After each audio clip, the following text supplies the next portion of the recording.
Meanwhile, some other parts of the country saw record-breaking heat for December 25th, a Christmas Day record set in Dallas, where the temperature reached 81 at the Dallas-Fort Worth International Airport. Out across the east, we're going to continue to see more broken records over the next 5 days. A lot of areas are going to be breaking daily high temperature records. We're going to be seeing some temps pushing the 90s across parts of West Texas. These temps are around 20 degrees above average. And then the Pacific Northwest, this week we might be almost 40 degrees below average. Fox's Rick Reichmuth.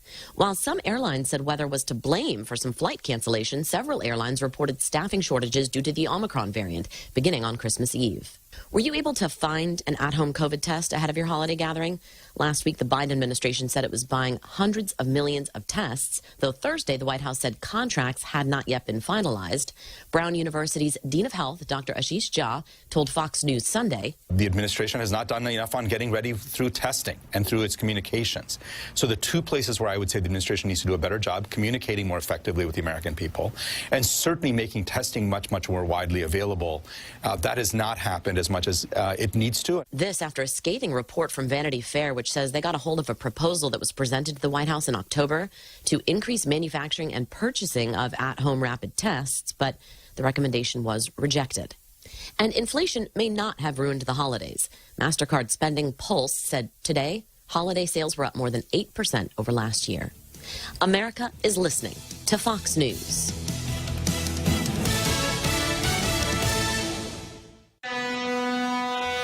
Half a day, this is Honey. Here at APL, our expertise and extensive network can help you grow your business and reach out to more global markets. As a responsible carrier, APL is also committed to a sustainable future, whether it's protecting the environment or investing our efforts in giving back to the community.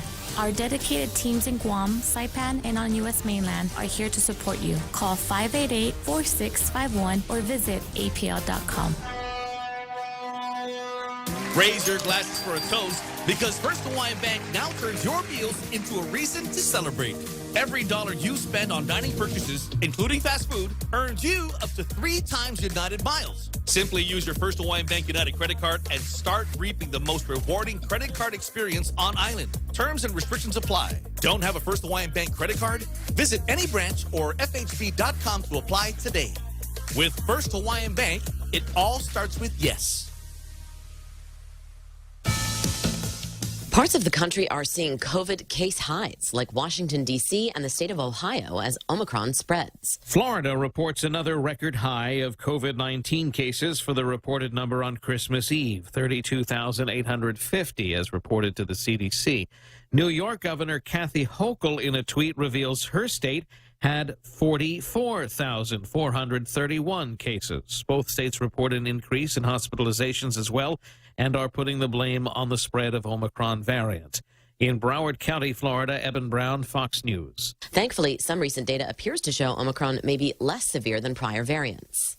Last week, the FDA extended emergency use authorizations for 2 antiviral pills meant to cut the risk of death and hospitalization from COVID. Merck's new drug was approved 1 day after Pfizer's, and while there are more limitations on who can take Pfizer's pill, its trial data shows it is more effective.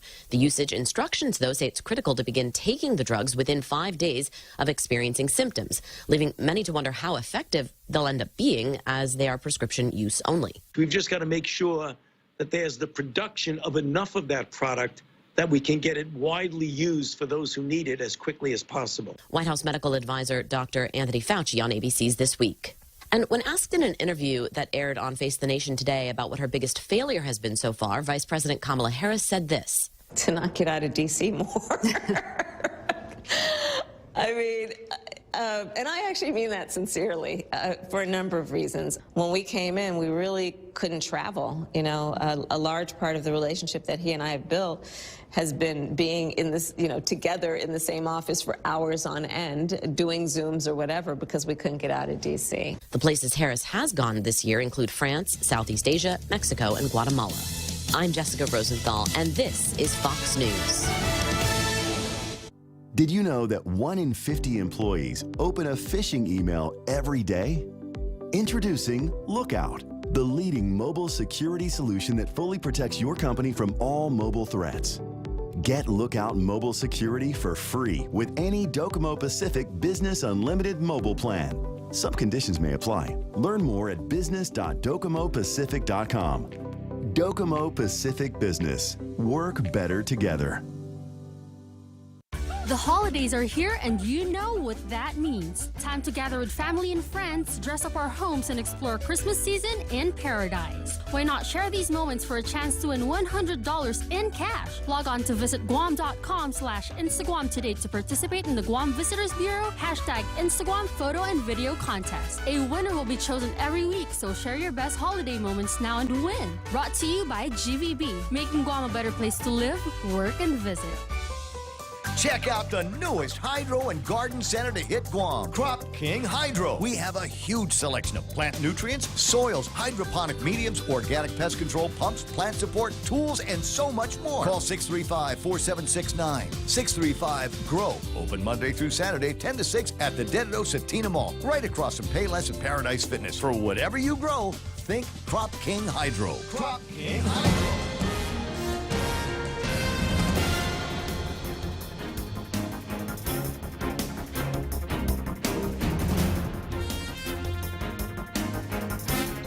Half a day at 6:06. I'm Mana Silva Tyron with a look at your local news on the point. Well, police have yet to make an arrest in connection with an early morning accident last week in Upper Tumon that claimed the life of a woman. The woman was struck by a car heading north along Marine Corps Drive about 4:30 in the morning. She was taken to GRMC and was pronounced dead. The driver apparently fled the scene. The accident still under investigation. Meanwhile, the historic Fort Soledad in Umatic was defaced this weekend, an act the governor is calling deplorable. Vandals spray painting graffiti over the structures to include the restrooms and the overlook. The governor since instructed the Department of Public Works to immediately restore the fort to its natural state. She added she's activated law enforcement officers to identify and prosecute offenders to the fullest extent of the law. She says she will not tolerate any criminal activity that targets our history, and we will not treat these misguided provocations lightly. Elsewhere in the news, the Department of Labor has just about wrapped up its pandemic unemployment assistance program, but the agency, according to the report in the Guam Daily Post this morning, still waiting for guidance on how to handle the over $23 million in overpayments, especially if it goes beyond the expected June 2022 PUA administrative closeout date. The Guam Department of Labor has been challenged trying to recoup most of what was initially a $31 million in overpayments due since last year. Now, federal rules require that states and territories recover the overpayments while also allowing them to grant waivers for the overpayments if a worker wasn't at fault, among other reasons. To date, DOL has waived more than $2.6 million in PUA overpayments, according to the Labor Director, Dave Delasola. He says he expects to complete all the work related to the PUA adjudication, appeals, and waiver request by March, except for the overpayments, which may need to be collected. We'll have more news right after this. Santa's coming and things are looking up. Bank Pacific has rolled out Rudolph's favorite My Christmas loan with an annual percentage interest rate as low as 3.99% and up to $50,000. And with the new Bank Pacific contactless Visa debit card, you can have the flexibility of using your money when you want to, where you want to. My Christmas Loan contactless Visa debit card. Let's make Christmas merrier this year. Equal opportunity lender. Credit conditions apply. Merry Christmas from Bank Pacific. The Department of Education perplexed why students didn't take advantage of the community learning centers, and because no one used them, they'll be closing them up. The student centers were open to provide a safe study space with computers and internet access. DOE opened about 21 of these sites, but after several months of operation, it appears that they didn't gain the traction that they anticipated.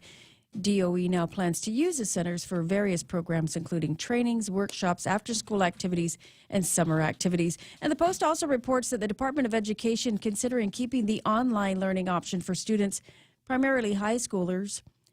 Department Deputy Superintendent of Curriculum Joe Sanchez says that they're considering ensuring the option is available even post-pandemic, whether it be for alternative education, alternative options, maybe even for credit recovery. He added that many college students around the world are opting to attend courses online, so they want to make sure that the students at the high school level have the opportunity to be prepared for online instructions when they go to post-secondary education.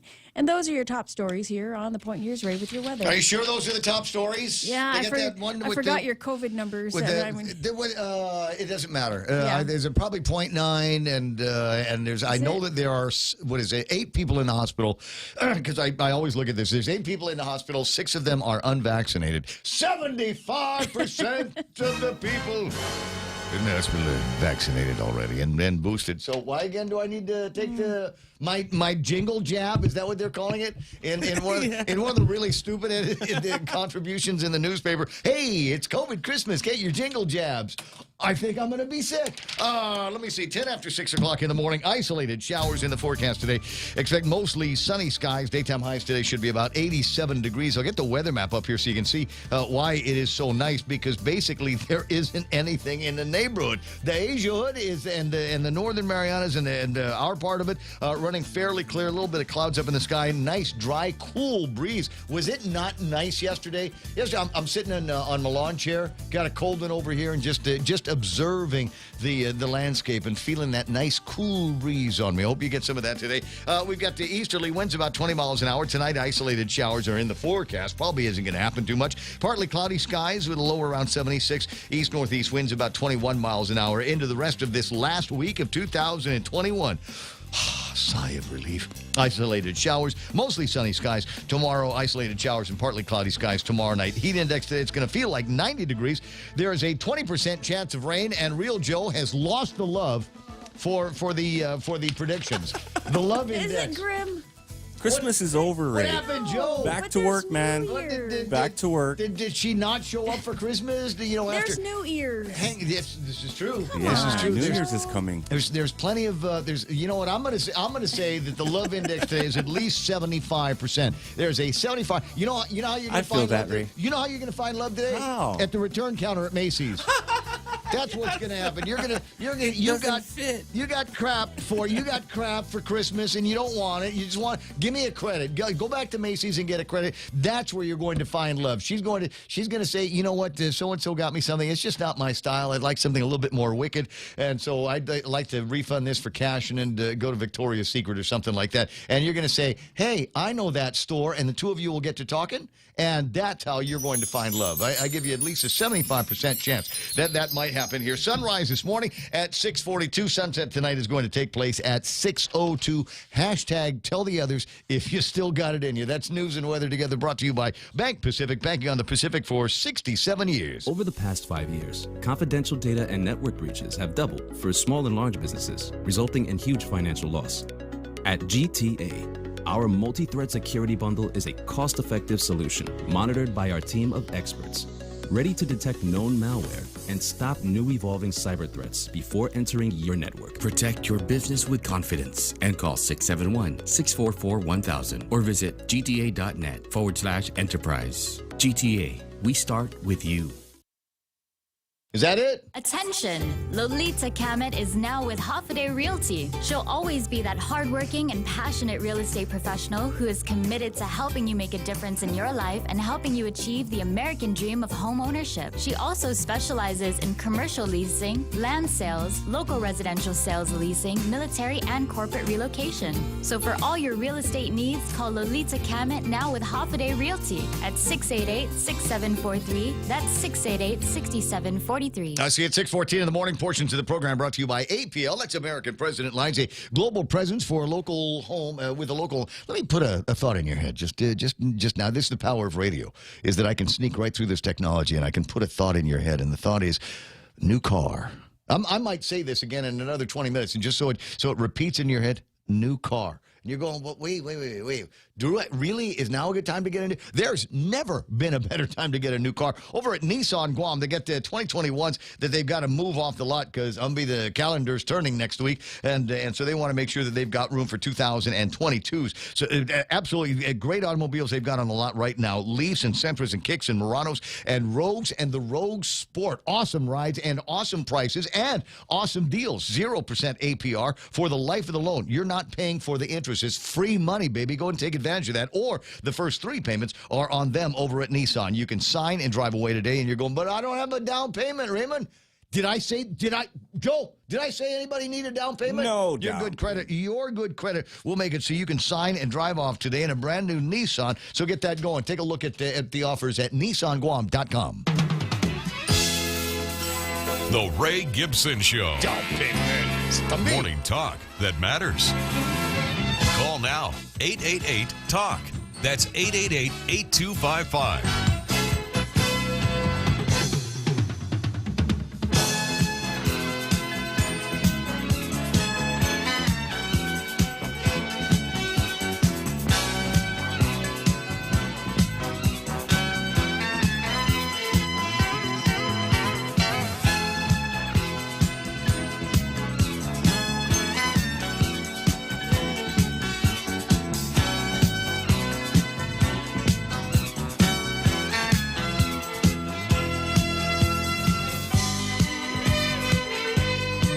And there I was. I got into the house after Christmas celebrations with the family and began to unpack all of my loot. And I got good loot for Christmas. Yeah, not bad. Yeah, getting to be 60 years old. And you got other people's loot, too. I apparently got other people's loot, too. Yeah, he was taking other people's Christmas presents. Well, this is the return item. They were in my stash. Here, let me see. So I'm returning this to Mata. So I'm getting home and I'm laying out everything and taking it apart and looking at it going, wow, this is cool. Ooh, look what my brother got me. Look what Shelly got me. Look at what Mata got me. I opened this up and I'm trying to figure out who got me this. It is vanilla flavored, vanilla-ish body butter. Shower gel, body lotion. There's a little vanilla loofah-y looking thing. It looks like a cupcake in here. And I'm going, who got me this? And so I went to the family chat. I said, who got me this? And somebody said, that's Muff's Christmas present. I don't know how you got that. You know, there's body butter. It was a proximity thing. It was a proximity. And I remember looking at it going, well, this is interesting. I don't know that I'm a fan of vanilla body butter, but it's always worth a try. 2022, always time to try something new. It's time, Ray. That's what I'm saying. And earlier he had tried to steal my pink pajamas. I didn't know. I'm looking at again. I'm looking at those, going, well, it's a thoughtful gift. I don't know quite what to do with it. And maybe there was something like that happening to you. Welcome to the program. Excuse the mess. It is the Ray Gibson Show on 93.3 The Point. My name is Ray. Thrilled as usual to be here with you. Even more thrilled to note that most things seem to be working here this morning. So after I don't know how to put this, but I'll do it as bluntly and delicately as possible. I was partying like a madman yesterday. I was get together with some funds, raising money for a charity. There's a new charity out there. It's one of these the Dogs in Flight thing, where they take dogs here and get them families in the States and then transport them by airplane. They fly up in the sky like birds. Forever Homes. Forever Homes, and it's always raising money for that yesterday. And, I had to take a marshmallow pie in the face. There are pictures. I got a picture, but the thing is, one of the people that was responsible decided that they also wanted a marshmallow pie my butt. So I've got to find an edited version. Yeah, you're looking at it. No, Ray. No, don't put that picture up. There's other things that we can put up on the meme machine. And so I get home yesterday and I'm thinking, wow, what a beautiful and blessed weekend. And then I get word that apparently the Power Authority lost 2 plants or something like that, and had to come into the radio station and reset everything. And that's tricky enough to do during the day when it's not Sunday night after you've been partying all day. But I think we've got most of the magic working. Real Joe, most of the stuff on your side working? Praying the Lord, man.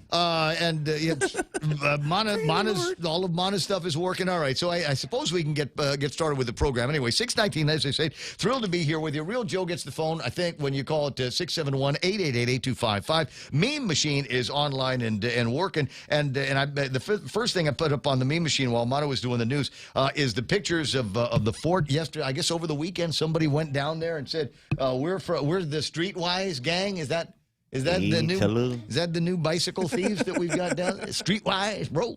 And apparently, I give them a little bit of credit because most of this stuff is spelled correctly. Sometimes you get into this graffiti stuff and you're going, oh, wow. There is spelled E-I-R, not, oh, my God. Anyway. So we've got that. That's part of the meme machine. 797. If you've got stuff that you want to send, maybe pictures of you and your marshmallow face and your marshmallow butt. 797-8255. Easy way to remember that and put that into your WhatsApp. That way, if you see something like somebody said, the naval base fell. It chimed in already and said NBG, bro, in Sumai is cranking this morning. Apparently, there's a lot of guys from the Carl Vinson. If you're listening in the Korean taxi, right? If you're listening right now, don't worry, the boat will wait for you. Right? Yes, the boat will wait. The boat will wait for you. It's okay. They're not gonna go. You're not gonna have to swim out for it. Crushed out on the sidewalk. The bosun and the chief are gonna be standing there with a baseball bat, but they'll wait for you. Oh yeah, you're gonna get a lot of dirty looks. Yeah, because they're gonna. Dude, we were supposed to be in Okinawa yesterday. Where were you?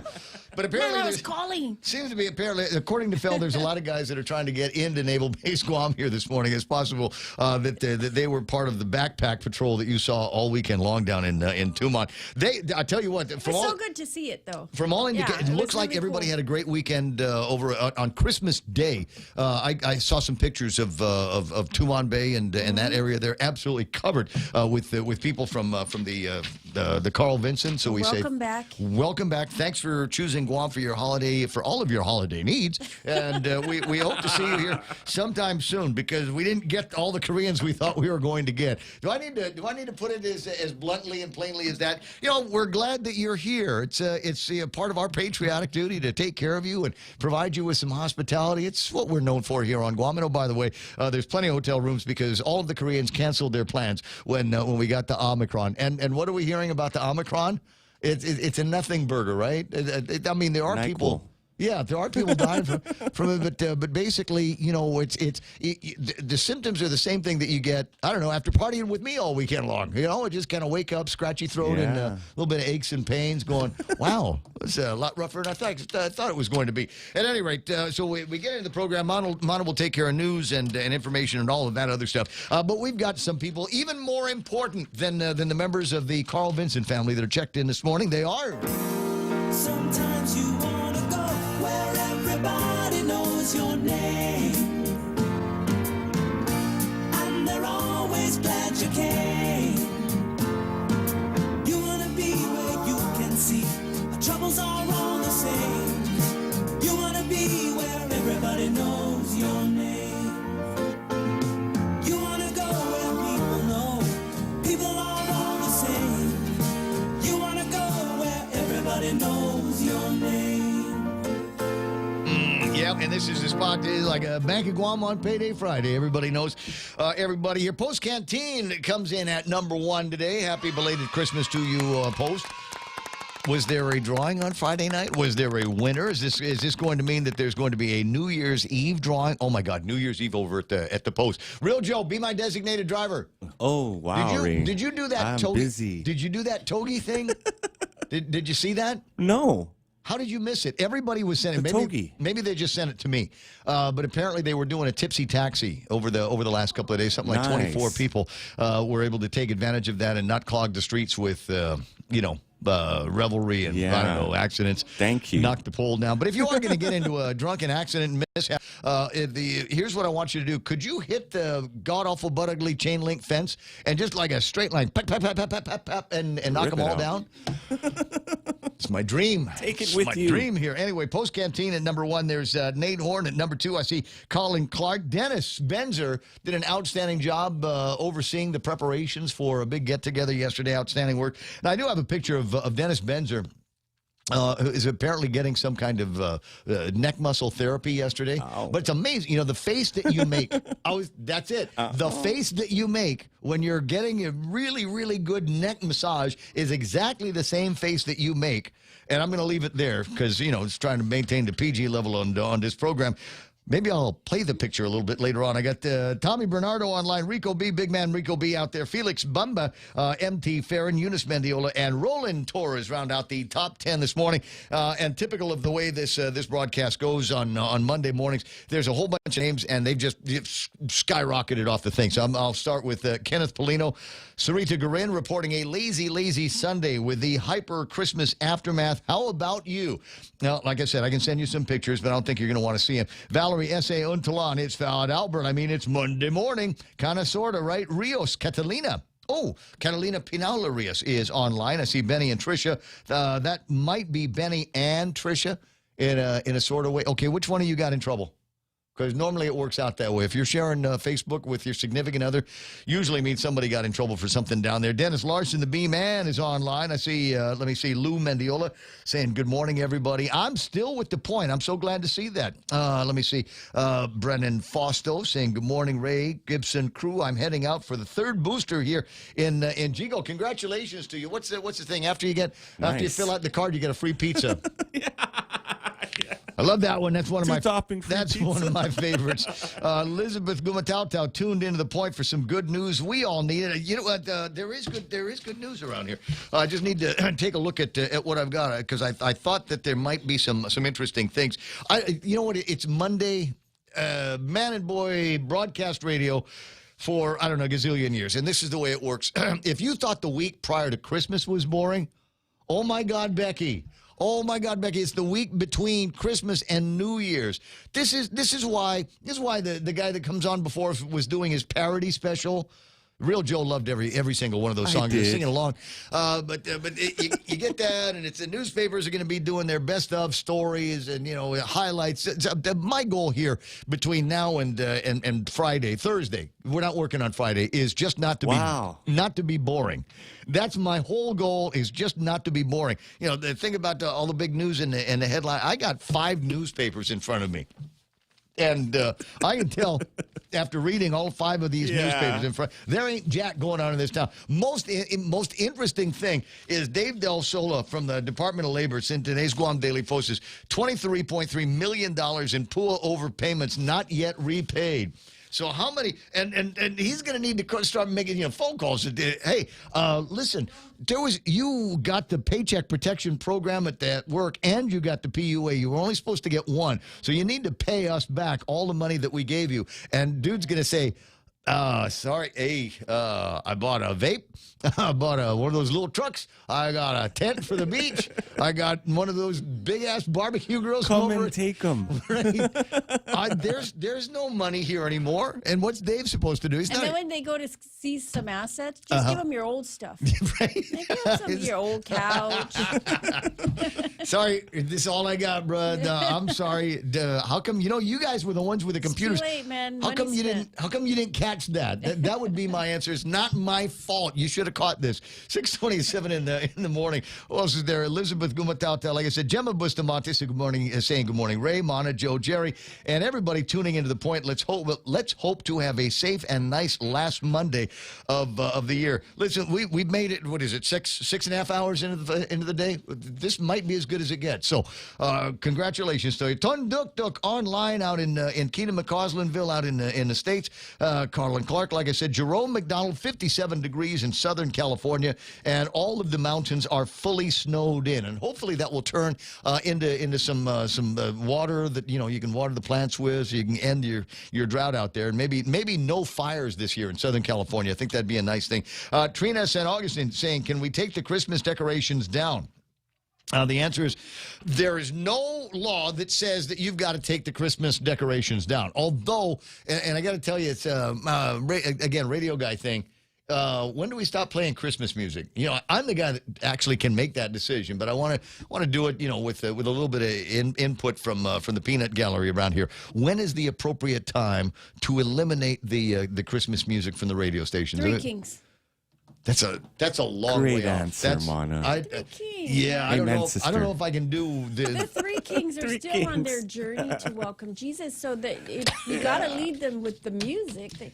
How do you know where the fiesta I don't know. is if you can't hear the sound? It was Last Christmas by Wham, and there's a new version of Last Christmas by Wham. Isn't there's a new version of Last Christmas by Wham, and they include the words "Don't worry, be happy" in there. That they mixed up the two songs. How about the new version by the Pentatonics? They're all always. That's them. Always good. John Ray Taitano is there. Let me see who else is playing around. Keenan McCausland is online. Anthony Bennett, Lohan Duenas, and John S. and Perry errors. What is the logic of arresting, then book a person for a crime only to be released back to the public?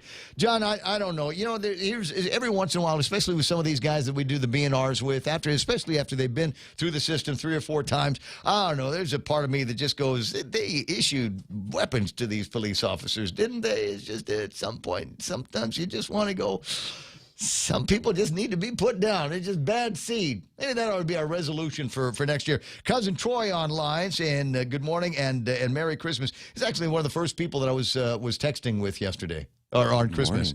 Or was it yesterday? I'm not sure. I don't know. It's a 3-day weekend. You thought it was Groundhog Day, you know, most of the year anyway, just all 3 days.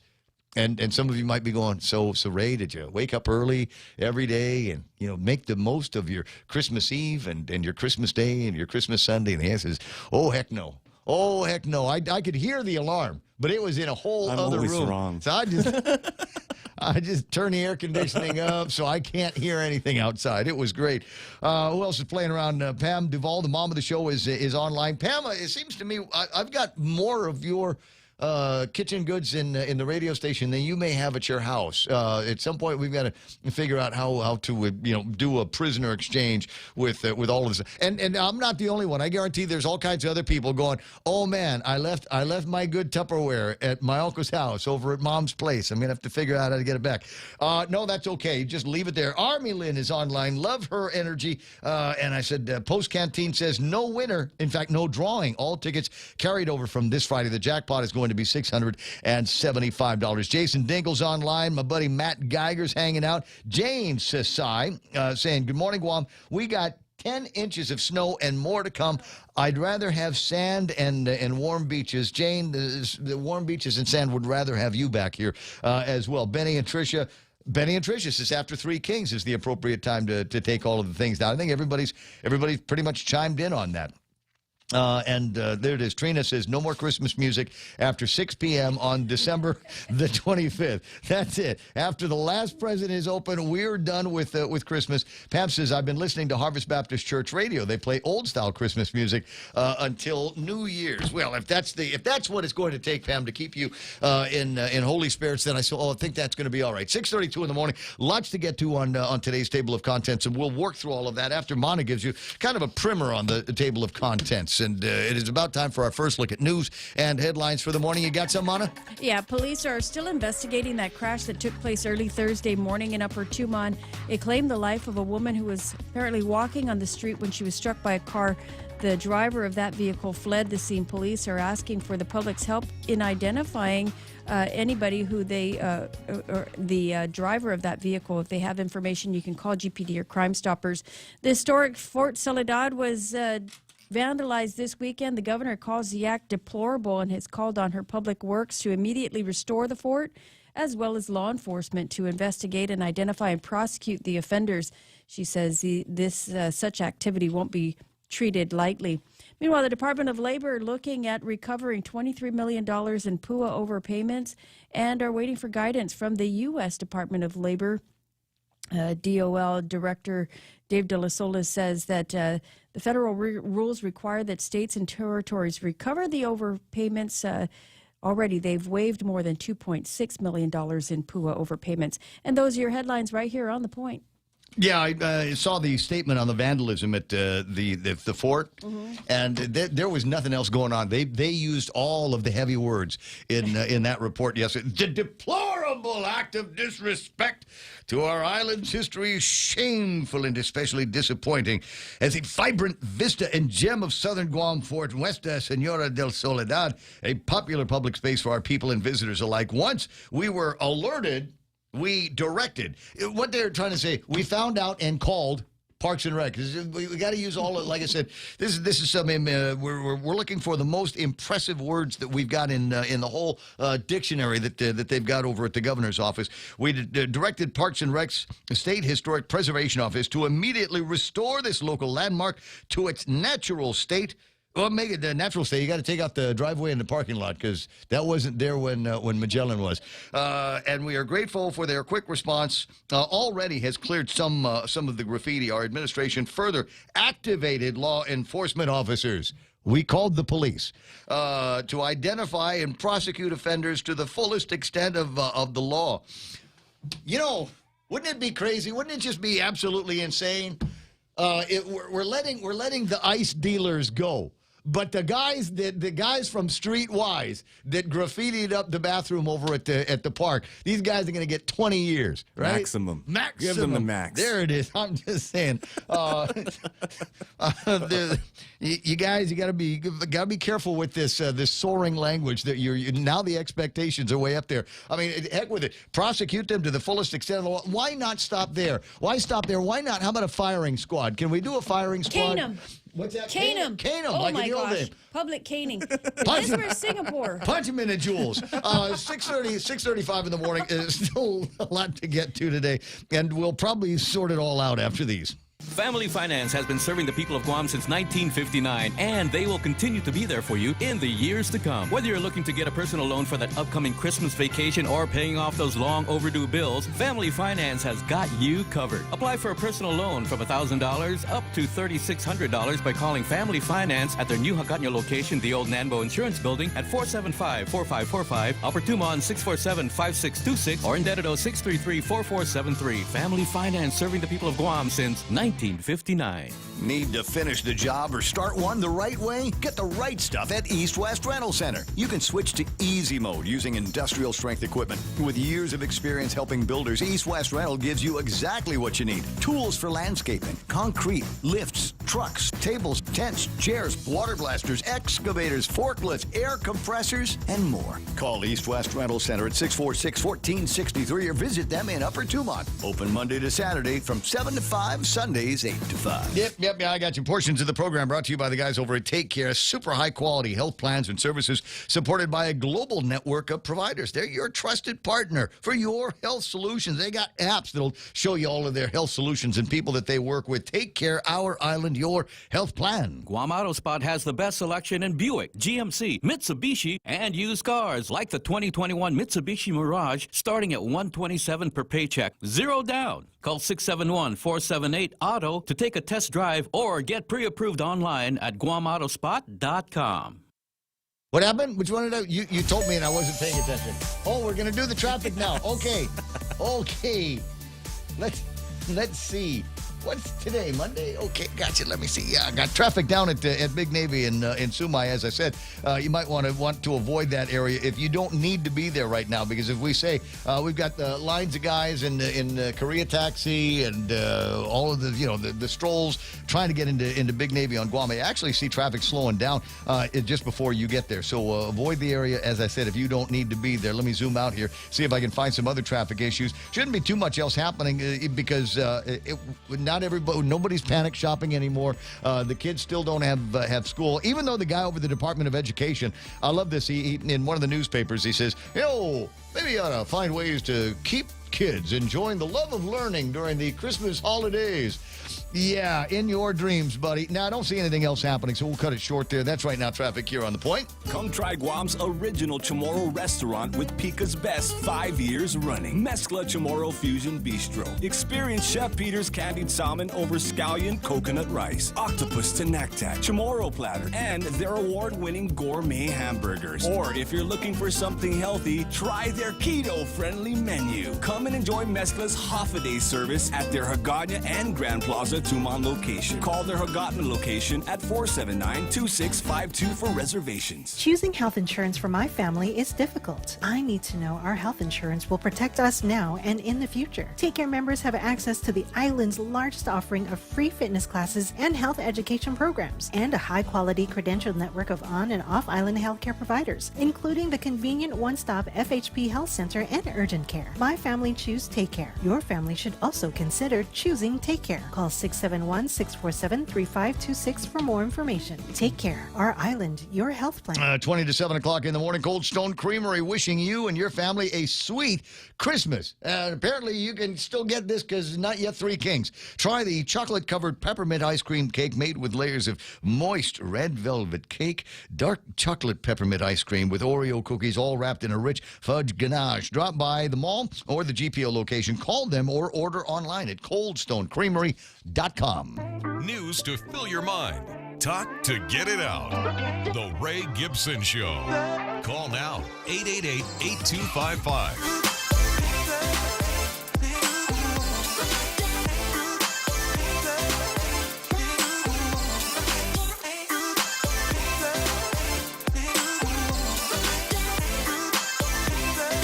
20 away from 7 o'clock in the morning. I just wish they'd get excited about, all of this stuff. As excited as they are about the graffiti. And don't get me wrong, it's a bad thing. And somebody needs to go down there. You can buy at Benson. At Benson, is because I know because I bought it there. You can buy this graffiti lifting spray, and you spray it onto the surface.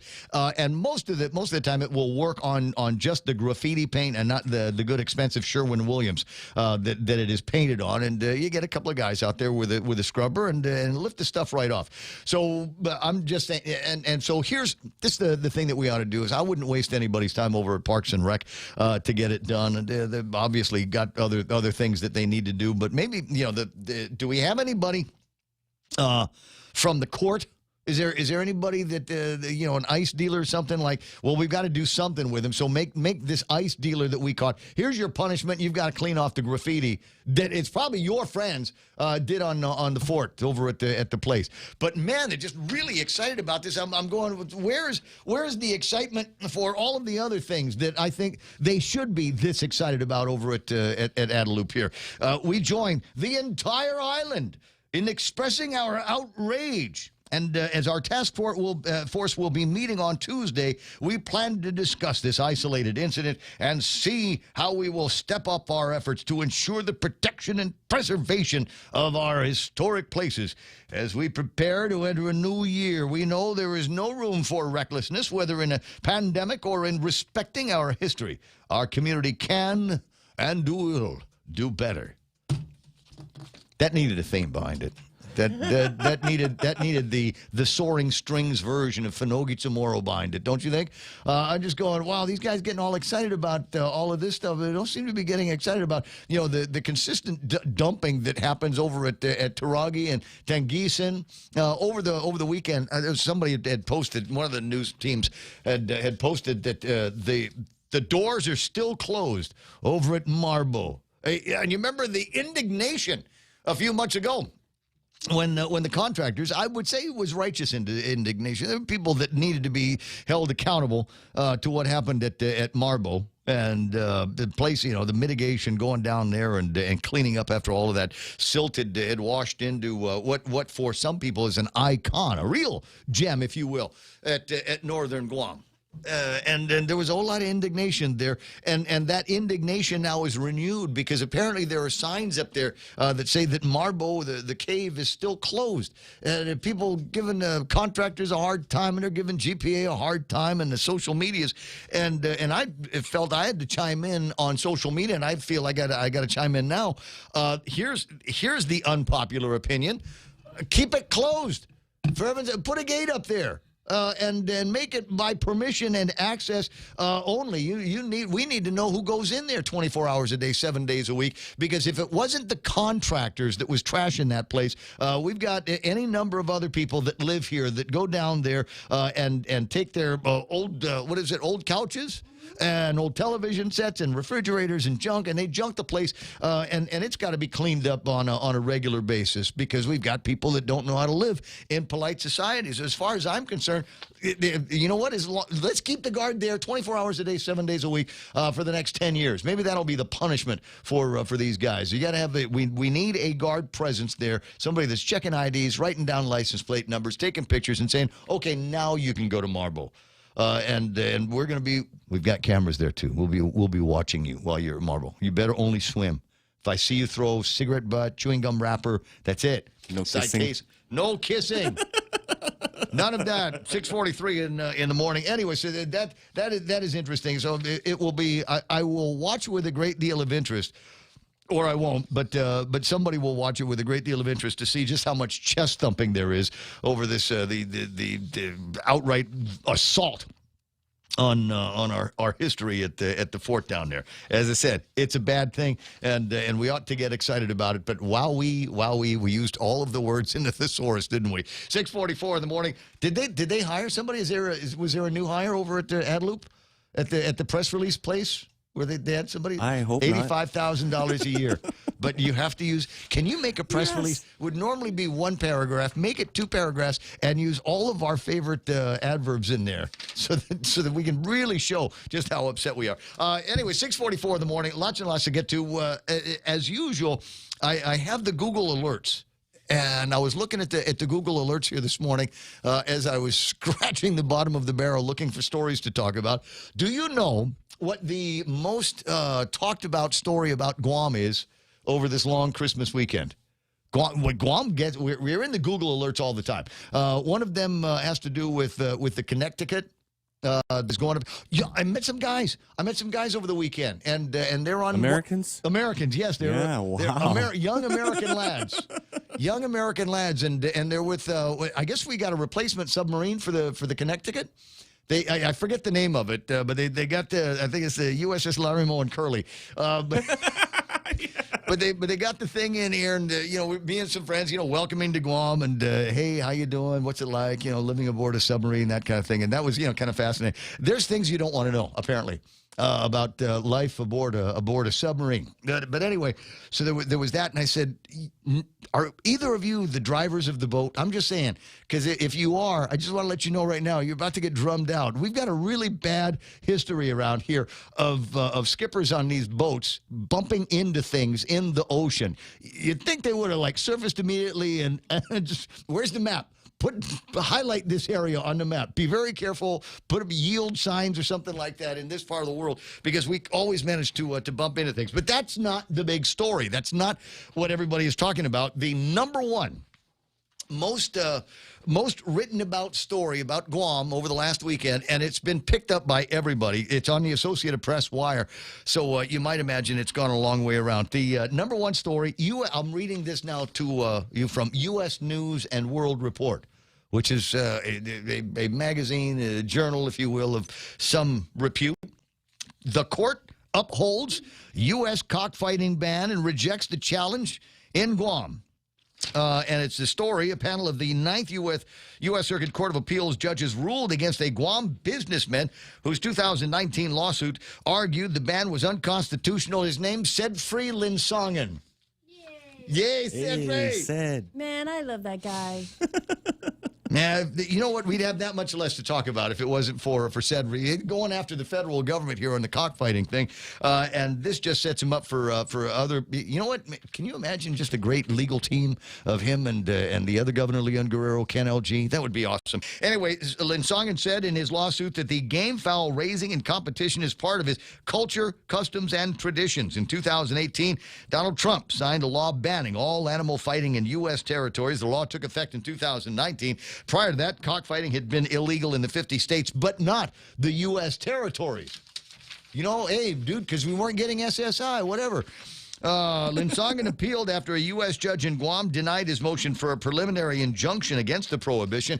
Said never gives up. Linsongen didn't immediately respond to a text message from the AP seeking comment on the latest ruling. Attorneys representing the U.S. in the case didn't immediately respond to an email from the Associated Press as well. Go find Wayne Pachel. He was on with his honor on Friday talking about cockfighting. At any rate, the ruling said Linsongen failed to show that cockfighting is a fundamental right. His evidence of cockfighting as a cultural practice both predating and outside of American history does not show that cockfighting is objectively deeply rooted in our nation's tradition. The U.S. Supreme Court in October turned away a challenge to the federal law brought by individuals and organizations that argued that Congress exceeded its power in applying the ban to Puerto Rico. They noted that cockfighting is deeply ingrained in the island's history, traditions, and culture. But the courts don't always see it that way. So you are left with one of a couple of things to do. That is to just kind of cut the cord on the chicken and let it go off and be a chicken with all of the rest of the chickens. Or you can do what clearly seems to be taking place in this community, and that is defy. Defy. Yeah. The police department, governor's office, agriculture, all say it in the same voice with the same words. This will be our lowest priority to enforce anything here on Guam. We've got other crimes that we've got to deal with, and if you would What's that? Vandalism. But we got to go find the Streetwise boys. Yeah, find those boys. Dennis Larson, organize a posse. Let's get a posse going and find those Streetwise boys. We'll let the SW13. That's right. Not MS-13. I'm sorry. One day we hope get our face tattoos like those guys. Anyway. I'm curious, though, because the Overlook, I believe, is an historic site that was listed by the U.S. Department of... Whatever. Yeah. Would it be a federal violation for the vandals if they're caught? Oh, wow. I'm just wondering. Department of Exterior. If it was, I think it is a federally recognized historic site. You may be absolutely right. It might be something that they overlooked as they were busy writing the soaring language here of this press release. Our community can and will do better. Is the line. Right? That's all we got to do is just find these ICE guys and put them away. The vibrant vista of southern Guam might actually be on the historic register. And if it is, so what? Do we want the feds to do this? Do we want to call the FBI and throw them off the Blas case? Yeah. Wait, you guys. We got something more important than dirty mayors, right? We got to take care of these guys that vandalized the bathrooms over at the fort. You know, why did I not try to get everybody all wrapped around the whatever when the what do you call it, the firing thing, the what is it? Silencers. Not silencers. The thing in Tumon. Suppressors. No. No, the pillbox. There's a pillbox. There's a pillbox right next to the Hyatt. That they graffitied. I'll bet you it was the Streetwise gang. Probably the was them, Streetwise gangsters that went down to Tamuning and the cover of parents darkness. just need to go and check the fingers of their children because the spray paint will stay on your fingers. Maybe a task force. We need a task force. The finger checkers. Dude, they're meeting tomorrow. They're meeting tomorrow. Checkpoints, man. Set up the checkpoints and check everybody's fingers. Going to call Home Depot, Benson, the hardwood stores. We'd like a list of everybody that brought spray paint on Guam since Governor Guerrero. we want everybody's name, and that's what we're going to do. 6:51 in the morning. All right, so Cedric didn't get his way. Oh, sorry. There's all kinds of other stuff going on. I'm looking at some of the commentary on Facebook Live. I'm scared to look at what we've got on the YouTube side. That's the way you can watch the program. I'm noticing that there are some stops and starts on at least the Facebook that I'm watching here this morning. Hope it's not too bad. If it is, swing yourself over to thepoint.gu or the YouTube feed. And I never get any complaints about the YouTube feed, so that one might be a little bit more stable as we continue to recover from. I don't know what happened yesterday. It certainly wasn't an island-wide problem. But about 7:25, I start getting words from people going, not again, the power's out. There, Merry Christmas. Merry Christmas from GPA. Man, you know what? It was also Tracy's birthday yesterday. Oh, no way. Yeah. Who did it? On your boss's birthday, Tracy. Man. You're in trouble. We'll see what we can find out about. 6:52 in the morning. Happy birthday, Tracy. Other items on the table of contents, and as I say, it's there's some very, very interesting things. I guess they had a meeting on the Vista Del Mar. And so if you're wondering if there's look, I can't get all excited about the graffiti in Pneumatic, but maybe you can get all excited about the Vista Del Mar that they're going to be building. Basically, it looks like an amusement park that they're going to be building from about where the gun is over at Gun Beach all the way back up to the elbow of the cliff line. And so they're going to be building there, and there's going to be some low-rise stuff. There's going to be some high-rise stuff as well, and it looks like they will even be doing some development up top. And I was interested to see some of the remarks that have been made about that, including concerns that people are expressing that, we're going to be building a fairly large electrical generation plant up there, and possible that, some days the wind might be blowing just right so that it will cover the top floors of your big, condominium hotel deal with the smell, the aroma, if you will, of burning fuel over at the Guam Power Authorities and their new big plant that's going up. But it's also worth pointing out that and I'd have to close my eyes and maybe open up the GPS to see, but is it possible over the top floors of that building that they're going to be building, is it possible that there could be aroma wafting from the treatment plant, the waste There's a huge wastewater treatment plant that has been built up there. And even before we're done with the end of that construction, just a reminder that, have you ever driven up there, Real Joe? You ever bike up there with your friends? I have. Yeah. Isn't it a pleasant experience when you get up to it smells great. Doesn't it? You love it, How man. long can you hold your breath? There's the turkey trot race that the Guam Running Club does. We'll take you up and around that area to Lovers Point and into the boondocks for a little bit, and you come out. It's a little peekaboo strip out there, and you come out right around the wastewater treatment plant, and that's what gives you the juice. That's you've been running for 2.5 miles, but when you get to that, you realize you got about another mile and a half to go before we're finished.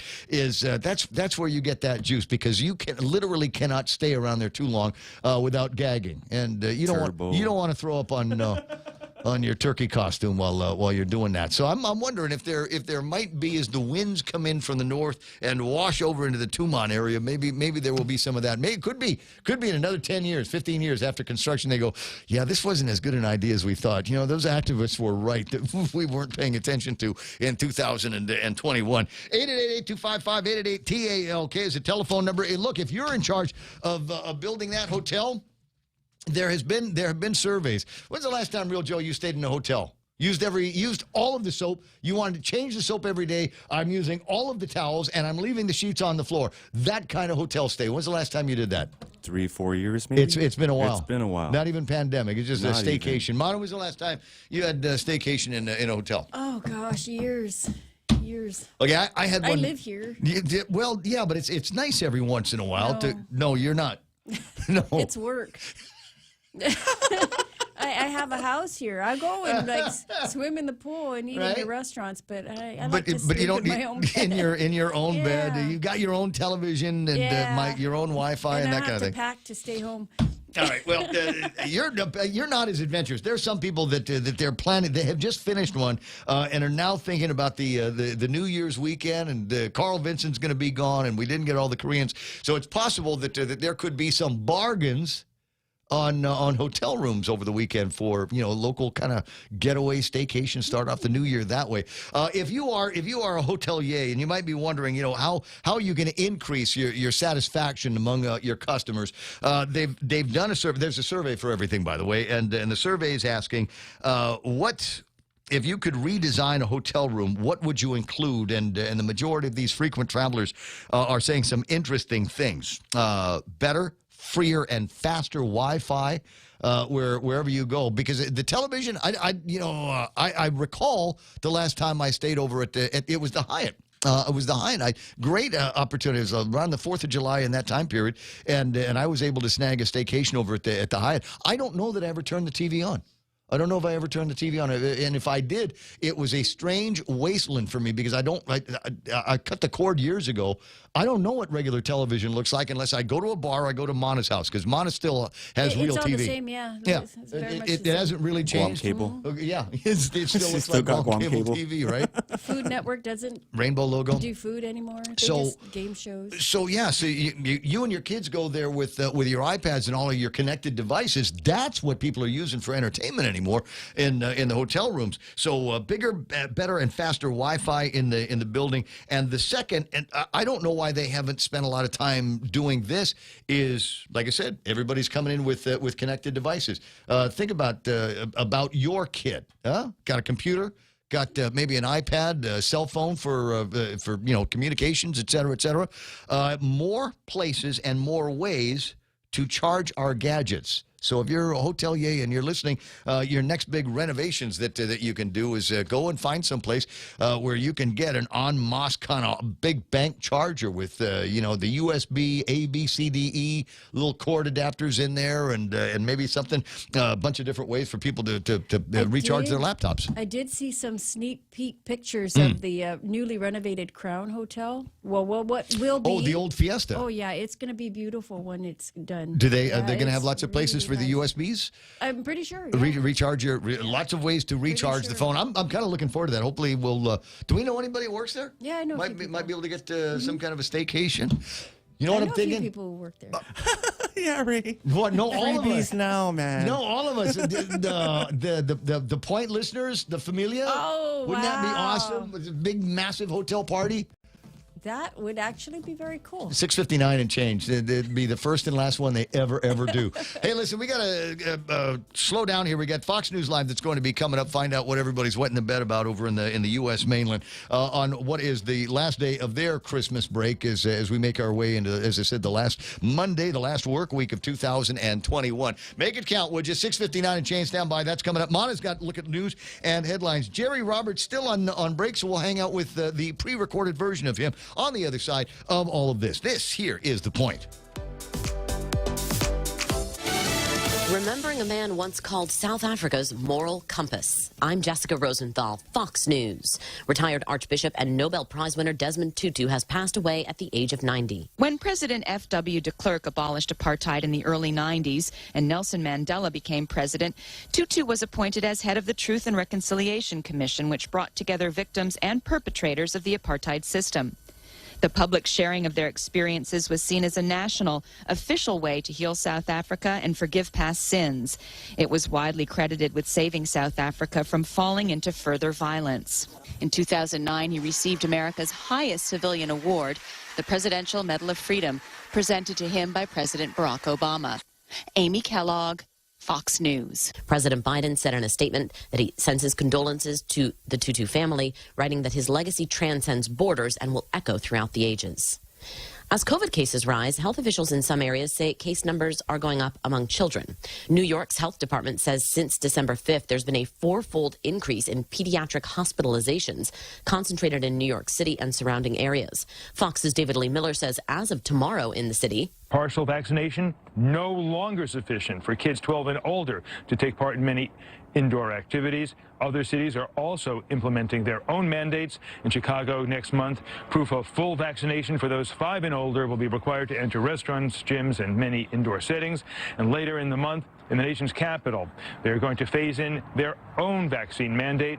Partial vaccination is okay to start, but by mid-February, full vaccination will be required for those 12 and older to enter most indoor facilities. The American Academy of Pediatrics says as of December 16th, pediatric cases of COVID have increased 28%. America is listening to Fox News. Come try Guam's original Chamorro restaurant with Pica's best 5 years running. Mezcla Chamorro Fusion Bistro. Experience Chef Peter's candied salmon over scallion coconut rice, octopus tenactac, Chamorro platter, and their award-winning gourmet hamburgers. Or if you're looking for something healthy, try their keto-friendly menu. Come and enjoy Mezcla's half-a-day service at their Hagåtña and Grand Plaza Tumon location. Call their Hagåtña location at 479-2652 for reservations. Don't let the Grinch steal your Christmas. Stop on by Bargain Tactical for the largest selection of firearms and accessories. 22 LR revolvers, $199. 9mm handguns as low as $395. AR-15 rifles starting at $695. Ooh, and there's plenty of personal defense stocking stuffers too. Pepper spray, tasers, batons, and more. Daily inventory updates on Instagram at Bargain Tactical 671 and Tactical Gear Guam. For store information, Google Bargain Tactical and 511 Tactical Gear Guam. Wishing you and your family a safe and Merry Christmas from all of us at Bargain Tactical and 511 Tactical Gear Guam. Senate Democrats say they are discussing a range of possible reforms. Majority Leader Chuck Schumer recently wrote in a letter that they plan to debate federal voting legislation next year and, quote, if Republicans continue to abuse the filibuster and prevent the body from considering this bill, the Senate will consider changes to any rules which prevent us from debating and reaching final conclusion on important legislation. Maryland Democratic Senator Ben Cardin told Fox News Sunday, I've been in the Senate for 15 years, and what I would like to see us is return to how the Senate was operating when I first came to the United States Senate, and that is allow issues to come to the floor of the Senate so we can debate. We're supposed to be the greatest debating society institution in the world. We need to be able to debate issues, but we also need to make sure that the minority have an opportunity to offer amendments and get votes on their amendments. President Biden said in a sit-down interview last week that he would support making an exception to the filibuster rule to get voting legislation through. And a father in Oregon who used a well-known insult on a call with President Biden Friday now says he is being harassed. It happened Friday while the president and first lady were answering phone calls children make to NORAD to track Santa. I hope you guys have a wonderful Christmas as well. Merry Christmas, and Let's go, Brandon. That was 35-year-old Jared Schmeck, a former police officer, referencing the popular anti-Biden slogan, which began earlier this year when at a NASCAR race, a TV reporter described a vulgar crowd chant directed at the president as "Let's go, Brandon." Well, now Schmeck says he's received vague and threatening phone calls. He claims he was joking and told the Oregonian newspaper Saturday, "He's being attacked for utilizing my freedom of speech." Fox's Kevin Ureski reports Schmeck says he has nothing against President Biden, but says he is frustrated and thinks the president could be doing more. I'm Jessica Rosenthal, and this is Fox News.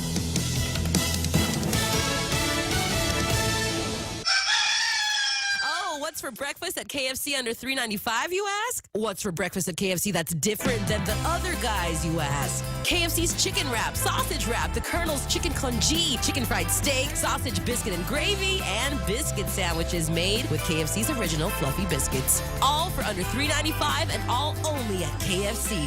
Plus, with waffles and the Colonel's chicken fried rice, we've got something for everyone. So visit KFC for breakfast today. It's finger licking good. Do you have a pain or loss of function in your hand or upper extremity? Then have Dr. Jerome Landstrom, a board-certified hand surgeon and combat veteran with over 25 years in experience in diagnosing and treating upper extremity and hand problems. He'll provide care to you and your loved ones so you and your loved ones can take care of yourselves and others. Call 671-646-HAND for an appointment and visit his website at www.pacifichandsurgery.com. Santa's come in and things are looking up. Bank Pacific has rolled out Rudolph's favorite My Christmas loan with an annual percentage interest rate as low as 3.99% and up to $50,000. And with the new Bank Pacific contactless Visa debit card, you can have the flexibility of using your money when you want to, where you want to. My Christmas Loan contactless Visa debit card. Let's make Christmas merrier this year. Equal opportunity lender. Credit conditions apply. Merry Christmas from Bank Pacific.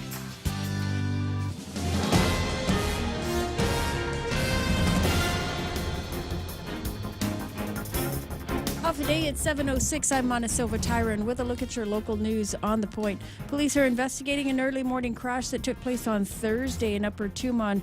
The accident killed a woman who was taken to GRMC and pronounced dead after she was struck by the vehicle. The vehicle did make away from the scene. Police are looking for the driver. Meanwhile, the historic site in the south, Umatic, was defaced this weekend. An act the governor is calling deplorable. Vandals spray painting graffiti over the structures at the Fort Soledad in Umatic.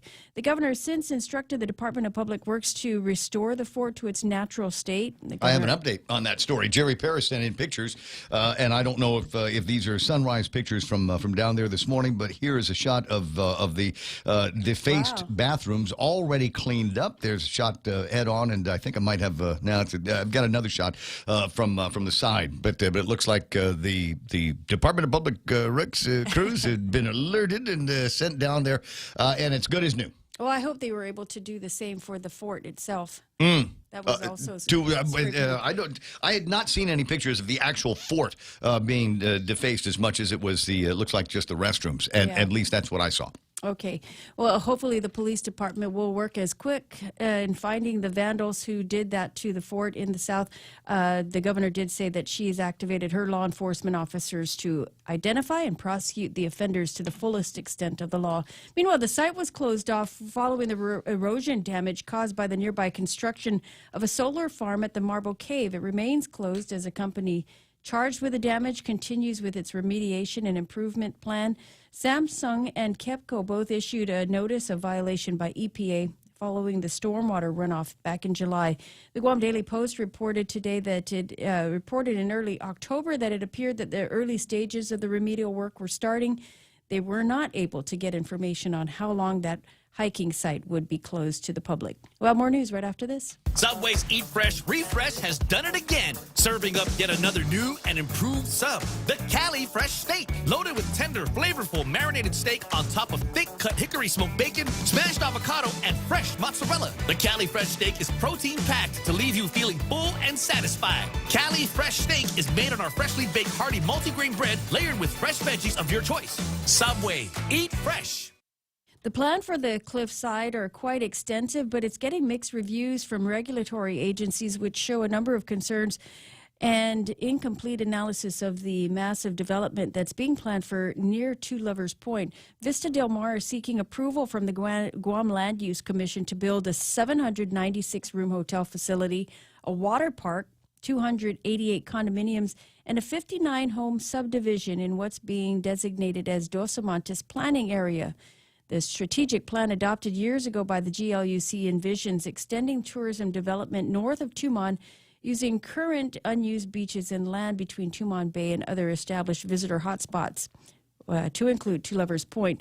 As part of the government's approval process, a number of agencies must weigh in on the potential impacts of the project.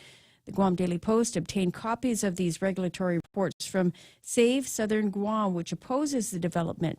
The Department of Agriculture registered its opposition to one component of the developer's application, as well as other agencies chiming in, water supply and air quality, other concerns raised by GWA and EPA. A planned hearing of the GLUC was canceled after officials felt a required resolution from the Tumuning Harmon Municipal Planning Council was necessary, and the Planning Council is set to meet in January. Washington Commission will ask the legislature for more money to accommodate early in-office voters in the coming election, as well as other necessities. PDN reporting that the Election Commission had initially requested from the legislature $1.9 million for this fiscal year, but was ultimately only allotted $1.6 million. They are going to go back to the legislature and ask for another $626 million, according to the GEC executive director.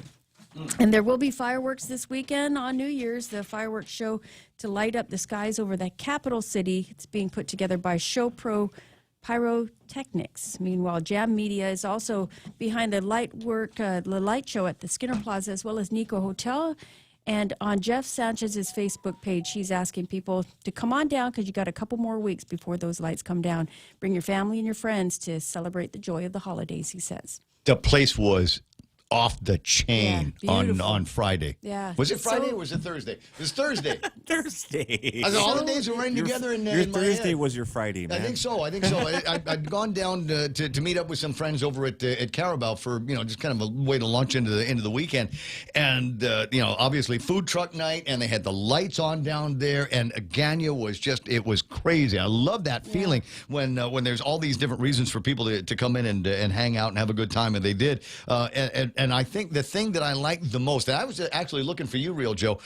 There were a couple of cars driving by with lights on them. Ah, yes. Mostly inviting everybody to go hang out at Jimmy D's when they were done in Agana. Throw the kids home, and then you come and hang out at Jimmy D's. We got the fire show and all of that. So there was a Jeep running around with all kinds of people in there, and then there must have been 100 of them. Real Joe, cyclists. Bicicletas. Yes, they were out there. There must have been 100 of them, and they were all out there. The bikes were all dressed up. Oh, they were lit up. Yeah, okay, I know what they're talking about. They were, yeah. And the bicyclists were lit up as well. There were kids out there and little pusher ones, and you got the moms and dads and people in. It was just absolutely, and it was at this long procession of them. And I'm sitting back enjoying my beer with the breeze in the background, and all of a sudden I've got this massive amount of Christmas cheer in front of me. It was hard to be frowny face at that time. I wish I could stay up past 8 o'clock. Oh, it was. I miss a lot of. It was right after sunset that these guys were cruising around. It was not late at night when it happened. And everybody seeming to have a good time. I wish I had pictures of that. If you've got some, or maybe you got some good video, some high quality video of that on Thursday night, send it up in my direction. 797-8255. Love to get that and share, because the holidays, as Mata points out, are not over. There's still a whole lot of festivity left in the community. Still a lot of places where you can go and hang out with your best friends and get some hugging in at midnight. I got a question. It says, good morning, Ray. Happy holidays. Anybody know who is behind the new Northern Tumon development? Is it Korean or Japanese money or what? Chinese money. It's an interesting question. Frankly, I thought you were behind it, looking at the name at the top of it. I'll see what I can find out. See if we can line up on that. 7:14 in the morning. Here it comes. The weather for today: isolated showers. We got mostly cloudy skies in the forecast. And before I want to get to the weather thing, but before I do that, let me get the map image up on the screen. We've been watching what's happening down at Big Navy in Sumai, and here's a picture from maybe 5 minutes ago. Now let me refresh this and see if yep, and there it is. It just got worse.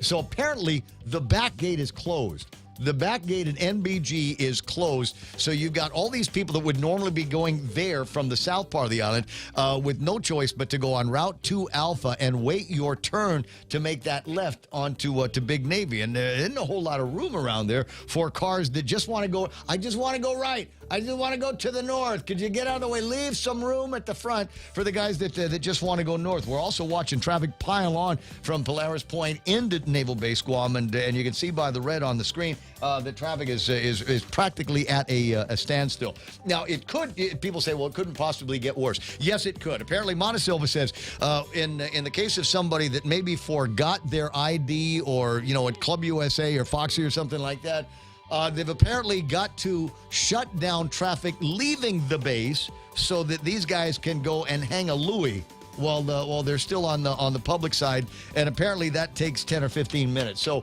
if you're on the road right now, headed to Naval Base Guam, don't be that guy, don't be that girl. Make sure that you've got your ID on you. 7:15 in the morning. All right, so we got isolated showers in the forecast today under mostly sunny skies. Daytime highs about 87 degrees with a heat index. It'll feel like 90. Like 90 degrees. Okay, that was the number I was shooting for. We've got isolated showers in the forecast tonight. Pretty much the same thing for tomorrow and tomorrow night. Heat index is around 90 degrees, about a 20% chance of rain. I'm saying there's a 75% number on the love index today. You just never know where it's going to happen. Maybe you're going to catch a glimpse of somebody in the car next to you. Go ahead, look over right now. Roll the window down and look over at the car next to you. Is she as hot in real life as she looked in the... Yeah. You know what? And if the window doesn't roll down, two things. It's either a guy or it's a really hot chick, and the girl's boyfriend is super ego, and he dismantled the mechanism to roll the window down because he doesn't want people like you to look. Sunrise this morning at 6:42. Sunset at 6:02. The sun did come up on the eastern side of the island. Got some pictures of that from Jeff over at Pirates Cove. But first, let me get this up on the screen. This is why this is the next man from the future. You know how Carl Gutierrez is the man from the future? Yes. The next man from the future is Mike Sinicolas. I found this picture on social media. It was Mike Sinicolas. That is a leg of lamb. And what they did to season it at Mike's place is they kept apparently all of the mustard dipping sauce from McDonald's. Apparently, he had scads of all of that stuff from Chicken McNugget meals or whatever, and used that to coat the leg of lamb. And apparently, it's come out absolutely delicious. So you got your leg of lamb tastes like McDonald's. But, that's the kind of out-of-the-box, economical thinking that we would expect from future Governor Mike Sinicolas. I say that now just to trigger basically everybody at Adelup. 7:17 in the morning. There's news and weather together on the point. Ring in the season with Coca-Cola and Burger King's Holiday Giveaway. Your chance to win one of 4 holiday signature prize packs at participating Burger King restaurants. Each holiday prize pack includes a retro vending fridge, kettle popcorn maker, a mountain smoker, an Arctic speaker cooler, and a camping hammock. Purchase any Whopper combo meal at Burger King or frozen dessert drink and get a chance to win. Check your receipts to get your transaction code and enter online on the Coke Guam website. Promotion ends January 6, 2022. Happy holidays to you from your friends at Burger King. Attention! Lolita Kamet is now with Hafaday Realty. She'll always be that hardworking and passionate real estate professional who is committed to helping you make a difference in your life and helping you achieve the American dream of home ownership. She also specializes in commercial leasing, land sales, local residential sales leasing, military and corporate relocation. So for all your real estate needs, call Lolita Kamet now with Hafaday Realty at 688-6743. That's 688-6743. I'm going to call Auntie Lolita. I'm going to ask her a question. What about the witness relocation program? You ever work with any of those guys? You get the feds. They got this guy from the the mob in the States or something like that, and he's decided that he wanted to come to Guam. I'm just curious, and maybe I wonder if there's anybody listening right now that is on Guam as a result of the witness relocation program. 797-8255. Get me some meetup information. We'll see if we can hang out. Hey, portions of the program brought to you by the guys over at Docomo. I keep raving about this, and in fact, yesterday when the lights went out around town, that was what I had to keep things going. Was the internet backbone that we got on fiber form from the guys over at Docomo. They do this for me. They might be able to do it for you as well. So bundle up a whole bunch of programs. We got phone line programs, big internet, small internet. Maybe you need some mobile phones for your sales team and your marketing people. The more services you add, even the TV for the ladies in the lunchroom, the more services that you add, the more you save. It's Docomo's Pacific Bundles Plus. Real Talk Radio is back. The Ray Gibson Show. Morning talk that matters. Call now, 888-TALK. That's 888-8255.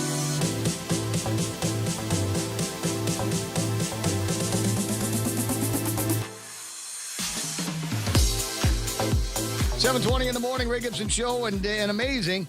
But there's an answer for everything, and it was preconceived by Senator Jimmy Craig Moylan.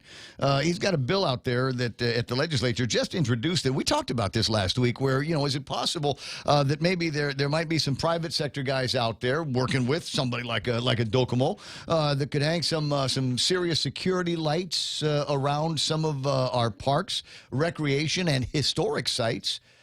In an attempt to curb this vandalism problem, and now it existed obviously, but maybe in the eyes of the administration it didn't exist until they found finally the words to write to express their utter disgust at what was happening down with our historical sites. The deplorable act of disrespect, shameful that they would desecrate a vibrant vista and gem of southern Guam. Could that have been prevented with great ideas like Jimmy Craig's, like putting security cameras up in the place as the bill supplies that plan? Good morning, Jimmy Craig. How you doing? Hey, good morning, Ray. Yes, I enjoyed the weekend, enjoyed Christmas. It was beautiful. The weather was terrific. Oh my God! I was a friend of mine came up to me yesterday, and I was surrounded as usual by beautiful women, and he says, "Ray, you're not talking to any of these girls." And I said, "Well, the reason why is I'm sitting here enjoying the view and enjoying the breeze that's moving through here. I'm just lost in my own contemplative thoughts here about how to make Guam a better place than it is. We can and will do better."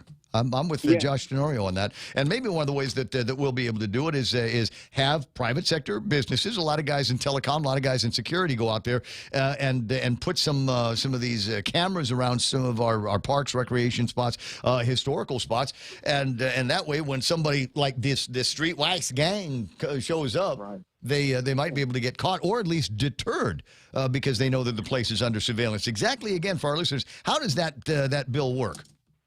With the public-private partnership, the businesses would use their tax money that they would have paid to the general fund through DRC, but specifically their tax money would go to these projects for cameras. And with the new technology, there's a lot of cameras available that could be put up with government approval. That's why the partnership is necessary. Like what we saw here in the paper about Port Soledad. Those beautiful bathrooms that were vandalized, painted over.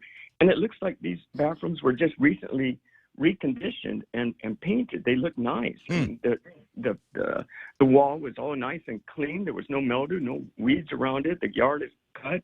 It's something that we've always needed in our public parks, to have these facilities so people can go and wash their hands and use the bathroom, but then we get it vandalized. So unfortunate. It's like all this trash that so many different groups go around the island to pick up, and then the following week, different the same area and pick up this trash. But if you can get these cameras installed by the private companies, their incentive is a better island, of course, but also they're paying their taxes directly for that purpose, and we can deter these vandals. they are not wise, as they write on their. You are not wise here. Just a bunch of guys that have figured out, thankfully, words that they can scroll that aren't four-letter words. That's usually the default for some of these vandals out here. Picture of the actual lookout at Fort Soledad, and you can see that the vandals have given their special treatment to that as well as the pillbox down in Tumon. And unfortunately, I don't think they were able. I think one of the issues is, especially on some of these older monuments and structures, is if you go out there and you scrub off the graffiti, you also scrub off some of the patina that is kind of built into the structure. So it might be best to just let time and the elements take care of that. Hopefully, we won't have to see things like this. Again, I'm putting a lot of emphasis here on, I think, a little bit of the poetic overreaction over at the governor's office. I would hope that they have plans to discuss this on Tuesday, and I hope the plans also include things like schools. If we're gonna do this, let's do it all the way. We need to protect the parks and recreations and our historic sites. We also need to protect our schools that are often vandalized. You call the guys over at Untalon Middle School and find out how many times those guys get broken into. I don't even think they keep chalk in the classroom anymore, because the guys will come in there and steal it, and if they can't find anything to steal, they vandalize the rooms. Yeah, so disappointing, and that's discouraging for students that come in, and especially discouraging for the teachers that put all their efforts into getting the classrooms ready for their students, a lot of their own out-of-the-pocket money, buying supplies, getting things nice, and then look at this, it just gets destroyed. So yes, these cameras will be helpful. We could get a license plate. We can get a picture of somebody doing the vandalism. We could solve the crime quicker.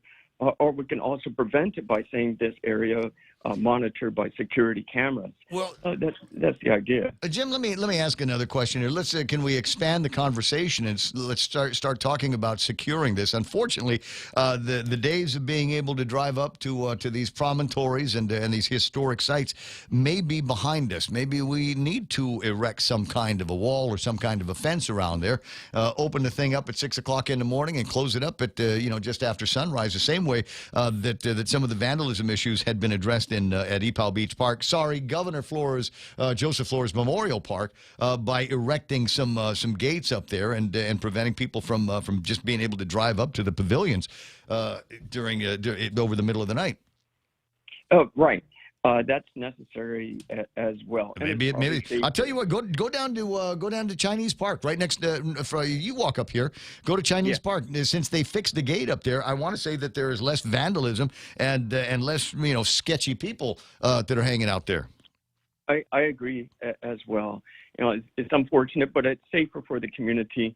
We protect our parks. And Chinese Park, that was really done so nicely by the Chinese community, the Guam Chamber as well. They have beautiful caravals up there. The artwork, the statues, they were so nice. And the view is tremendous. But vandalism, it was so sad. And they redid the bathrooms up there as well. But a lot of sketchy stuff was happening in there, and it was necessary. Now it apparently takes place over at the Kmart parking lot.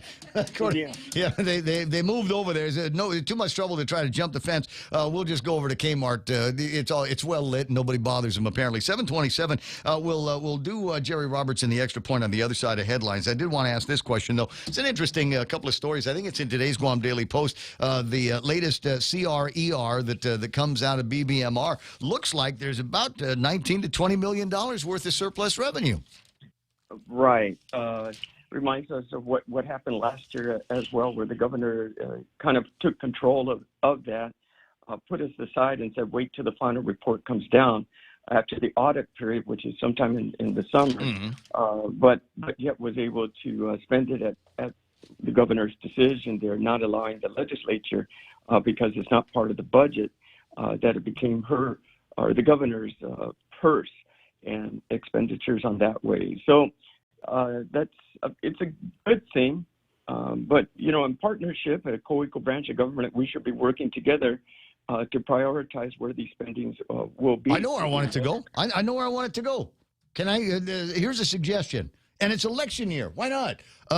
You remember Joe Atta The last time the government was in a position where it was making all kinds of money, I don't know about the special funds, because it looks like those are upside down. But if we've got that kind of money floating around, and if we've got this trend over time where the government of Guam is actually bringing in more revenue than it projected, then let's do rebates.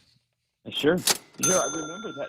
I was in the government of Guam at that time, and you don't have to be the subject of impeachment hearings like Ralph is. Right. We can have rebates, $500 a head for everybody. No means testing. If you paid taxes in the government of Guam, if you are a tax-paying member of our community, then we've already got your name. We've already got your address. We'll just send you a $500 tax rebate, a refund. Right. No rebate. Right. Yeah. That's correct. In Governor Adams' time, it was a $1,000 tax refund. That really helped the economy move forward. And I think that boost could be once again. After all, it's the taxpayers did pay their share. Well, if you're not going to look, if that's the kind of money that we're making month over month, if we've got that kind of surplus here, then maybe it is true that we don't need that 5% business privilege tax, which is another conversation. And I know that my buddy Les is going to come back out and say, no, these are preliminary numbers, CRER, it's projections, and we've got the deficit that we still want to pay or whatever. There will always be a reason why we can't do what you and I want to do. But it just seems to me that maybe we can do one of a couple of things to make it easier for the taxpayers here on Guam. Everybody is paying more for everything because of inflation and the shutdown of the economy. If the government is doing well, then the government needs to share it with the people of Guam, either by way of a rebate or roll back that BPT so that we can get a break at the cash register. Absolutely. If we over collected, why are we doing that? And that's unfortunate. You're overtaxing the people. That should not be it. The government is to provide the service so that the business community can survive and jobs out there are created. This seems a little bit opposite. And it's all about the leadership and the administration on why these are happening. Yes, it's good. It's better to be in the black than into the red, but at the same time, that's collected money from taxes. Yep. That's wrong. It's not your piggy bank. It's ours, guys. 7:30 in the morning, Jimmy. It's always fun talking with you. I'm glad that you had an incredible Christmas, and we'll get together and talk about plans for news. Frankly, I thought I saw Carabao Thursday night. I could have swore I saw Bobby Stringy. Oh. It's possible, and we should meet up there. I'll look forward to that. Okay. All right. I'll let you know. They're not open. It's Monday, so they're not open tonight. So I'll go open now. Okay. All right, buddy. Wait. Teray. Maybe Teray. I'm good with that. That's a beautiful place as well. Amen to that, bro. Okay, I got to go. I'll talk to you later. That's Jimmy Craig Moreland from the 36th Guam Legislature. And one of the guys, like I said, his statement on the vandalism at the historic Humatic Park from the governor's office. And Jimmy says, I got a plan. I got a plan right now. All we got to do is defer some taxes from these businesses that will sponsor and otherwise support the construction of surveillance systems on these places. And I say, take it a step further. Let's start building fences. Let's keep some of these thugs out in the middle of the night. This is why we can't have nice things, ladies and gentlemen. It's time that we learned to live with that sad truth about life here on Guam in 2022, because we've gone through a couple of generations of kids now that have got substance abuse issues, mental health issues, and we just got to keep them away from all of the nice stuff that we've got. 7:31 in the morning. Montesilva Tyron with a look at news and headlines being brought to you here by Top End Pest Control for all of your pest control needs. They're standing by to help. 487-5657. Also being brought to you by the original Burger King. And we've got the BK Italian Original Chicken Sandwich available for a limited time only. Three Kings is coming up, and guarantee when you were gallivanting on Christmas Day, you realized that there were people that you forgot to buy stuff for. Gift certificates might still be available. Check them out today over at BK in all over the island. And Lolita Kemet from Hoffaday Realty brings you this newscast. You can always count on Lolita Kemet, maybe for your own witness relocation program. Huh? Try her out at 688-6743. Now with big news and headlines, Montesilva Tyron. Mana, what happened? The governor calls it deplorable, the graffiti and the vandalism that took place at the Fort Soledad in Umatic. Much of the graffiti has already been addressed. The governor now calling on law enforcement to identify and prosecute offenders to the fullest extent of the law. She says she won't tolerate any crime activity that targets our history, and we will not treat these misguided provocations lightly, she says. Meanwhile, the Marble Caves remains closed after some damage was seen at that popular hiking spot. The remediation and improvement plan underway after Samsung and KEPCO both issued notice of violation by EPA following stormwater runoff reported in July. Now, the Guam Daily Post reported that it appears the remedial work has already started. They reported that in October. They were not able to get information on how soon that site would be opened up to the public. And the plan for the cliffside, quite extensive, but it's getting mixed reviews from the regulatory agencies. The Guam Daily Post reports on the Vista Del Mar plan for the Two Lovers Point cliff line. The Guam Daily Post says that a meeting will be held in January with the Tamuning Tumon Harmon Municipal Planning Council to address that plan. And those are your headlines right here on The Point. It's 7:34 in today's Guam Daily Post. There's a story about that. It says, but it refers to Mariana's fruit bats. Yeah, that's one of the issues that I guess there's some... Do we have them here? Yeah. On Guam? Yeah. I thought they were extinct here. No, they're not extinct, but apparently there are quite a few of them on the cliff line, and when there was work that was being done... Really? Yeah. Ray. And so... No, hold on. I don't mean to show my ignorance in this important biological field here. I need to call somebody. Did not Billy Bangkok eat the last Mariana's fruit bat here on Guam? I don't know. I think I did. I think he and I ate it together in the backyard of the house in Manila. I think it was him and Governor Gutierrez laughing their butts off at me because Uncle Bill gives you here. Hey boy, have some soup. Have some soup, you. Okay, and drank it. Got to drink it all the way down, and I drank it all the way down. There's the fruit bat head on the inside of it, but it was mungy. It was good. But it says here, Mariana fruit bats have been observed using the project area as a corridor to foraging grounds and roosting sites, according to the department, which noted that as a consequence of a nearby upcoming Marine Corps base, the bats have shifted their presence toward the development site. The proposed Vista Del Mar development, as presented, fails to address conservation measures to minimize or avoid impacts to that endangered species. Removing food supply and encroaching their corridor will alter the fruit bat behavior, which is a violation of the Endangered Species Act. And the question that I have here is, I didn't know we still had fruit bat here on Guam. I thought that they'd all moved to Rhoda, where, it's... Yeah. Or it's safe. Sort of safe. I'm just asking. I mean, if you got any knowledge about this, I regularly hike and and sometimes in that area, and I don't know that I've ever seen the fruit bat or the fruit bat droppings or little caves that they can live. I was in a cave. Don't they a couple stay weeks in ago. the Two Lovers Point, that deep cave? I don't know. Aren't there bats That's the in Lost there? Boys. Lost Boys. Streetwise. It's the hangout for the Streetwise gang that defiled and desecrated the scene in Umatic. I don't know. So 888-8255, 888-TALK. If you know a thing or two about that, I'd love to hear it. And if you're shy, wow, what's your problem?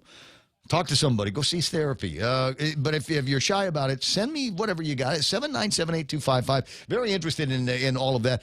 Now, you might be wondering, 736, one of the stories that we covered last week, and it was the departure of the traveling nurses. We got a whole bunch of traveling nurses, I guess, coming out from the Fed, FEMA, CDC, investigators, and things like that. Some of you might be wondering whether there was anybody that showed them a good time, and the answer is yes. We've got a picture here of Dennis Larson spending a little bit of time, personal time, as it were, taking care of making sure that these traveling nurses were able to enjoy the hospitality and some of the creature comforts that we've got here on Guam. What's that game that looks like they're playing, real Joe? Sponge bath, Ray. It's sponge. It's called sponge bath.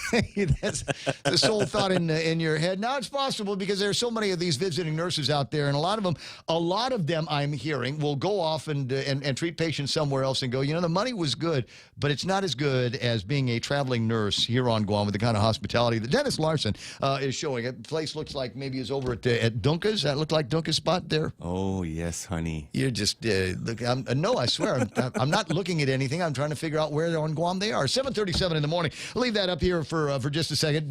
Jerry Robertson, am I going directly into Jerry Robertson, the Extra Point? Very good. At 7:37, Jerry Robertson, the Extra Point, being brought to you by Guahan Insurance Services and the team over at First Hawaiian Bank. When you first heard someone say, there are no stupid questions, did you believe it? I didn't, but began to think about the message the person was trying to get across. Let's talk about why this could be important to the place you work. Next, on the Extra Point. When's the last time you looked at your homeowner's insurance? We buy a homeowner's policy and never give it another thought until something happens. Life brings changes, and our coverage needs can change. The smart thing to do is get the answers and level up our insurance to make sure we're totally protected. That's the Insurance Extra Point. Get out there and make something good happen today by calling Guahan Insurance Services at 475-1162 or visit us at the Camacho Landmark Center in Tamuning. Raise your glasses for a toast because First Hawaiian Bank now turns your meals into a reason to celebrate. Every dollar you spend on dining purchases, including fast food, earns you up to 3 times United miles. Simply use your First Hawaiian Bank United credit card and start reaping the most rewarding credit card experience on island. Terms and restrictions apply. Don't have a First Hawaiian Bank credit card? Visit any branch or FHB.com to apply today. With First Hawaiian Bank, it all starts with yes. I'll repeat the statement. There are no stupid questions. Do you believe that? Yes or no?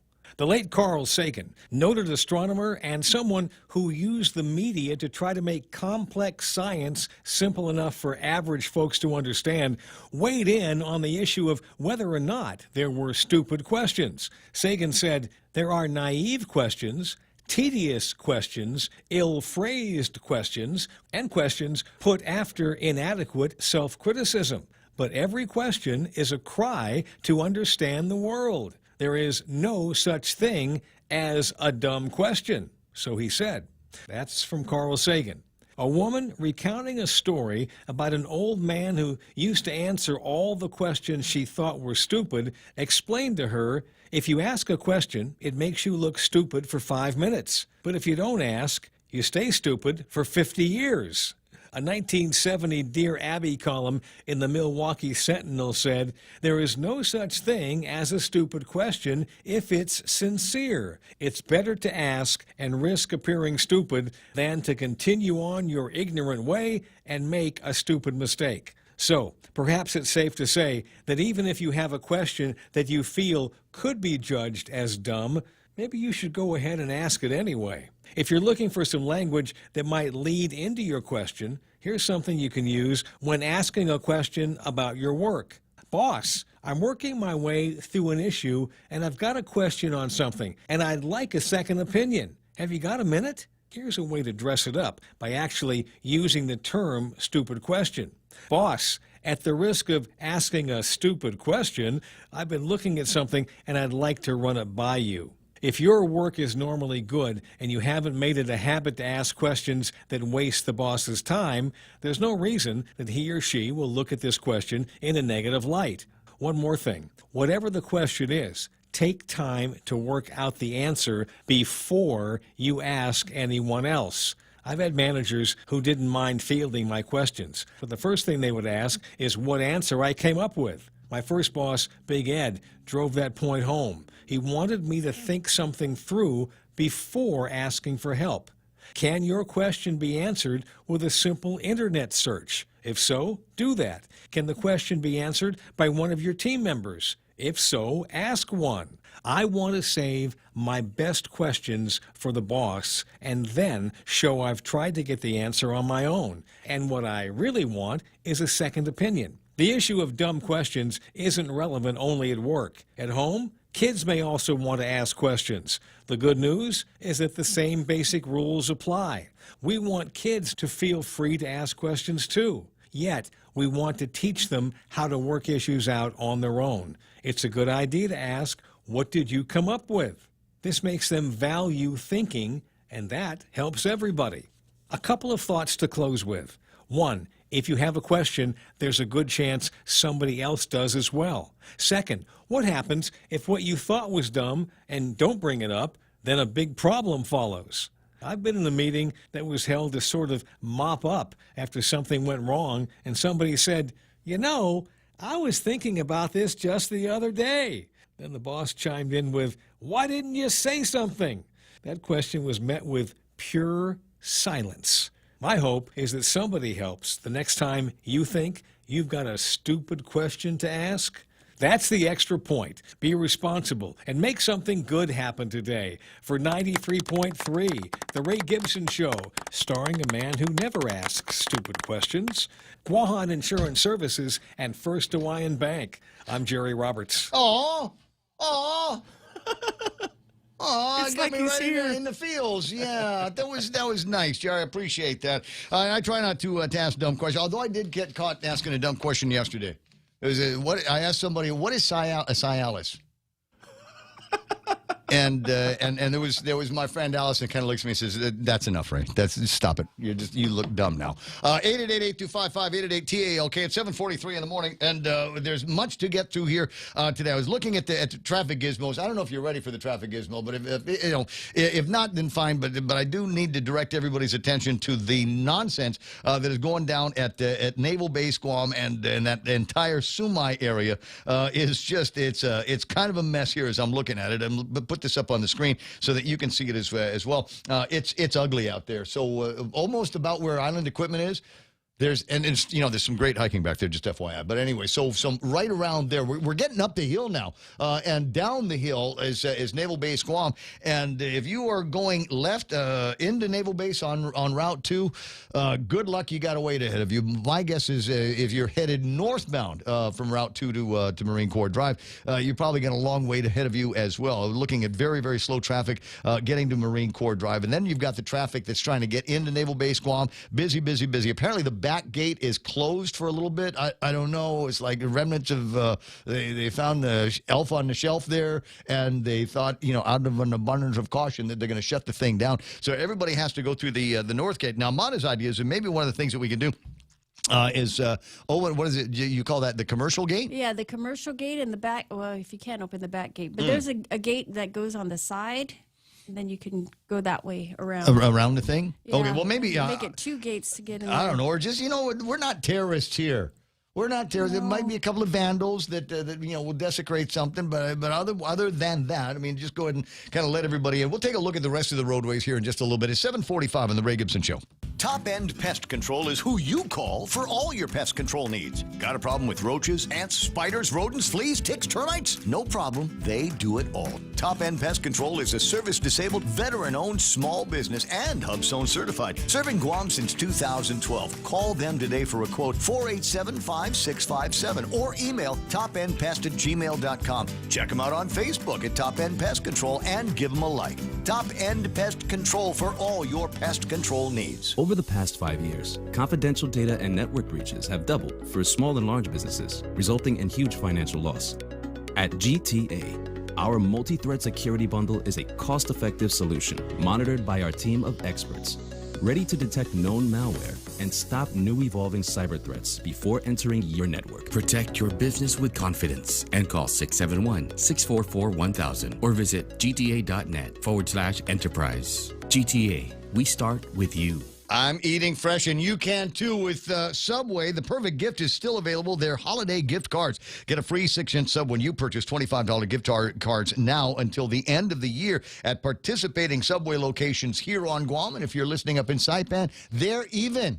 Guam Auto Spot has the best selection in Buick, GMC, Mitsubishi, and used cars like the 2021 Mitsubishi Mirage starting at $127 per paycheck. 0 down. Call 671-478-AUTO to take a test drive or get pre-approved online at guamautospot.com. Thanks, buddy. 7:47. All right, the real live right now traffic happening right now. We'll start again. Big Navy in Sumai. We got traffic backed up on 2 as well as Marine Corps Drive. Everybody trying to get in there at the same time. What did they get another shipment of PS5s? Is that what's going on? I don't know here, buddy. Let me zoom out and see if I can find some other traffic issues. Southbound Marine Corps Drive in Agana and Nigua, no major problems through there. Intersection traffic at most locations. Heaviest seems to be at the intersection of 1 and 3 and 1 and 16. But once you get past that, I think you're going to be okay. As Mana points out earlier, you know what, Anderson, apparently they don't even look at the IDs. They just kind of like pretend to look at it, go, okay, come on in. Okay, come on in. Okay. Thank you very much. And that's pretty much what they're up to there. So we don't see a whole lot of traffic slowing you down up at Anderson Air Force Base. And in fact, most of Jigo is running clear as well. There's your right now traffic. Cousin Troy coming up next on The Point. Hafade, Konnichiwa, Patois. Ciao. Enter for a chance to win the 76 Circle K World Cuisine Giveaway. Be one of 3 lucky winners to win a passport of free food from around the world at over 15 different local restaurants. Just stop by any 76 Circle K, purchase $35 or more in fuel to get an entry form. Drive by today and taste the world with 76 Circle K's World Cuisine Giveaway. Visit 76circlekguam.com for more details. Some conditions apply. Circle K, take it easy.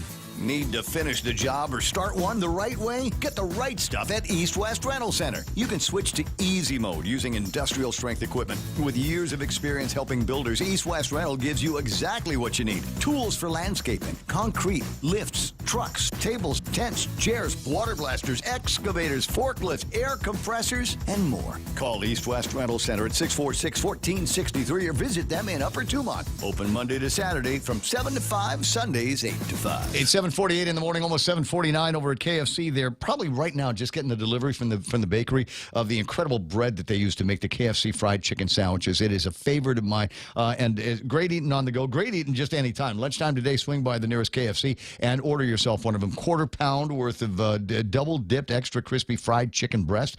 Juicy on the inside, crunchy on the outside, just the way you like it. We've got all kinds of great flavors in there. You can do the mayo, or if you like it spicy, they've got a spicy mustard, spicy mayo that they can put on that as well. Super. Actually, get 2 of them. Get 2, one regular and one with the spicy. You'll thank me for it. Your mouth is already watering because you can taste the crunch of the crinkle-cut pickles that are in there as well. And they're not little tiny pickles like some of the other fast food guys use. These things look like they're the entire cucumber is in there. Try it out today. Order it. They don't even start making it until you order it today over at KFC.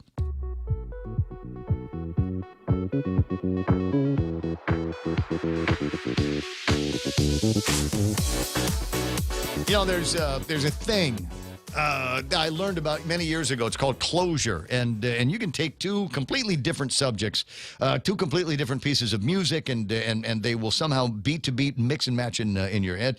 Do the same thing with videos and music. You just play some music and watch a video, and before too much longer, the video will match what's happening. And your brain does this naturally. It's called closure. Now, what's weird is I've got 2 things that are happening on the call screener. It says Cousin Troy, and I've got a piece of paper in front of me with pictures of the elf on a shelf. And now in my head, I now have the visual. It's complete. It's oh my God, it's Cousin Troy dressed like the elf on a shelf. Good morning, Cousin Troy. How you doing? Good morning. Dressed like the what? The elf on a shelf. Have you never heard of the elf on a shelf? I've heard the phrase, but I don't know what is it. Okay, the elf on a shelf. I'm the last guy that should be talking about this. Okay, so it's one of those things. In order to keep the kids, behaving before Christmas, you have this elf. And you put it on a shelf, and then you say, okay, the elf is watching you. The elf is watching you, so you better be good. And so every day you move the elf to a different location in the house. And the kids go, oh, wow, the elf is watching me here as well. You put it in a bedroom, put it in a living room, kitchen, bathroom. You can put it in the bathroom. Elf on the bathroom shelf is apparently a thing. But why don't you just hit the kids? That's the old-fashioned way of making the kids behave well. Well, that morphs into something that you just sent to your candid viewers. This whole nonsense with the streetwise whatever, the guys that vandalized the park down in Umatic. It's terrible. I mean, you saw the very soaring language that they used in the press release. Must not have been anything else going on at the governor's office. They used all the heavy words in the press release. Despicable, deplorable, vibrant, activated is among some of my favorite words that they used in there. And she told the guys over at the police department, find these streetwise boys, and we'll punish them to the extent of the law. Did she say disrespectful? Because that's really the root of it all. They're disattentive and disrespectful. A deplorable act of disrespect to our island's history. And you pointed, what was it? What was the quote now in Candid today? Oh, I don't remember. I wrote that like less than an hour ago, and my memory just drugs. That's why you should be happy that I'm here to keep track of all of the things that you are writing. Current headline: Vandals deface Fort Soledad. Government response: statements issued condemning the vandalism. The real problem is disrespect. Here's your solution: properly fund, prioritize, and align education.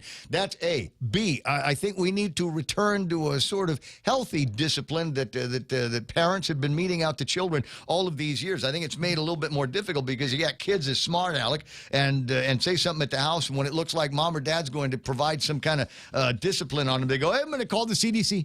I'm going to call the police on you. And parents might hesitate to take some of those disciplinary actions. I'm not suggesting that we should beat our children with the oxtail, the cowtail, like so many kids, so many grown-ups now seem to. Everybody's got a story about it, but you know what? Just a swat on the fatty part of their butt cheeks. Sometimes that's all you need to get their attention and straighten things out. Or a pinch with a twist in the pen, and then when they're right about that split second when they're right about to cry out, you threaten them with more violence, and then they stop. And they will stop. So you know, it's an interesting conversation that we have. But I think with mental health issues, the fact that kids are growing up in single parent families, far too many of them, far too often, and the lack of real discipline from parents that don't know how to dispense any real loving discipline. It's tough love for a reason.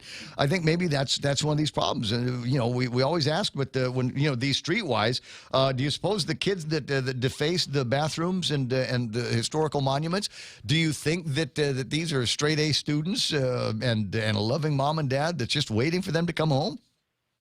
I mean, really they could be, but they just belong to this really weird generation where there are about 2,756 pronouns, and it's such a weird generation. These are interesting times, and maybe the uncertainty of living under COVID. Maybe there's all kinds of other things at hand. But it would be interesting to find out, when these streetwise kids come in, how many of them are already known to the police, and if they're punk kids, maybe how many of them are already known to the people over at the Department of Youth Affairs and the youth criminal justice system.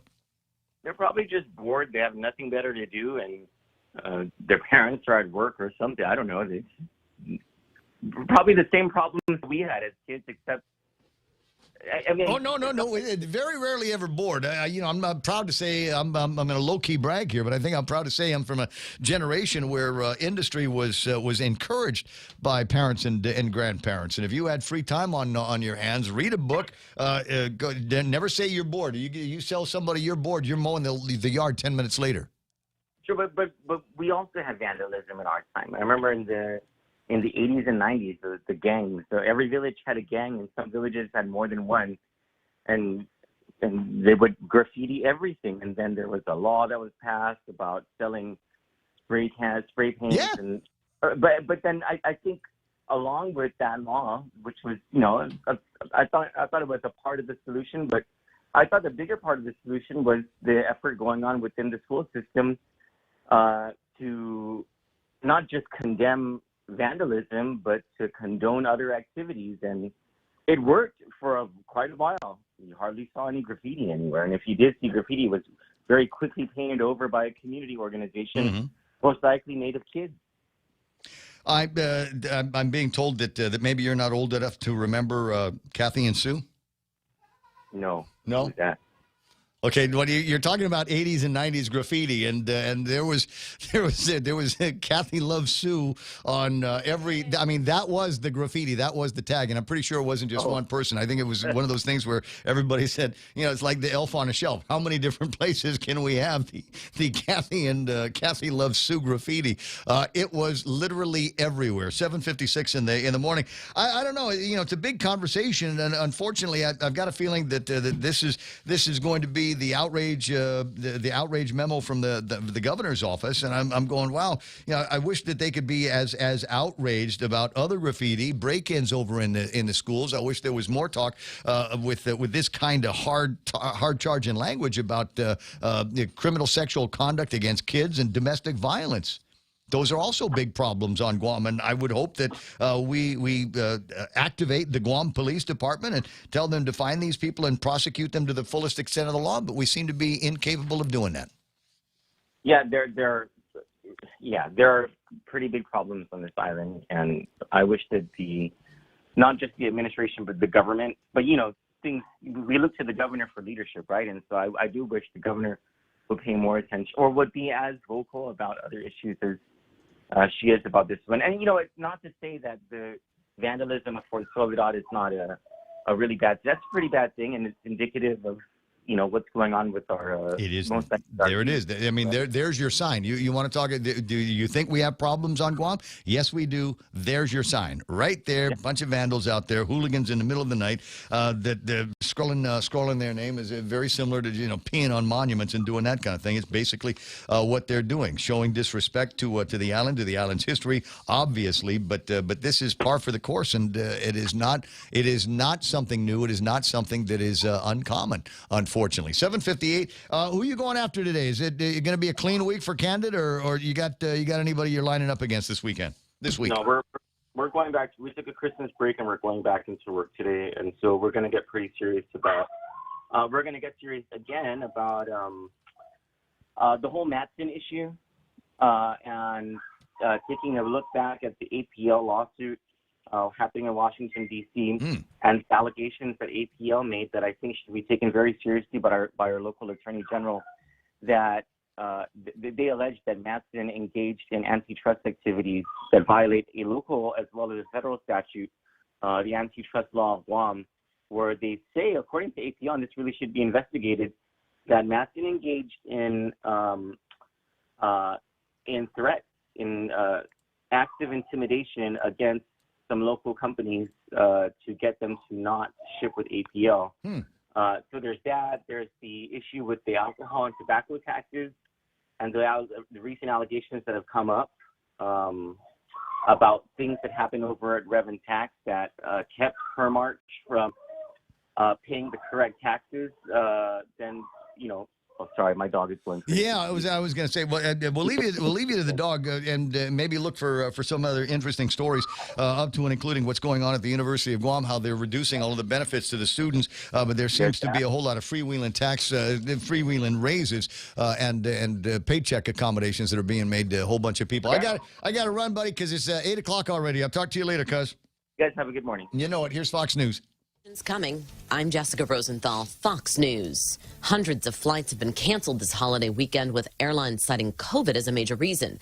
Delta and United led the way in domestic cancellations. 775 flights between Christmas Day and today, in large part due to staffing shortages. Delta saying in a statement, quote, a combination of issues, including but not limited to inclement weather in some areas of the country and the impact of the Omicron variant, are driving cancellations and potential delays. Fox's Charles Watson. Some airline CEOs had asked if the CDC guidance on quarantine time could be cut to 5 days for some who test positive, foreseeing these staffing shortages. As for the inclement weather part of those flight delays, that's not been the case for much of the country, which has seen unseasonably warm weather this holiday. Dallas broke a Christmas Day heat record with temperatures just over 80 degrees. Things are really looking pretty good, especially across mostly the eastern half of the country. The warm temperatures are back with us. I think they're going to remain that way for a good part of this coming week. They're going to be looking really good. We're going to be breaking all kinds of record temperatures, so this heat just kind of sticks with us for the next number of days. All of our action was really out across the west, even across Southern California getting rain. We have snow warnings in effect across the mountains of Southern California outside of Los Angeles as well. Fox News meteorologist Rick Reichmuth. A 70-mile stretch of Interstate 80 was closed in Northern California due to heavy snow, with what National Weather Service forecasters called an astonishing additional 2 to 5 feet of snow in the Sierra Nevadas expected through Tuesday, forecasting that these storms will soon become disruptive in the upper Midwest. Inflation, supply chain issues, and COVID, none of it stopped us from buying gifts, at least according to MasterCard's Spending Pulse, which tracks payments. Their report from November 1st through December 24th, there was an 8.5% increase in spending over last year, driven by clothing and jewelry purchases. America is listening to Fox News. The holidays are here, and you know what that means. Time to gather with family and friends, dress up our homes, and explore Christmas season in paradise. Why not share these moments for a chance to win $100 in cash? Log on to visitguam.com/Instagram today to participate in the Guam Visitors Bureau #Instagram photo and video contest. A winner will be chosen every week, so share your best holiday moments now and win. Brought to you by GVB, making Guam a better place to live, work, and visit. Half a day, this is Honey. Here at APL, our expertise and extensive network can help you grow your business and reach out to more global markets. As a responsible carrier, APL is also committed to a sustainable future, whether it's protecting the environment or investing our efforts in giving back to the community. Our dedicated teams in Guam, Saipan, and on U.S. mainland are here to support you. Call 588-4651 or visit apl.com.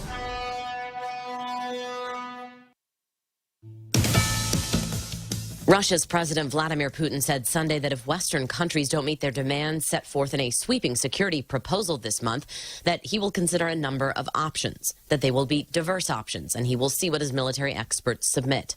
Among the demands, that NATO never offer Ukraine membership, and that NATO forces stop activity in Eastern European countries.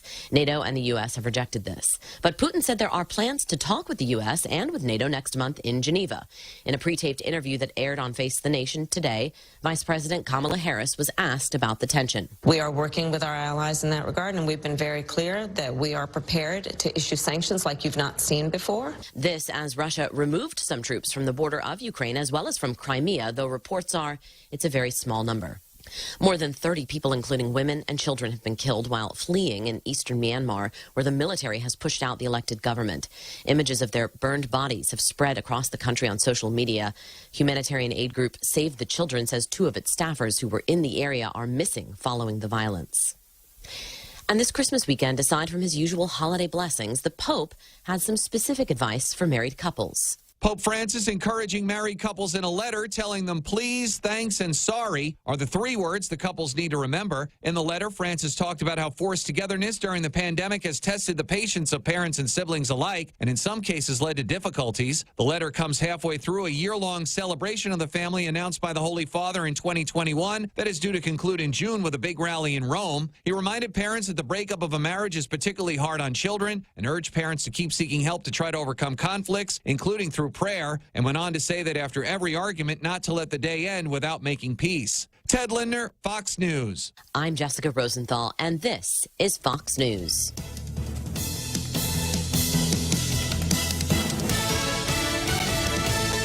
Over the past 5 years, confidential data and network breaches have doubled for small and large businesses, resulting in huge financial loss. At GTA, our multi-threat security bundle is a cost-effective solution monitored by our team of experts, ready to detect known malware and stop new evolving cyber threats before entering your network. Protect your business with confidence and call 671-644-1000 or visit gta.net/enterprise. GTA, we start with you. Oh, KFC, oh, KFC, original and crispy. Happy holidays, folks. Colonel Sanders here. KFC is here to help feed your holiday hunger with our 6 or 12-piece family meal. They both come with your choice of our delicious KFC sides, biscuits, and a personal gift from Colonel. 2 free glass food containers. Have a safe and happy holiday season from KFC Guam. It's finger licking good. JV International Safety Equipment has it all for you. Fall protection, rain gear, traffic signs, speed bumps, custom signs and banners, PPEs, fire extinguishers, plus more. Check them out on Facebook at JV International Safety Equipment Company or visit their website, www.jvisec.com. JV International Safety Equipment, Guam's leader in occupational and environmental safety equipment. Call 688-9524. JV International Safety Equipment, located in Harmon Industrial Park. Your local news is brought to you by Nambo Insurance. Skip the line, pay online. It's fast, it's easy, and it's secure. Visit nambo.com for more information.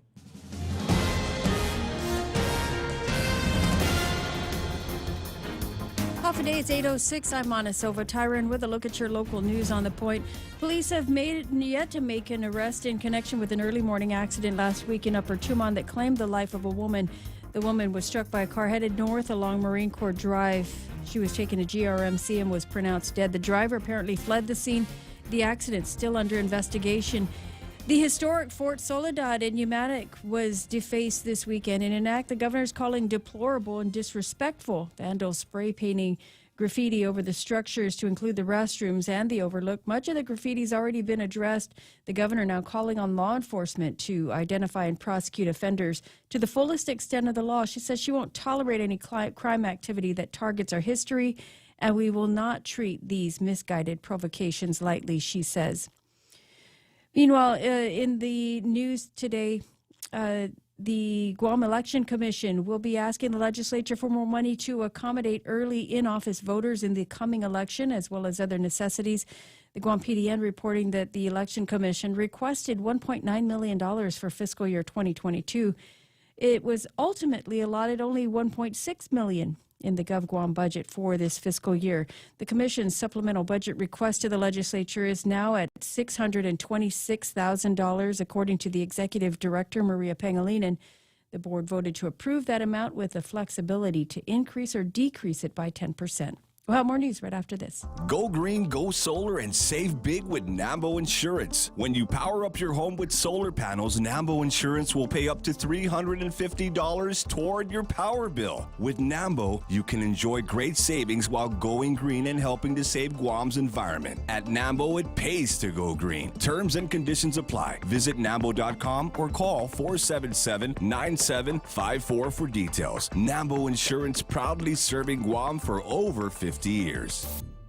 The Department of Labor has just about wrapped up its pandemic unemployment assistance program, but the agency, according to a report in the Guam Daily Post, is still waiting for guidance on how to handle the $23 million in overpayments, especially if it goes beyond the expected June 2022 PUA administrative closeout date.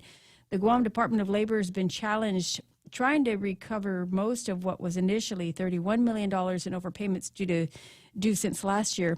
Federal rules require that the states and territories recoup the overpayments while also allowing them to grant waivers for overpayments if a worker wasn't at fault, among other reasons. To date, the Department of Labor has waived more than $2.6 million in PUA overpayments. And the Department of Education perplexed why students didn't take advantage of the community learning centers, and because no one used them, they will be closing them. The student centers were open to provide a safe, steady place with computers and internet access for students in need during the pandemic. DOE opened 21 of those sites, but after several months of operation, it appears that they didn't gain the traction in the student community. DOE now plans to use the centers for other programs to include training, workshops, after-school activities, and other summer activities.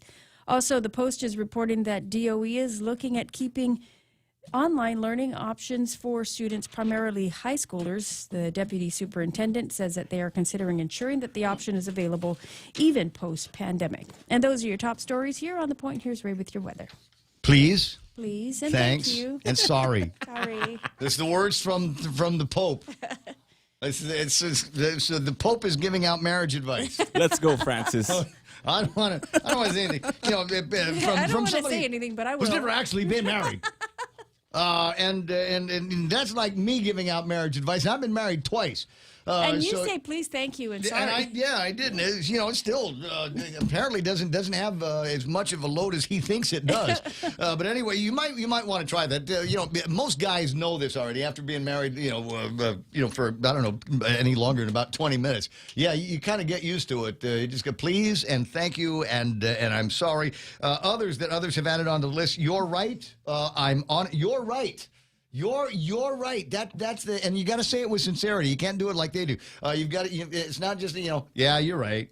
Because they'll go, oh, you're just trying to end the argument. No, really, you're right. So you got to practice the correct way, guys, to say you're right, so it sounds convincing, and she believes that she is still right. Now in your head that she's wrong. She's dead wrong, absolutely incorrect. Look, here's facts. Can I give you facts, and you're going to come back with me with feelings? I'm on it. Good point. What can I do? Is another one of those phrases that might help save a marriage. There's, I hadn't thought of that. I hear you. And maybe the most important one, I was wrong. You're right. I was wrong. Just learn how to say that with conviction, sincerity, and without a hint of a little bit of attitude. And You're and right. I was wrong. That might prevent you. I'm sorry. Thank you for teaching me this important lesson. What is... Please teach me again. I hope you're writing down what Mana says. Those are exactly the words that you need. 8:12 in the morning. If that doesn't work, what's Jay Ariola's phone number? What's his phone number? Jay Ariola is, and for those of you that don't get the joke, hi, this is The Point. We are Pika's best radio station, and the viewers and readers of Pika Magazine also say that Jay Ariola is the best divorce attorney that we've got here on Guam. So if you just cannot get these words out of your mouth, guys, and this is aimed at guys, then there is a very good chance that you might come to know. Call him first. Call it, because you don't want to get a call. Yes, please hold for Mr. Ariola. You don't want to get that phone call when you think everything is going right in your life. 8:12 in the morning. All right, is it time for the weather?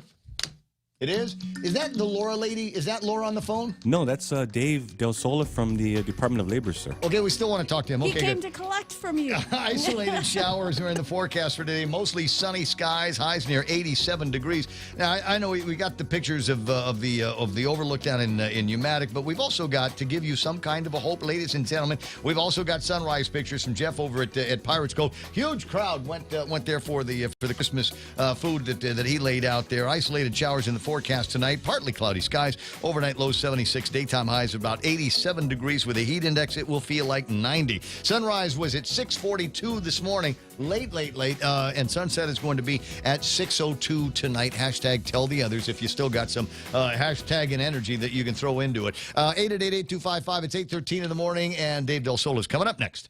Half a day. This is Governor Lou Leon Guerrero. If you're struggling to pay rent and utilities because of the pandemic, your government can help. Our Emergency Rental Assistance Program provides direct relief to you. To date, over $6.9 million has helped over 1,500 households. Apply online at doa.guam.gov or call the Department of Administration's Emergency Rental Assistance Program at 671-638-4518 or 19. Did you know that 1 in 50 employees open a phishing email every day? Introducing Lookout, the leading mobile security solution that fully protects your company from all mobile threats. Get Lookout Mobile Security for free with any Docomo Pacific Business Unlimited mobile plan. Some conditions may apply. Learn more at business.docomopacific.com. Docomo Pacific Business. Work better together. No, the Pope needs to give more practical advice. If you ask me, he needs to give more practical advice to the women, right? It's his phone. You don't have a right to see what his messages look like. You don't have a right to see what his Messenger or his Instagram messages or his Facebook or any of that stuff. That's between him and whoever he's communicating with. If he wants to show you, then he can show you, but you shouldn't be bugging him all the time. Okay, how can we change your passcode again? How can we change your passcode on the phone? What is it? Why do you feel the need to put a new password in there? Or when you do take a look at people that he's interacting with, you know, sometimes it's just easier to put the heart emoji on. It's hard. Some of the other emojis, very, very hard to get to. You gotta slide your thumb all the way over to the other side of the screen. Sometimes it's easier to just use the heart. It's not that he's flirting with anybody, and if he was, so what? You know, it's okay. You know, you don't have to eat to look at the buffet, right? Anyway, 8:15 in the morning. I should have been the Pope. I should be the Pope. Portions of the program brought to you by APL, American President Lines, a global presence with a local home. Also being brought to you by the team over at Take Care. Just incredible health plans that they've got for you. And loved by all kinds of people. Guam employees, federal employees, retirees, everybody signing up with them these days. Find out why with a quick phone call or a visit to Take Care. Getting you back to the talk faster. It's the Ray Gibson Show. That's Pope.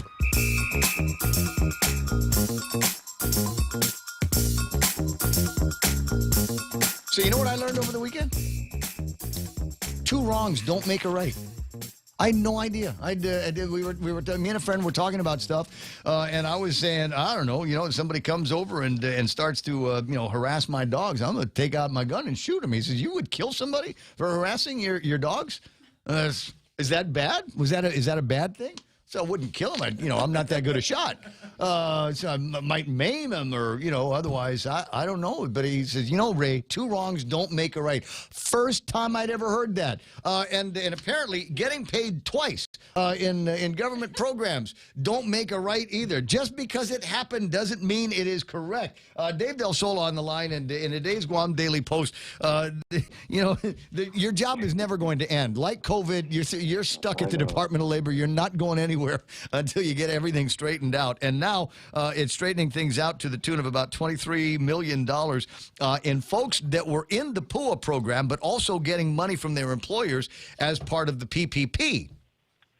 Yeah, this is probably the most unpleasant part of the job that I was hoping that we wouldn't have to deal with. But unfortunately, it looks like USDOL is telling us that it is going to be our responsibility to collect on the money that is left outstanding. Wait. So, Our responsibility here, when you say responsibility, it kind of makes it sound like if you don't collect all $23.3 million, taxpayers of Guam are going to have to pay that back. Is that the case? No, I don't believe that's the case. Oh, then never mind. We have to. Never mind. Just stop answering. Block the call. Block the call. Well, you have to take the good with the bad and the responsibility of a program. Yeah. I've been as easy as possible and as lenient as possible, giving out waivers, for our people to help them as much as possible without crossing any lines or rules. But I was hoping that they would just take the debt and collect it themselves. Mm-hmm. But apparently, as with every state, they're going to have to probably figure out some mechanisms or some ways of collection, which we don't have. Other states will just put that on your obligation onto your unemployment benefits, and that way, or they have other ways and means. But we don't have any mechanisms like that at Department of Labor, and nor do we have any reasons to have anything. Right. Like that. Well, I mean, we don't have as the article points out, as you pointed out to Haiti, we don't have an unemployment assistance program on a regular going basis here on Guam. So it's not like you can offset what these individuals owe against future payments. That's a big factor in how they'll be able to collect it mainland side. Around here, we run into a problem, and I think there's going to be to the tune of $23.3 million. We could see that coming. I remember talking to Bistra Mendiola about this when the PPP program first started, and they were talking about PUAs going, there's going to be a lot of employees that will still get a paycheck from their company under the PPP that will also be eligible for the PUAs.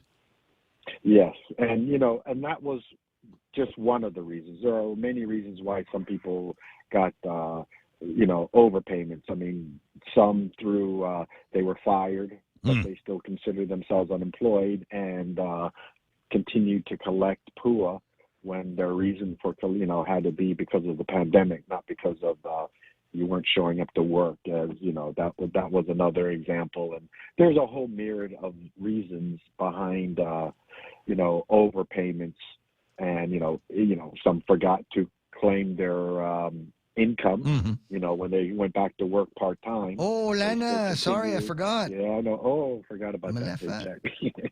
And, so there's, and this is where, the waiver consideration took place.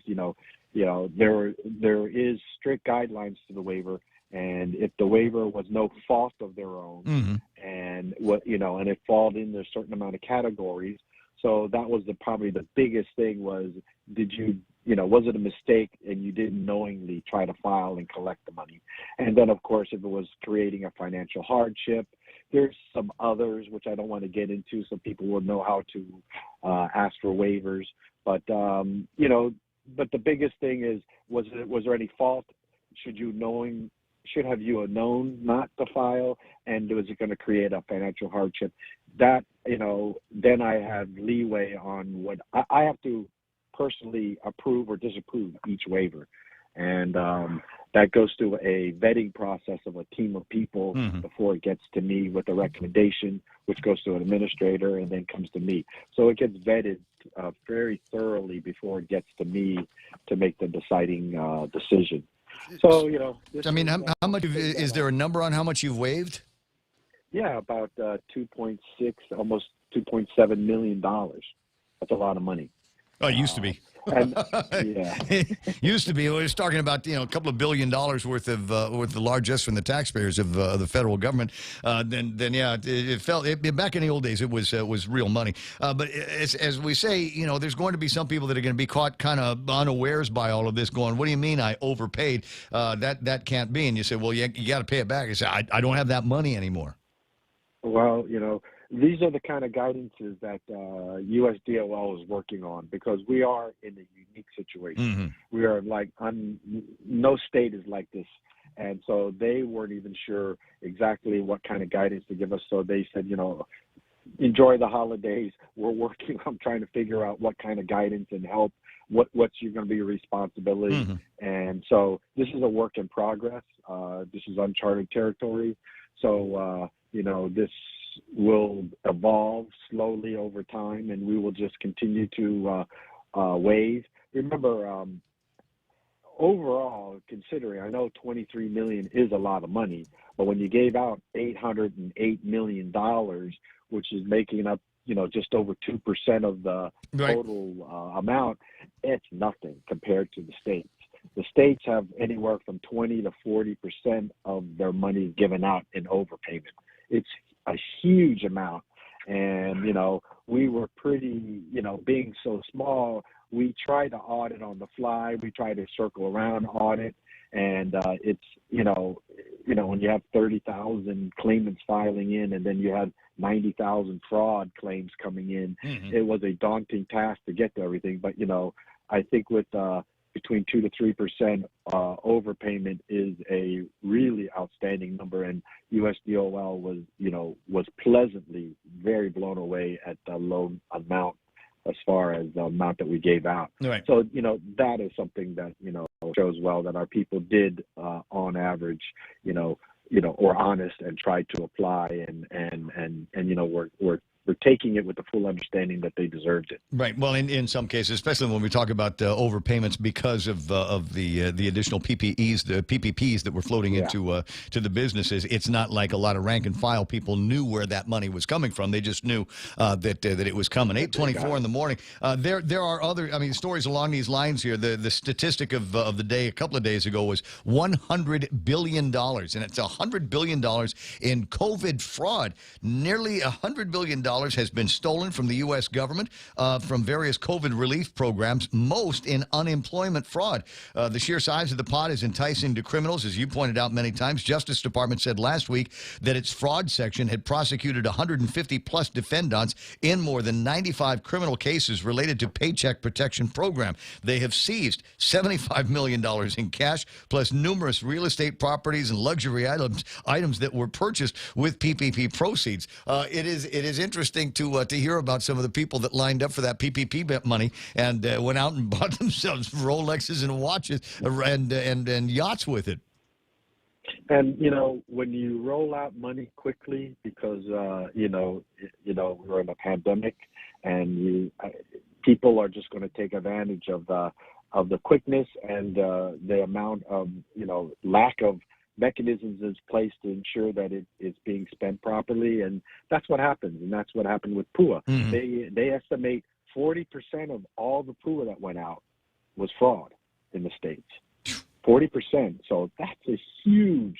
So there's a lot of criminals running around, I'm sure, that made a lot of money, and most of it came from places outside our country. We're talking about multinational predators that were coming out. I mean, it's not like there's a couple of guys from down the street here on Guam that were taking advantage of the system. It was a couple of guys from here that were taking advantage of the system, and Nigerian princes and princesses that also found ways to get caught up in that. Yeah, and it was all about cyber attacks, and so there were some really strongly well organized cyber criminals out there that took advantage of a system that was given out all by the electronic, applications means. And that's why, your data is very close, because even here on Guam, people had identity thefts. And we know many people that filed for PUA that were stolen IDs and stolen data. And it was surprising, who all, and some of us say, wait a minute, I know this guy. There's no way he filed for PUA. And sure enough, he had his identity stolen. 8:26 in the morning. Dave Del Sola from the Department of Labor on the line. Dave, I got a bigger name on line 2. I'm going to let you run. I'll talk to you pretty soon. I just wanted to, for clarity here, for individuals that might be on the list for overpayment because of PPPs that were extended to their employers, that they didn't know anything about that.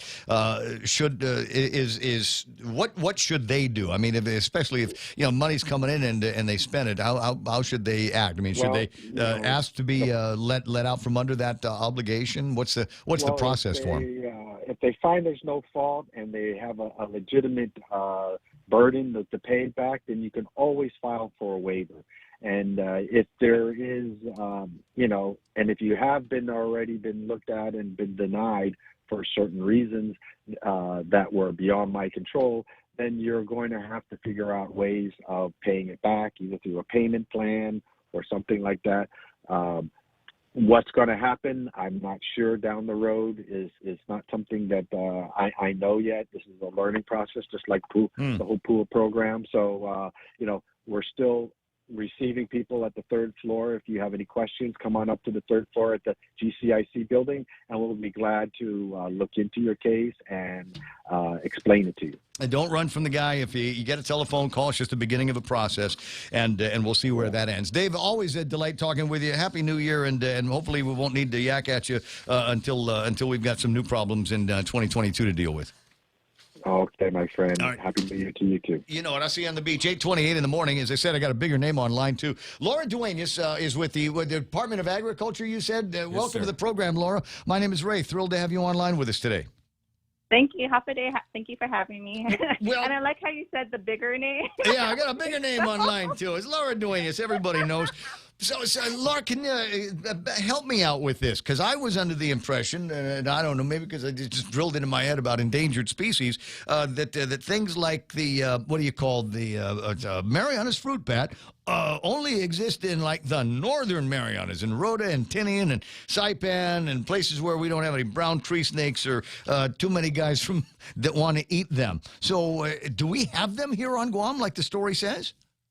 Yes, we actually do have some fanihi here on Guam. We've been tracking a small population, still not as big as it used to be on Guam and not as big as it is, like you said, in the Northern Mariana Islands.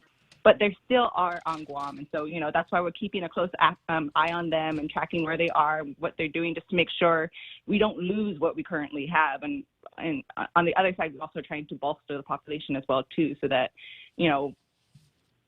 just on the off chance people might see them a lot more, that could also be the reason why, if people are seeing them, we're doing our job. There's more out there to be seen. Well, I'd be interested to finish, have a little bit more of a conversation on what we're doing in terms of fanihi husbandry and helping to as much as possible boost the population. I would assume, like anything else, that baby fanihis are just as tasty to brown tree snakes as baby birds are. Yes, so they are, and unfortunately, they also are a lot easier to get to. There's that little that precarious age that they're big enough that their parents can't take them. The mom can't carry them with them, but they're not also big enough to fly out on their own, and so the parents kind of just hang them on a tree, and they go out and forage to bring back the food for them. But that also makes them vulnerable.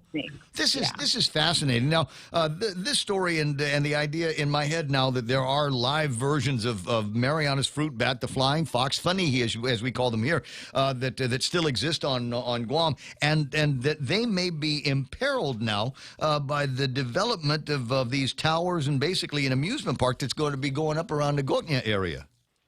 Yeah, definitely. I mean, we've been tracking some of them within that area. Even if they aren't roosting there now, it could possibly be a place that they can use in the future. And, it's just like how you said that the snake is still a big threat to them. Yeah. Creating these areas that are snake-free or at least low in snake densities creates more habitat that they can go to. And that's what we're looking for now as far as conservation is to start putting money into to create habitat so that they can go and establish themselves. We don't actually have to put out birds the way we put out fanihi the way we put out cocoa or the way we'll put out sihik, They have to go from captivity to the wild, whereas we already have them in the wild. So as soon as we slate these places that can be used for conservation, the establishment of these species are a lot easier because they'll establish themselves.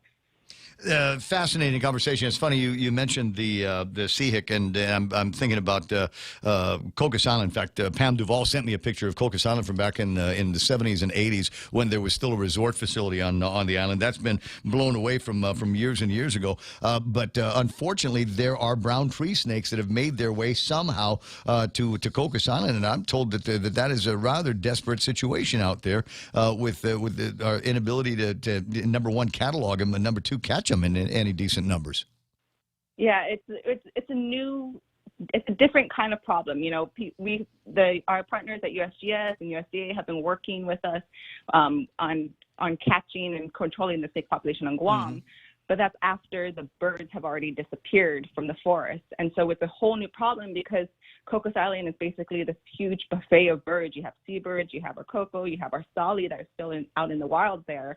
And so, you know, putting things like traps and stuff that we normally do on Guam doesn't work because their food source is just so abundant that they're like, why am I going to go for this thing when the mouse, when there's right out there, low-hanging fruit, as you say, of all of these other different birds that are nesting down at Cocos Island. It's an interesting dilemma that you were in, but I guess the good news in my mind, and I'm happy to be wrong on this, there are still Mariana fruit bat here on Guam that is trying to hold on by hook and a nail a little bit of a livelihood that they've got here. Any estimates on the numbers, Laura?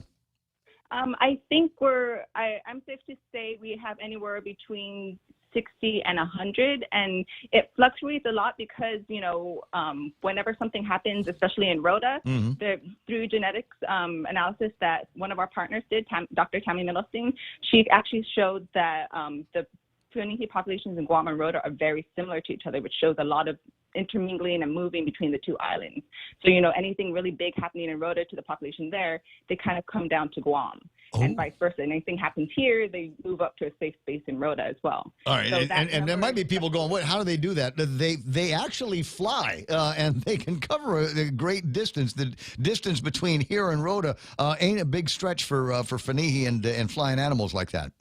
Yeah, no, I mean, and especially with gusts of wind, you know, right now we have like storm in the system towards this time of year. So we even get like the tota, the Mariana fruit dove. Yeah. We've gotten some collared kingfishers here. So like even smaller birds that you wouldn't think would make it down to Guam from Rhoda actually do. 834. Something bigger like the Fanihi makes sense. It's Laura Duenas from the Department of Agriculture, and a fascinating conversation. And I'd love to, you know what? I'd love to meet one of these fruit bats. I promise I'm not going to eat it.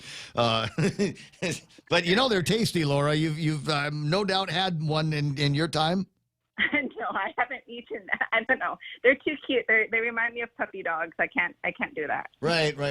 Yeah. You never met Bill Munya, did you? I don't think so. Yeah. He had a thing for these fruit bats. All right, so what can myself, Mana, Real Joe, and all of our listeners, the international listening audience, what can we do to help perpetuate this colony of Mariana's fruit bat here on Guam? How do we get those numbers higher? How do we push them over the edge and back into the realm of a healthy population here? So, you know, definitely one of the things we can do, and everyone can do it in their backyard, you know, it's creating habitat for them, you know, fruiting trees, ficuses, things that they like to eat out in the wild. The more areas that we have, the more huge trees that can house roosts really help.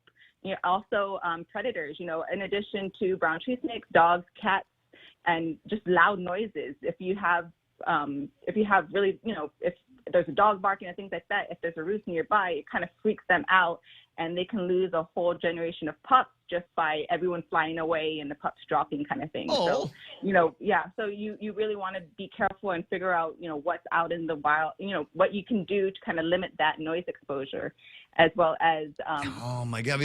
But it points, Laura. It points to other issues that we've got here in agriculture and with animals, feral dogs, feral cats, as you point out. You know, it's like the dogs are growing at an exponential rate, certainly faster than they will. So these boony dogs are, you know, could be getting into the same territory as these Mariana's fruit bat. You know, maybe giving them all the excuses they need to start flying away.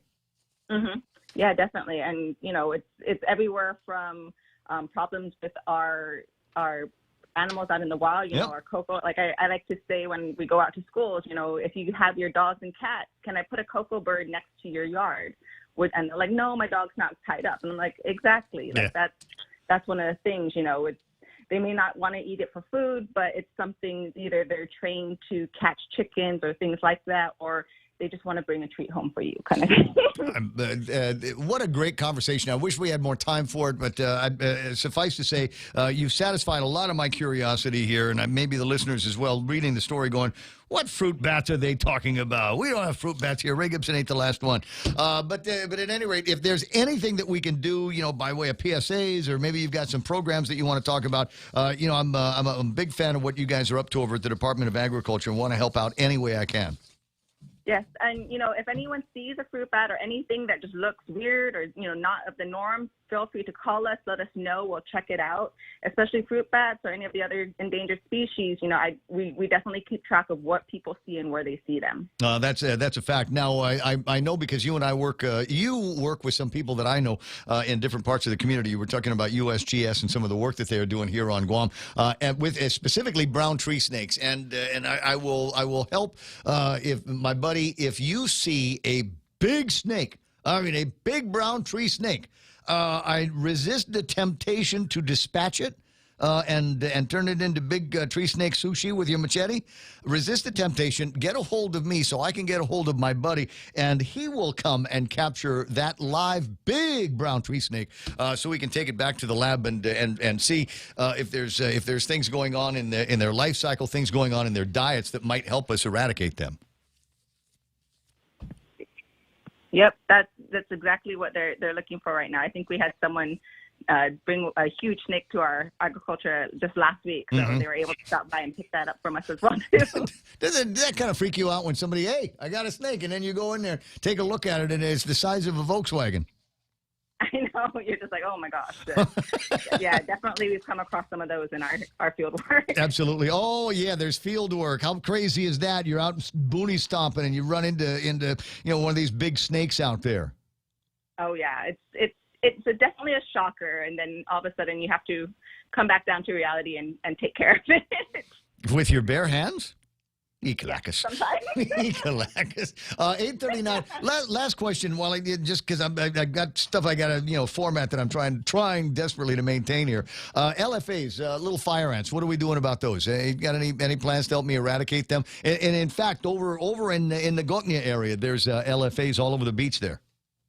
Yeah, so we definitely have our biosecurity division. They have their own LFA division, and so they're currently working on projects on eradicating it from certain areas in Guam. I know Santa Rita is one of them, but they are definitely looking at tackling all these pockets that they have eventually throughout Guam. And it definitely helps that, private landowners and people watch out where they bring their soil and their plants, just because, they're so small, they can hitchhike on anything. Yes. And that's what you really don't want, is to bring it into your house and into your yard. Yeah. So if you got a friend and you got nice plants over at their place and they say, let me give you a cutting, make sure that you examine it very, very, very carefully, magnifying glass if need be, because they're very, very difficult to spot with the naked eye before you transfer something from some part of town to your place, because the last thing you want in your backyard is LFAs. They are not pleasant at all. 20 away from 9 o'clock in the morning. Laura, always, let's make a date. Come in here to the studio. We'll hang out. We'll talk fruit bats and LFAs and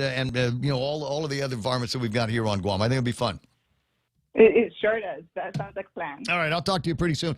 In the meantime, thanks very much for your time. 20 away from 9 o'clock in the morning. Mana Silva Tyron with the last big look at news and headlines after these.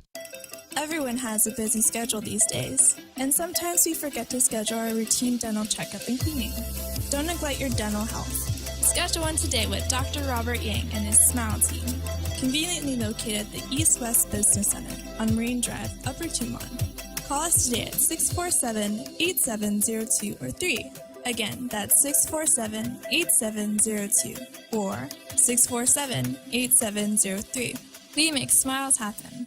As we celebrate this holiday season, we reflect on the hardships of the past 2 years and remain grateful for the family and friends who share our journey and lighten our burdens. The team at Security Title is proud of the work we do to support ourselves and our families, to serve and care for our customers, and to give back to our community. May this season of joy and the new year bring happiness, good health, and prosperity to you and yours. Merry Christmas from all of us at Security Title. Guam Auto Spot has the best selection in Buick, GMC, Mitsubishi, and used cars like the 2021 Mitsubishi Mirage starting at $127 per paycheck, 0 down. Call 671-478-AUTO to take a test drive or get pre-approved online at guamautospot.com.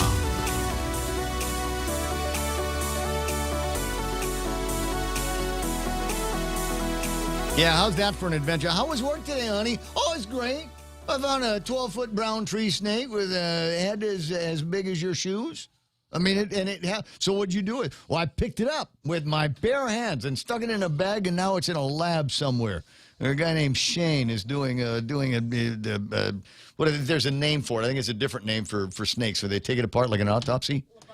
Like a snakeopsy? Yeah. And then after that, they're going to eat it. It's 8:42 in the morning. Hafamana, what's the big news? What happened today? Anything? Well, police are still looking for the driver of a vehicle that got away following a fatal crash last week, Thursday, in Upper Tumon. A woman was struck by the car while it was heading north on Marine Corps Drive. She was taken to GRMC where she was pronounced dead. The historic Fort Soledad in Umatic was tagged over the weekend. Fortunately, the graffiti's already been addressed. The governor calling on law enforcement to identify and prosecute the offenders to the fullest extent of the law. The graffiti seen on bathroom walls as well as to the overlook site. Meanwhile, there will be fireworks to welcome in the new year this weekend. The fireworks show to light up the skies over the capital city of Agana. The show being put together by ShowPro Pyrotechnics. They're also inviting the public to come down to Skinner Plaza as well as the Nico Hotel and take advantage of the displays, the Christmas lights that have been put up. You got a couple more weeks, according to the coordinator, Jeff Sanchez. He says to bring family, friends, and celebrate the joy of the holidays. And those are your top stories here on The Point. I got you. We were talking earlier about marriage and the Pope offering up marriage hacks here. Tattoo. We were talking about, there are some, like ultra ego, right? We got to share our Facebook account. There's the Instagram account. How come they're Valentine's liking every post that you have? What's going on? And that's the women talking to the guys. Tattoo Shauna is remarking, I have clients who have to video call so that their significant others knows where they are. They have to show that they are actually at the tattoo studio. I'm here with the girl tattoo lady.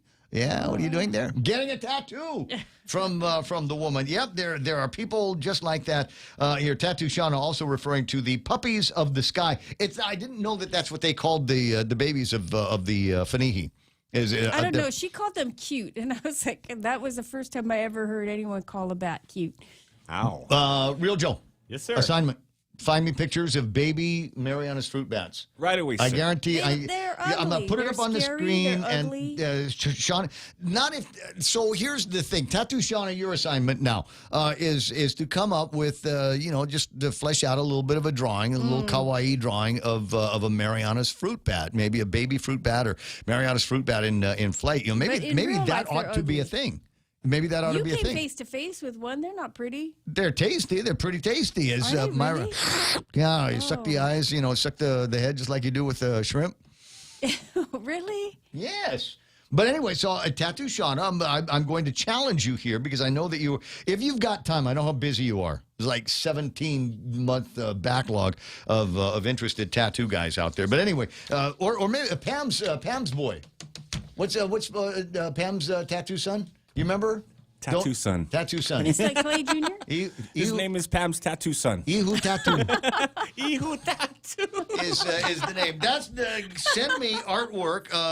Make it a nice kind of tattoo thing. That would be fun. Make tattoos kind of a totem in Australia. And maybe not just in Australia, but they got all kinds of different animals out there, and so everybody's got a different animal, their spirit animal, their totem. Who here has got the Fanihi as their, besides Jerry Roberts, as their totem? Who's got something like that? I'm in Ray, just killing time because it's 8:46 in the morning. Lots and lots to get to. Mon, I'm going to let you run. You go have a terrific rest of the day. Did you find one? I did. You found it? Okay, so you're going to send it. Oh, I wasn't going to send it. I was just going to show you. Oh, yeah, I sent you one. You did? Look, they're cute. I can't put the pictures that you send me on screen. Oh, Can you wow. see? Look, up there. They're cute. Yes. They're made to look cute. I'm Yeah, just but saying. in real life, they're scary. And they suck blood. Okay, not all of them. Most of them just like they pollinate, et cetera, et cetera. Pam Duvall says Jeff Luan is the tattoo artist. That's Tattoo Ihu over at Pam's place. Right click on her and she'll make arrangements for you, or right click on Tattoo Sean and she can make arrangements as well. It's 8:47 in the morning on the Ray Gibson Show. I'll probably be right back. Did you know that 1 in 50 employees open a phishing email every day? Introducing Lookout, the leading mobile security solution that fully protects your company from all mobile threats. Get Lookout Mobile Security for free with any Docomo Pacific Business Unlimited mobile plan. Some conditions may apply. Learn more at business.docomopacific.com. Docomo Pacific Business. Work better together. Check out the newest hydro and garden center to hit Guam, Crop King Hydro. We have a huge selection of plant nutrients, soils, hydroponic mediums, organic pest control pumps, plant support, tools, and so much more. Call 635-4769. 635-GROW. Open Monday through Saturday, 10 to 6 at the Dededo Satina Mall, right across from Payless and Paradise Fitness. For whatever you grow, think Crop King Hydro. Crop King Hydro. Hey, if you're like me, then you don't have any money. You probably didn't start with any money, huh? Did you go over on the credit? I called the credit card company, by the way. I called the credit card company. I said, hey, listen, this is going to be kind of a pricey Christmas, so I'd like to know if I can stretch some of these payments out. And the answer was yes. But I tell you what, if you've still got a couple of bucks, but you want to save them for some New Year's festivities, give the gift of Chili's gift cards, and you can get a treat from Chili's. A free $10 bonus coupon for every 50 Chili's gift cards purchase. At Chili's, more life and gift giving happens there.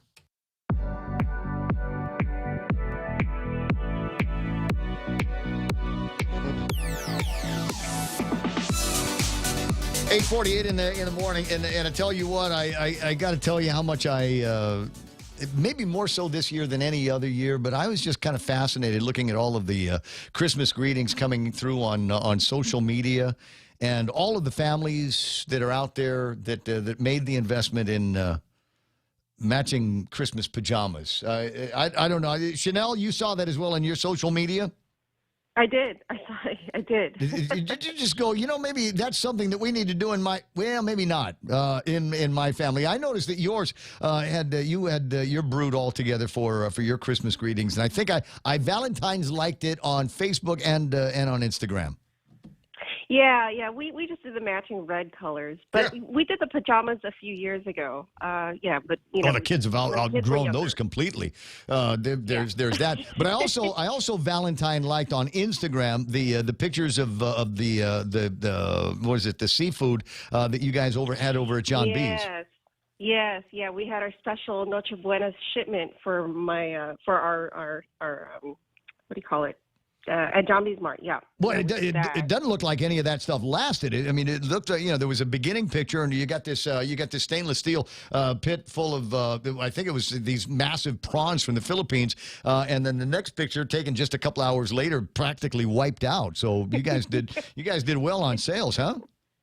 Yeah, it was great. I mean, people were just lining up just to get all their hands on shrimp, on the live crab, and all the goodies too. So the desserts, the Filipino desserts. So it was great. You did outstanding. A couple of things that I want to talk to you about. One of them, you'll get the numbers for me later, but as we downsize and deprioritize, I suppose, isolation and quarantine as a result of COVID-19, we don't need as many rooms. But it occurred to me, I was wondering, the $53 or $54 million that we spent, or that the taxpayers spent, federal taxpayers spent on quarantine and isolation. What does that come down to per occupant? But you don't have a sense of that right now, do you?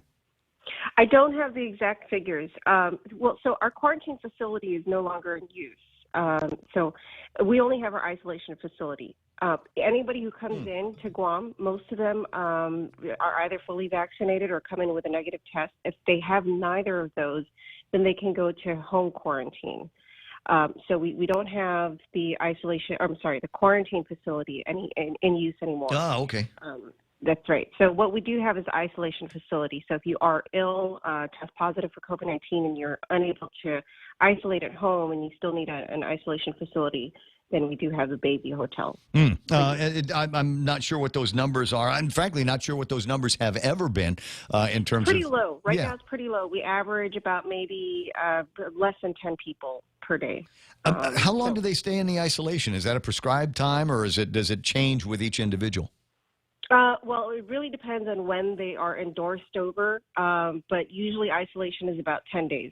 Is it voluntary? It's voluntary for the individual, unless, of course, we do an assessment and we determine, it is voluntary. But, if we make an assessment and we recommend for them that their home is not suitable for isolation, we do encourage them to use the isolation facility. But of course, it is voluntary. Yeah, and I'm told that there's a number of individuals where you've got multiple generations in the house, and there is a little bit of a spread that I'm hearing about. Definitely in the States, where more and more people. In fact, there's a couple of folks that you probably follow on Facebook as well that have discovered here they are hours away from the holidays, all kinds of plans they had with family and friends, and they find that they've got COVID-19, one variant or another, and it's a little bit tricky to find out what variants you have. Although there noted another headline in the news about the Department of Public Health getting their hands on a $25,000 gizmo that you can put a sample in, and it will tell you what the variant is. Yeah, so we were able to put in a purchase order for, it's a smaller size version of the genome sequencing, the machine that we wanted. So it's not as ideal as what we had hoped for, but nonetheless it'll probably get the job done for now. Mm-hmm. So it does do genome sequencing. Probably won't get here till about sometime in January. Then it takes some time to calibrate and then train the personnel to use it. Yeah. So we probably won't be able to put it to use till about sometime in February. Genome sequencing, is that something that we, because there's this lady running around saying that she's got my kid. Can we use that genome sequencing for that? She's got, I'm sorry, she's running around saying what? That she's got my kid. I'm just kidding. Oh, DNA sampling. Yeah, DNA sampling. No, I don't think it does that. Well, that's too bad. Because maybe if we'd have gotten the $30,000 machine with that option, maybe that would have been, have our own little Maury Povich saying, the kid is yours. Yes. Congratulations. This is not the Jerry Springer show. Yeah, the Jerry Springer show. That's what I'm talking about. All right. Well, that is kind of interesting that we've got that kind of technology around here. Once the COVID panic about COVID and the pandemic is passed, will that just gather dust, or will there be other uses for public health to be able to use that to sequence other illnesses or make confirmations of things that people have around here? Yeah, so we can actually do genome sequencing for other types of viruses. So it's not just COVID-19. So we can put it to use for other purposes. Okay, well, obviously you got to have samples to put in them, right, Chanel? So the question is, are you going to be going back to a full-on testing mode? At some point, it's got a short week for everybody because of the New Year's holiday that's going to be coming up. But on the other side of 2021, when it gets to be 2022, what are the conversations about testing? In the general population? Well, we do have to prepare for the possibility of Omicron turning into a surge. So that's one thing that we are looking at, what that's going to look like in 2022. Although we haven't had lab confirmation of Omicron being here, I think it's only a matter of time.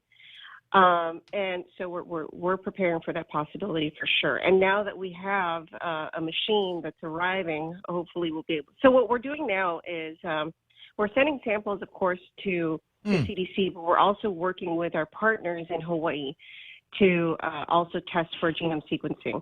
But that's not going to stop just because we have a machine here in Guam. I think we're still going to continue to send samples to our partners at CDC and in Hawaii, because the machine that we're acquiring is only going to be able to test small sample sizes. Right. So, yeah. but I don't know. I keep thinking about the Omicron and everything that I'm hearing, and I think, every day that passes by, some of the knee-jerk reactions that have already been taken across the nation and the world, and in fact look clearly like that, because Omicron is not coming across as anything that's going to give you anything other than flu symptoms and maybe mild flu symptoms at that. So when we start talking about the possibility of a third surge on Guam driven by Omicron, what are the contingencies that they are talking about there? What can you share with me? Well, we still have individuals that are not vaccinated, so we need to prepare. Who are those people? What? My God! What's the matter with them? How could they possibly be so selfish? Well, I'm talking to one of them. Well, I'm just, it's the first time in history that the success of medication is determined by whether I take it or not. So, well, you forget that we do have here in Guam, for those who are unvaccinated, we do also have high comorbidities, hypertension, diabetes. I don't have that. We don't know what the outcomes will be. I don't have that, so it's okay.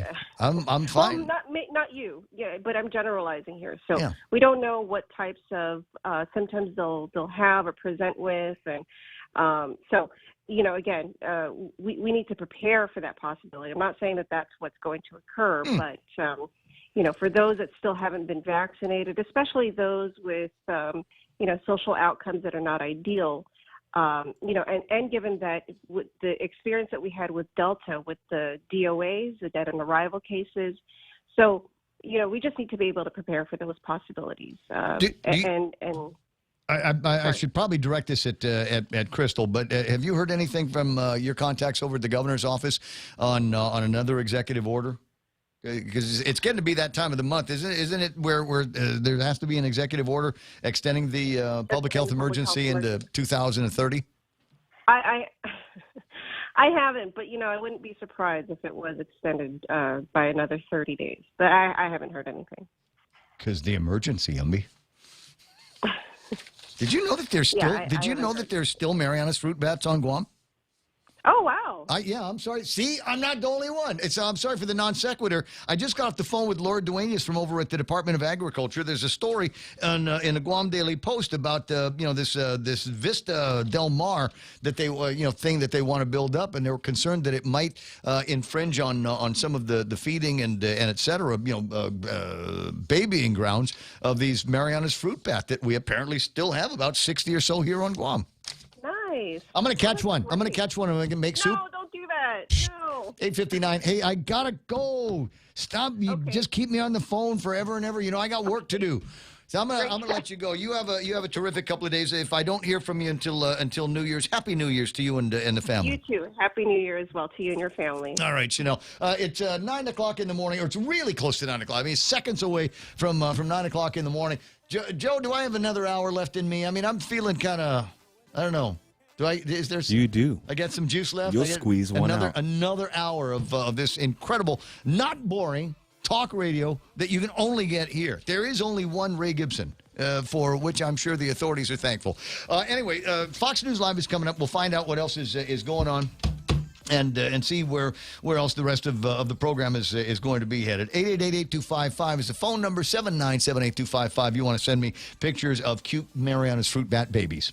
Major vaccine mandate takes effect in a few hours. I'm Jessica Rosenthal, Fox News. An East Coast vaccine mandate takes effect Monday, and it applies to employees of private businesses. A number of major cities are now planning to implement vaccine mandates, but the one that's going to take effect here tomorrow morning in New York City is arguably going to be the strictest, possibly in the entire country. Almost all private sector workers in the city must be at least partially vaccinated unless they are working from home. The ruling affects roughly 184,000 businesses. Fox's David Lee Miller in New York. Tomorrow's also the day by which children over the age of 12 must show proof of full vaccination in order to enter many indoor venues.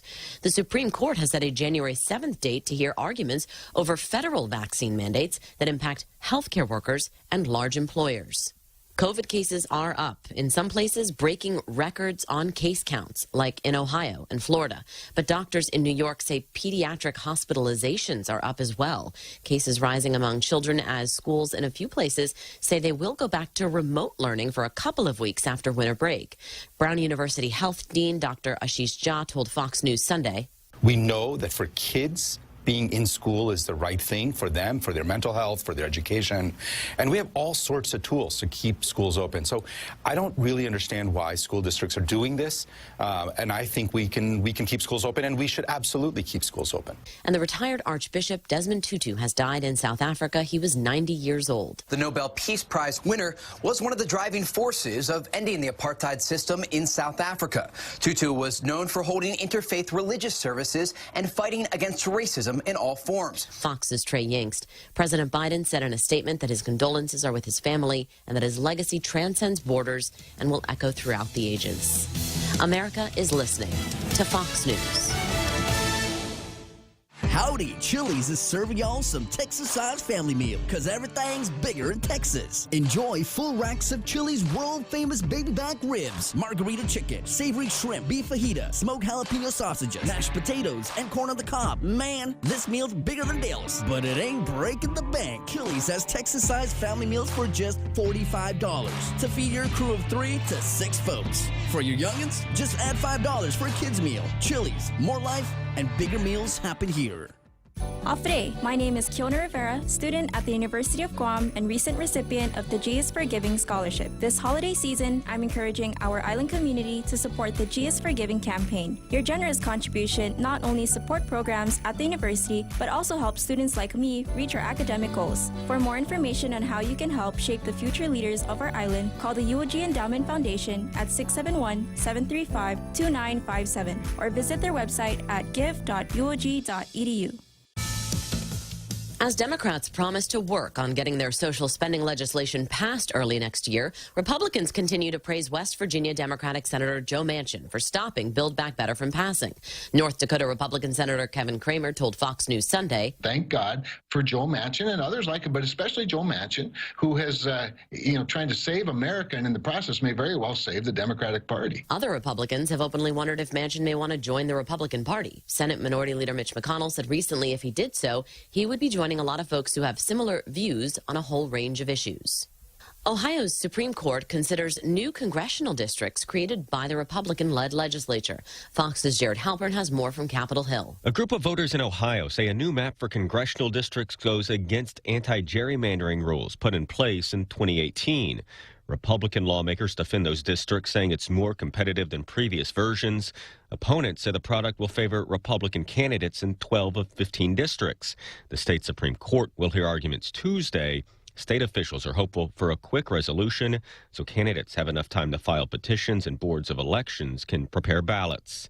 On Capitol Hill, Jared Halpern, Fox News. And a lot of happy history buffs gathered for the return of an annual tradition this year. Hundreds gathering Saturday in Washington Crossing, Pennsylvania, on both sides of the Delaware River to watch an annual Christmas Day reenactment of George Washington's 1776 crossing, a year after pandemic restrictions forced viewers to watch it online. Reenactors in 3 boats completing the crossing in about an hour. In the original crossing, boats ferried 2,400 soldiers, 200 horses, and 18 cannons across the river. Washington's troops then marched 8 miles downriver before battling Hessian mercenaries in the streets of Trenton, New Jersey. Paul Stevens, Fox News. I'm Jessica Rosenthal, and this is Fox News.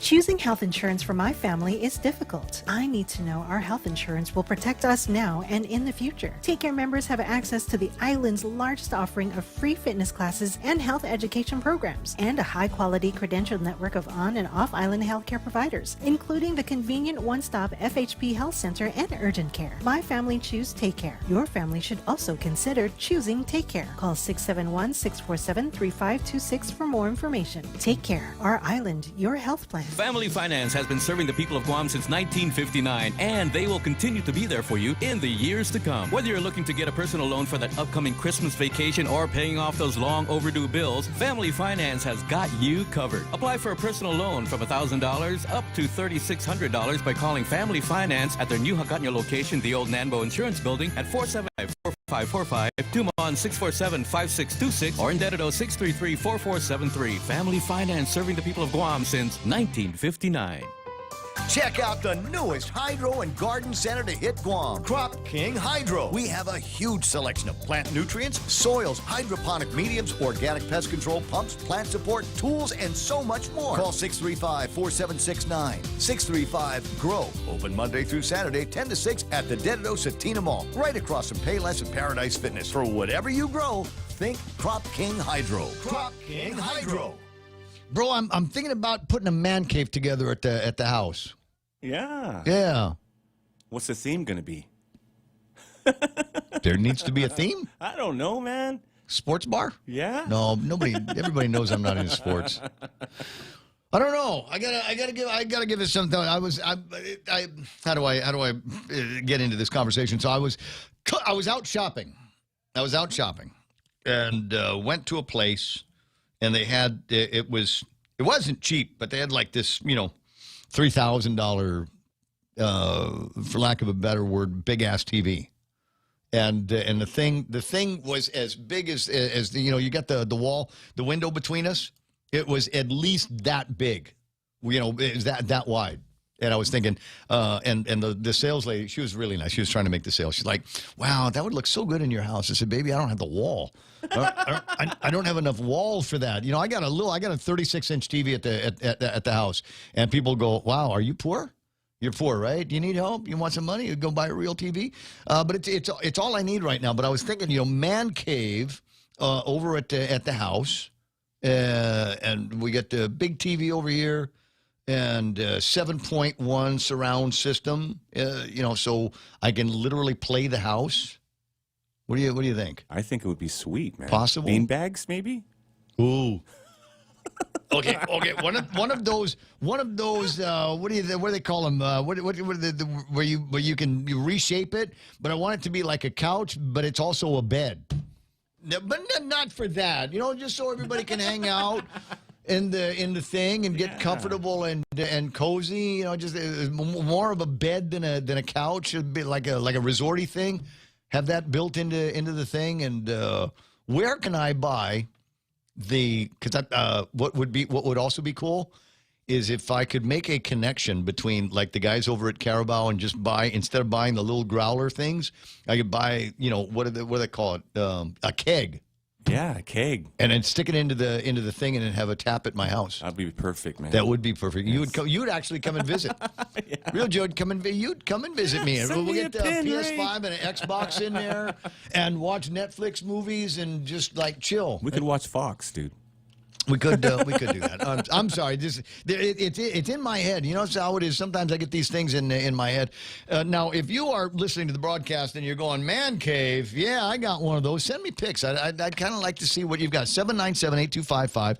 797-8255. Let me know what it is that's in your man cave. Now, there's apparently a woman version of it.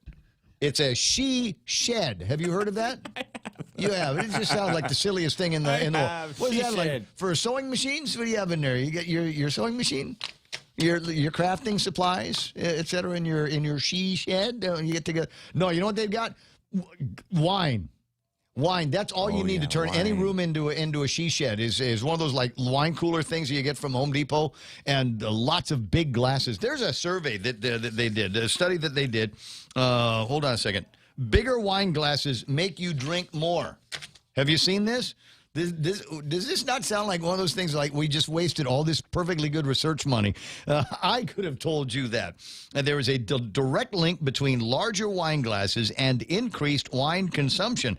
Researchers at the University of Cambridge set out studying drinkers at a pub to see whether serving wine in bigger glasses led to them imbibing more. Over the course of the 16-week study, bar staff switched out smaller glasses with 3 larger sizes. The researchers believe customers may have been drinking more as their perception of how much they were drinking was skewed by the larger glasses. Their reaction was to order more and drink faster.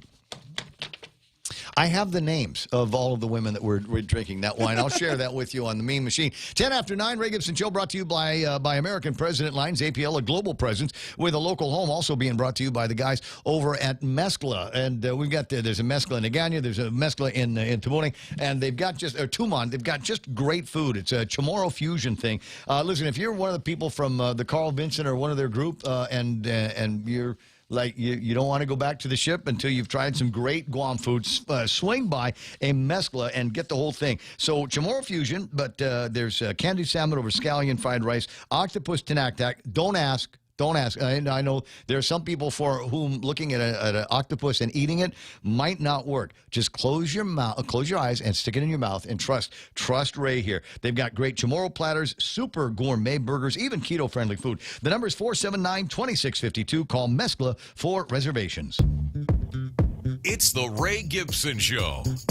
Morning talk that matters. Call now, 888-TALK. That's 888-8255. Now, you're going to try that now, aren't you? We're going to get big wine glasses. Where do we find big wine glasses? There, in and of itself, is an interesting question. Now, I don't drink wine, but on the off chance that I've got people over at the house that do, I've got wine. I've got these wine, but it comes in special glasses, and I want to say they're like tempered glass, so they don't break. Is the thing. I was able to get them for just a few dollars. Somebody was leaving town, and she was leaving. She knows the kind of people I hang out with, and she said, "Ray, these are the kind of glasses that you want in the house, because even with the clumsy and fun drunk people you hang out with, they won't be able to break them. They've survived many a party, and so but they don't hold a lot of wine, so you got to get a lot of wine bottles." Did I tell you what the goal was at my party yesterday? To get wasted? No, it's a well, it wasn't from not me, Real Joe. I got to work. I got to work. Right. I've got real life grown up Responsibility. responsibilities. Yeah, but so I was at a party where they were trying to break a record on how many champagne bottles they could have. I've seen a picture. It's a lot, but I don't think they broke the record. Darn it. We'll have to start a little bit earlier. Next time when we say brunch starts at 9, we mean brunch and mimosas start at 9. And don't just show up with orange juice and think somebody else bought a lot of champagne. Always come in with either lots of champagne or lots of OJ or both. 9:13 in the morning, 888-8255, 888-TALK, 797-8255, waiting on your man cave pictures or your she shed pictures. But in the meantime, Keena McCausland from the upper left-hand portion of the United States of America celebrating their Christmas Sunday.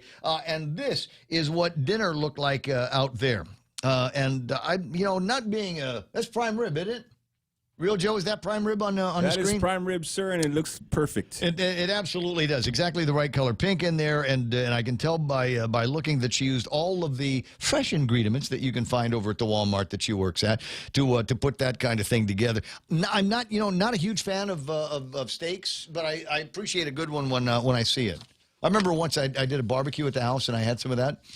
And all I could think was the most and you know me, I never get anxious about anything, but it was the most nerve-wracking thing because, my dad's there, my mom's there, and here I am, and first big get-together that we had at the house, and all I could think of was, don't screw up the roast. Do not screw up the roast. Don't blow it, right? Oh, my God, 9:14 in the morning. It's one of those things where you're just like, I can take this off a little early, right? It'll self-cook until it is ready. Anyway, so you got the telephone numbers. Don't be shy about using them. It is the last Monday before it turns into 2022. And questions that people are asking, I'm answered a little bit of it this morning, was what are we doing on New Year's? What is going to be happening? Is, back in the olden days, everybody gets together down in Tumon, and we fight the traffic, and then we watch the fireworks show, and then we fight some more traffic and try to get home at a reasonable hour. So you've got New Year's Day that you're not trying to recover from, or you can go hang out with family and friends and things like that. So when it comes to like fireworks shows, what are we going to be having?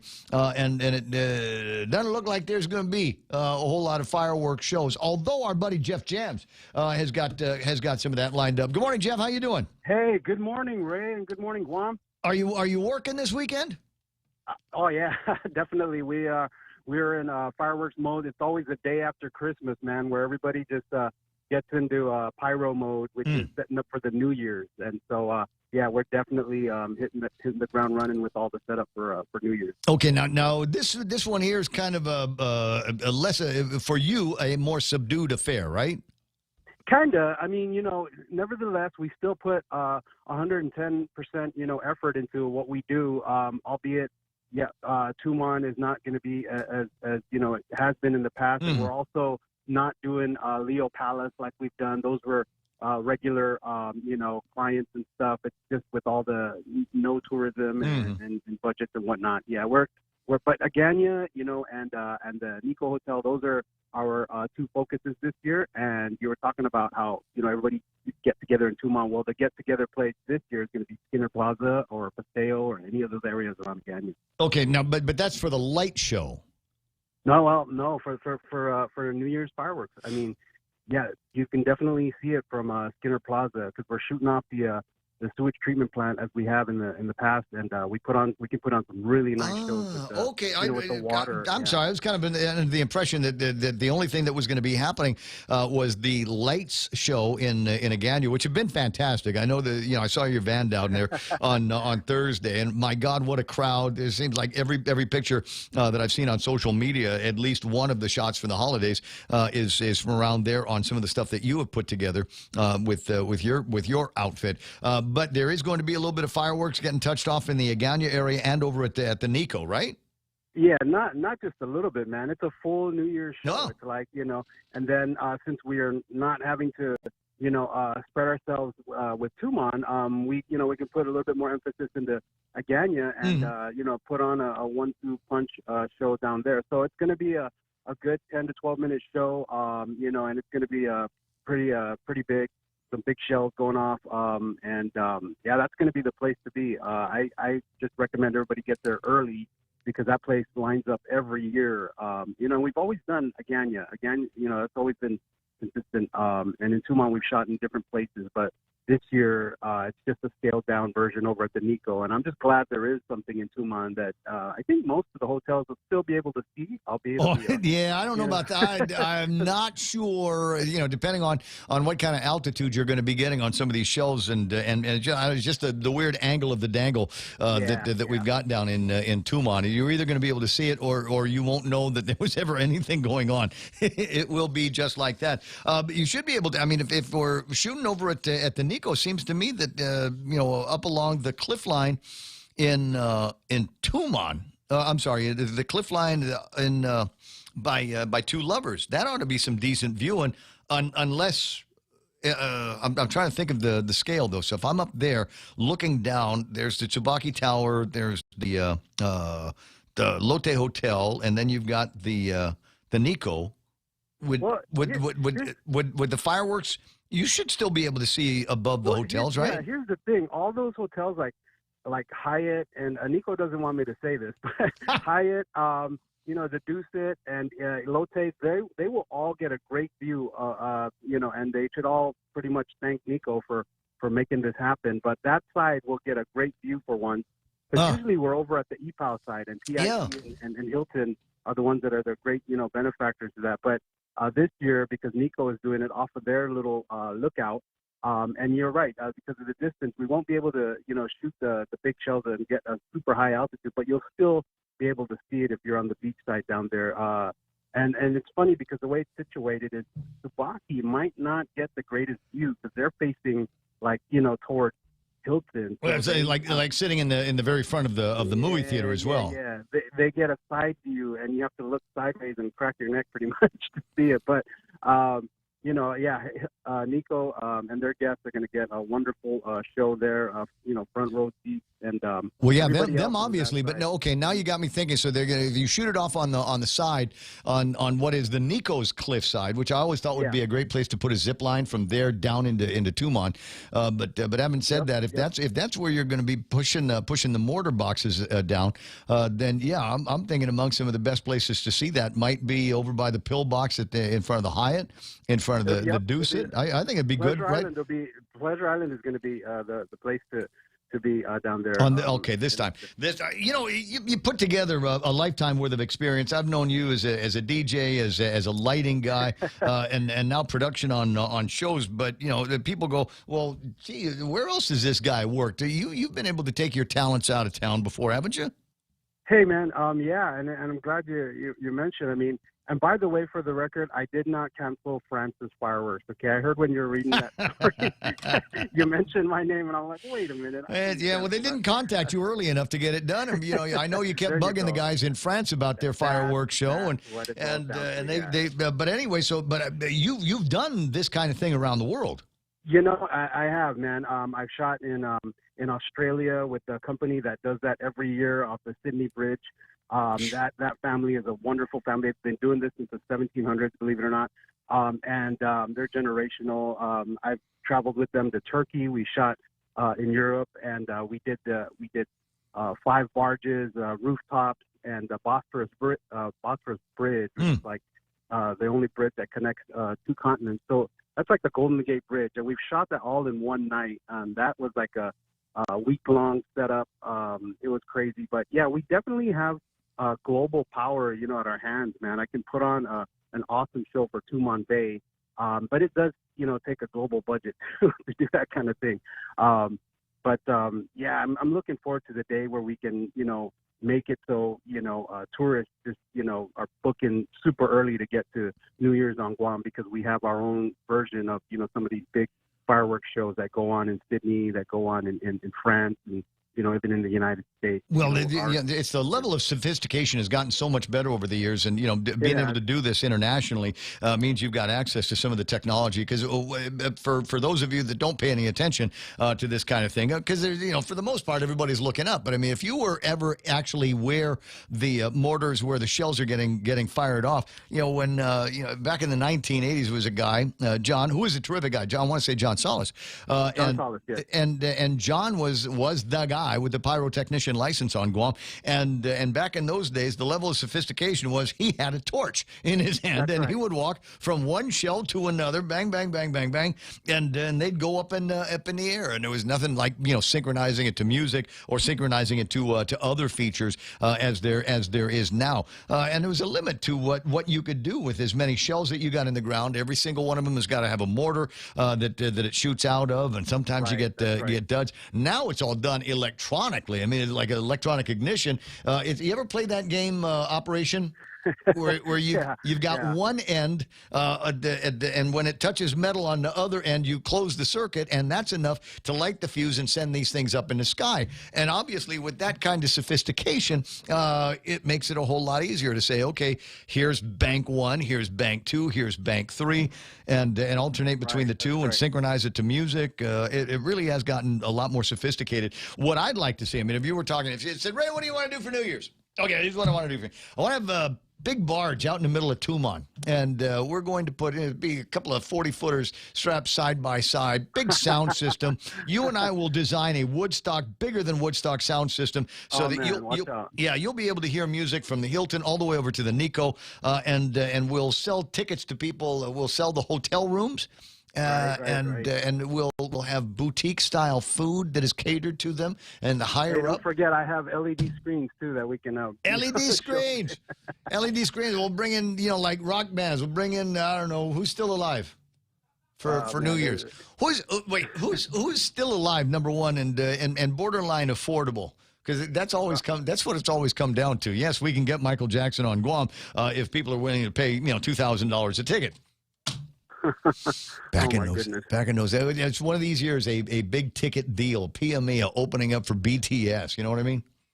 All it takes, man, is proper planning and time. You know what I mean? If we hit the ground running, come first quarter, January, February, we can pull off an awesome show for the summer or whenever. It just really takes a lot of good planning and timing, and then we save money too. So I'll get Real Joe to work on that real quick. Talking with Jeff Jams, and he's going to be doing some fireworks. You will be able to see fireworks shot off from the sewage treatment plant in Agana, as well as another. I don't want to say private show, but the Nico has picked up the tab on a show that you should be able to see in all the trendy places down in Tumon around Pleasure Island. So having said all of that, they're going to be, as you say, planning is going to be be important. So folks over at places like the Visitors Bureau, maybe some other hotels, maybe there's businesses that are going to be opening up in 2022, like Ross. Ross should have a fireworks show.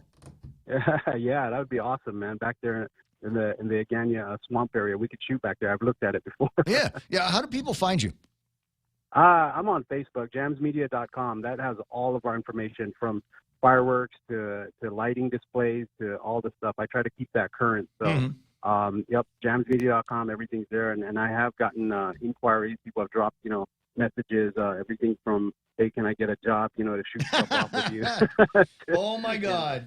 Oh, I've done that before. It is one of the most interesting and adventurous, and you never know what's going to happen. There's a whole other level of, oh my God, this could all go up at once.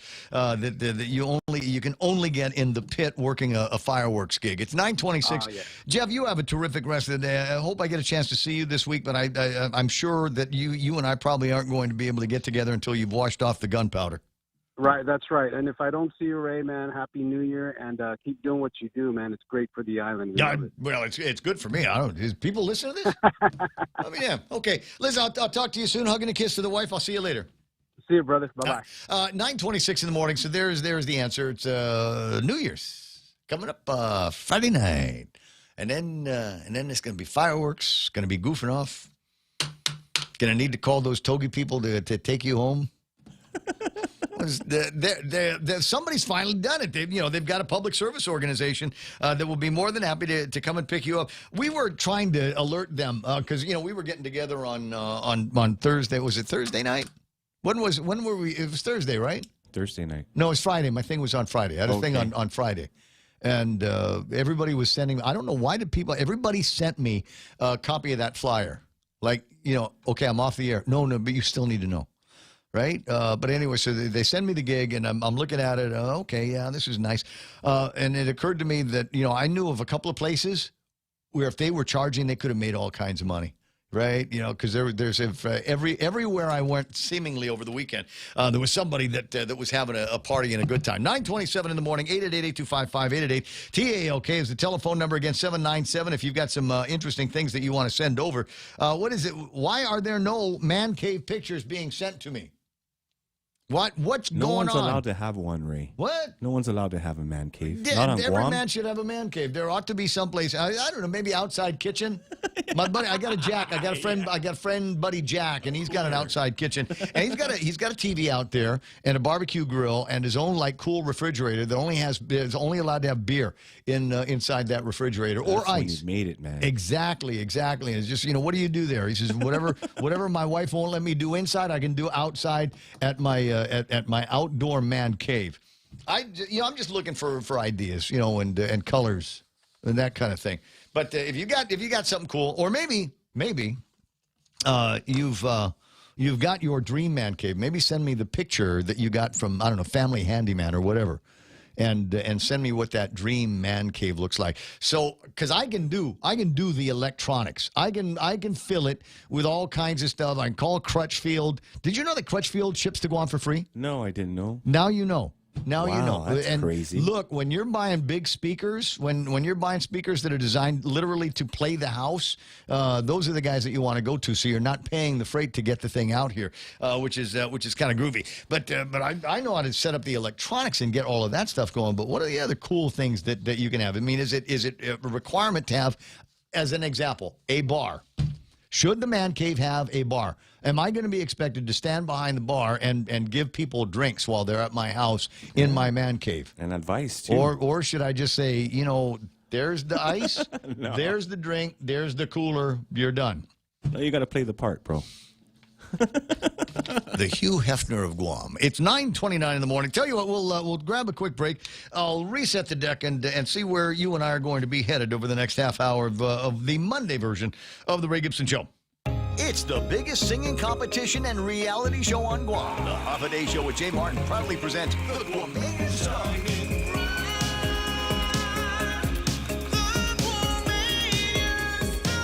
Watch how the talented Guamanian artists conquer the shining star stage and elevate the local Guam cultural artistry to the global entertainment quality. Interested parties can email theguamanianstar@gmail.com and check out the official Facebook and Instagram account of the Guamanian Star.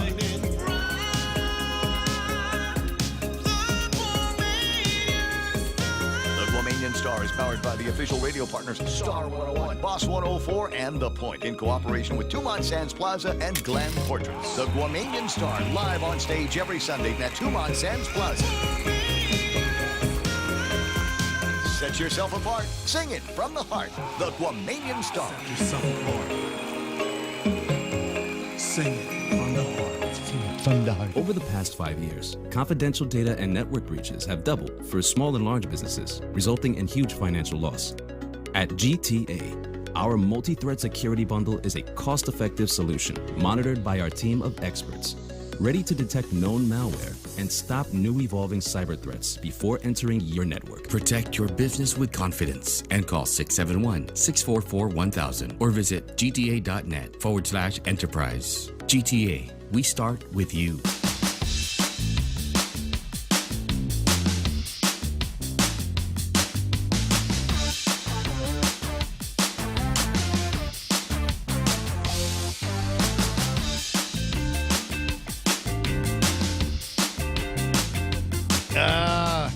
Yeah, interesting conversations on the Facebook seem to be following what we're talking about here. Colin says just get a fridge and put a beer spout on it. You don't need to go crazy on store-bought kegerators. For heaven's sakes, you can redneck this. Gibson, you can MacGyver it. You've got the tools. You've got the technology. Jerome McDonald knows exactly what I'm looking for. Lap dance love seats is the thing here. Somebody, Tattoo Shauna, something about a Korean hot pants theme. Yes, because you were asking. I mean, it would be disingenuous of me to put together a man cave like with a sports theme, because everybody knows I'm not really into sports. Don't really care about something like that. But she's right. Something like a Korean hot pants thing going on. It's either that or the ego trip, where it's nothing but pictures of me. Yes. Right? Wouldn't that be cool? Yes. It's like, oh, yeah, look.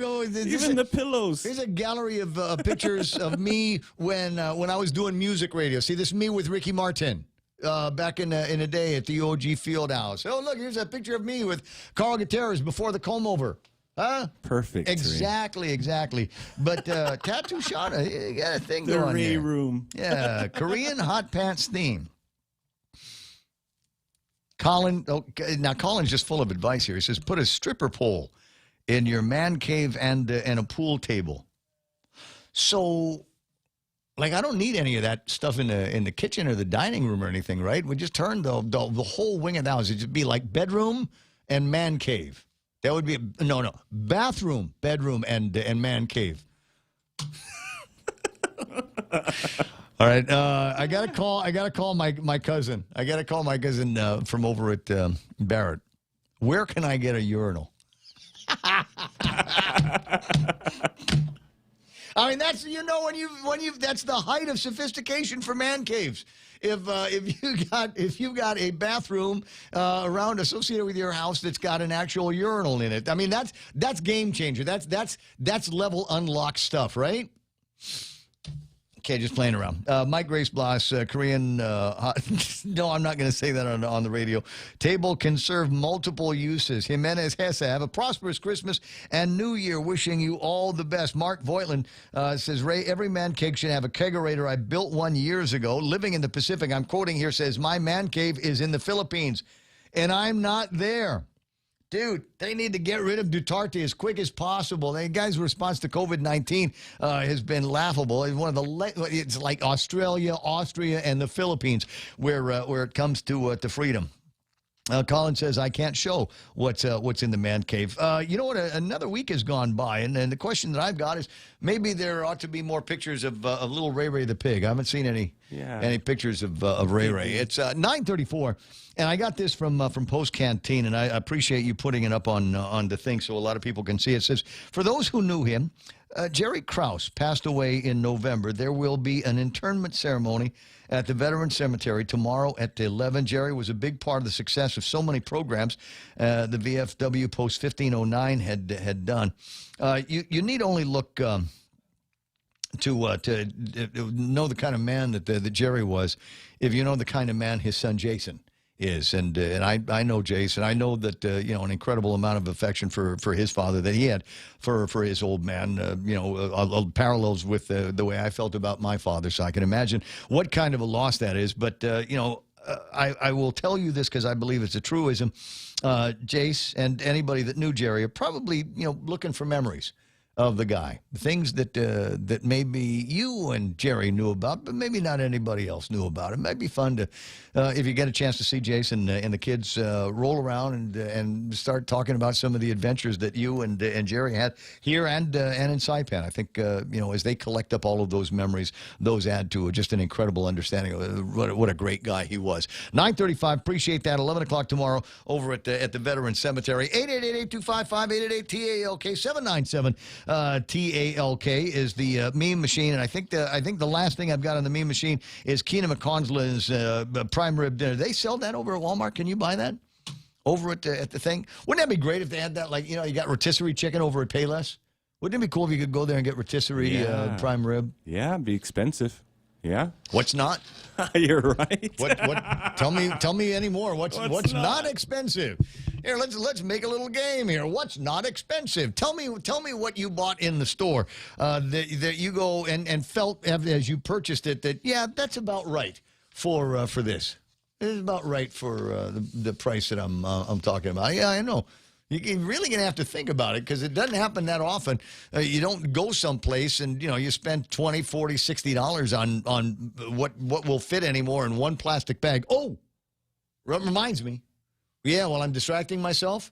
Plastic bag ban goes into effect on Saturday, right? No more, yeah. They're changing it up. Effective on New Year's Day, the new bag ban goes into effect. And I wonder, as I wonder out loud, who's going to enforce that? Who will be going from one shop to another and enforcing the plastic bag bans? What are you going to be doing here to carry stuff out of the store? Some places will still have something for you to do. Others, we're all going to have to get into the habit of keeping the bags that we have. And that might be an interesting point. If I've got leftover plastic bags from the last time I went shopping, can I use those? I should be able to bring them into the whatever store I'm shopping at and buying it, right? People will look at you, though, man. It could be the stink eye. Well, now, it's one thing to hoard, Gibson, but it's another thing to hoard actual trash. What is the matter with you? In 22 minutes, 10 o'clock in the morning, and I thought now might be a good time. We spend as little time as possible talking about COVID, and there's a pretty good reason behind that. Most of it is because there is no good news, and there is no there's no goalpost anymore. We don't have that. When was the last one that we had around here? Was it Liberation? Getting everybody vaccinated? Or what was it? 75, 80% of the population that was eligible to get them vaccinated, and it was like, whoa! They broke live.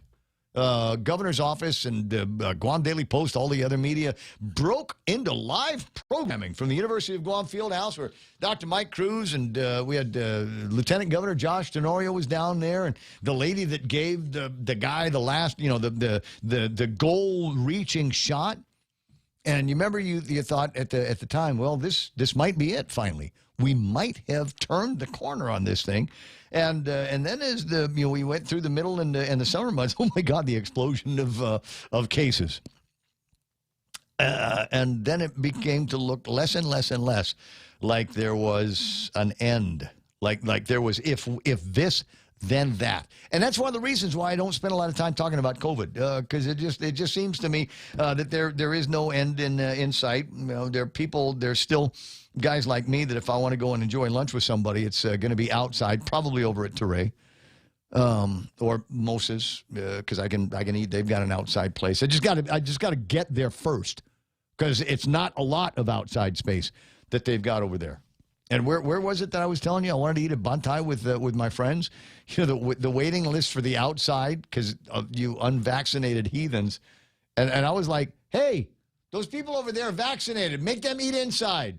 Go inside with your vaccinated butt. Leave the outside for us. And then you got the smokers on the other side going, well, where are we supposed to eat? Because it used to be back in the day, that's where the smokers were relegated. You eat outside, you smoker.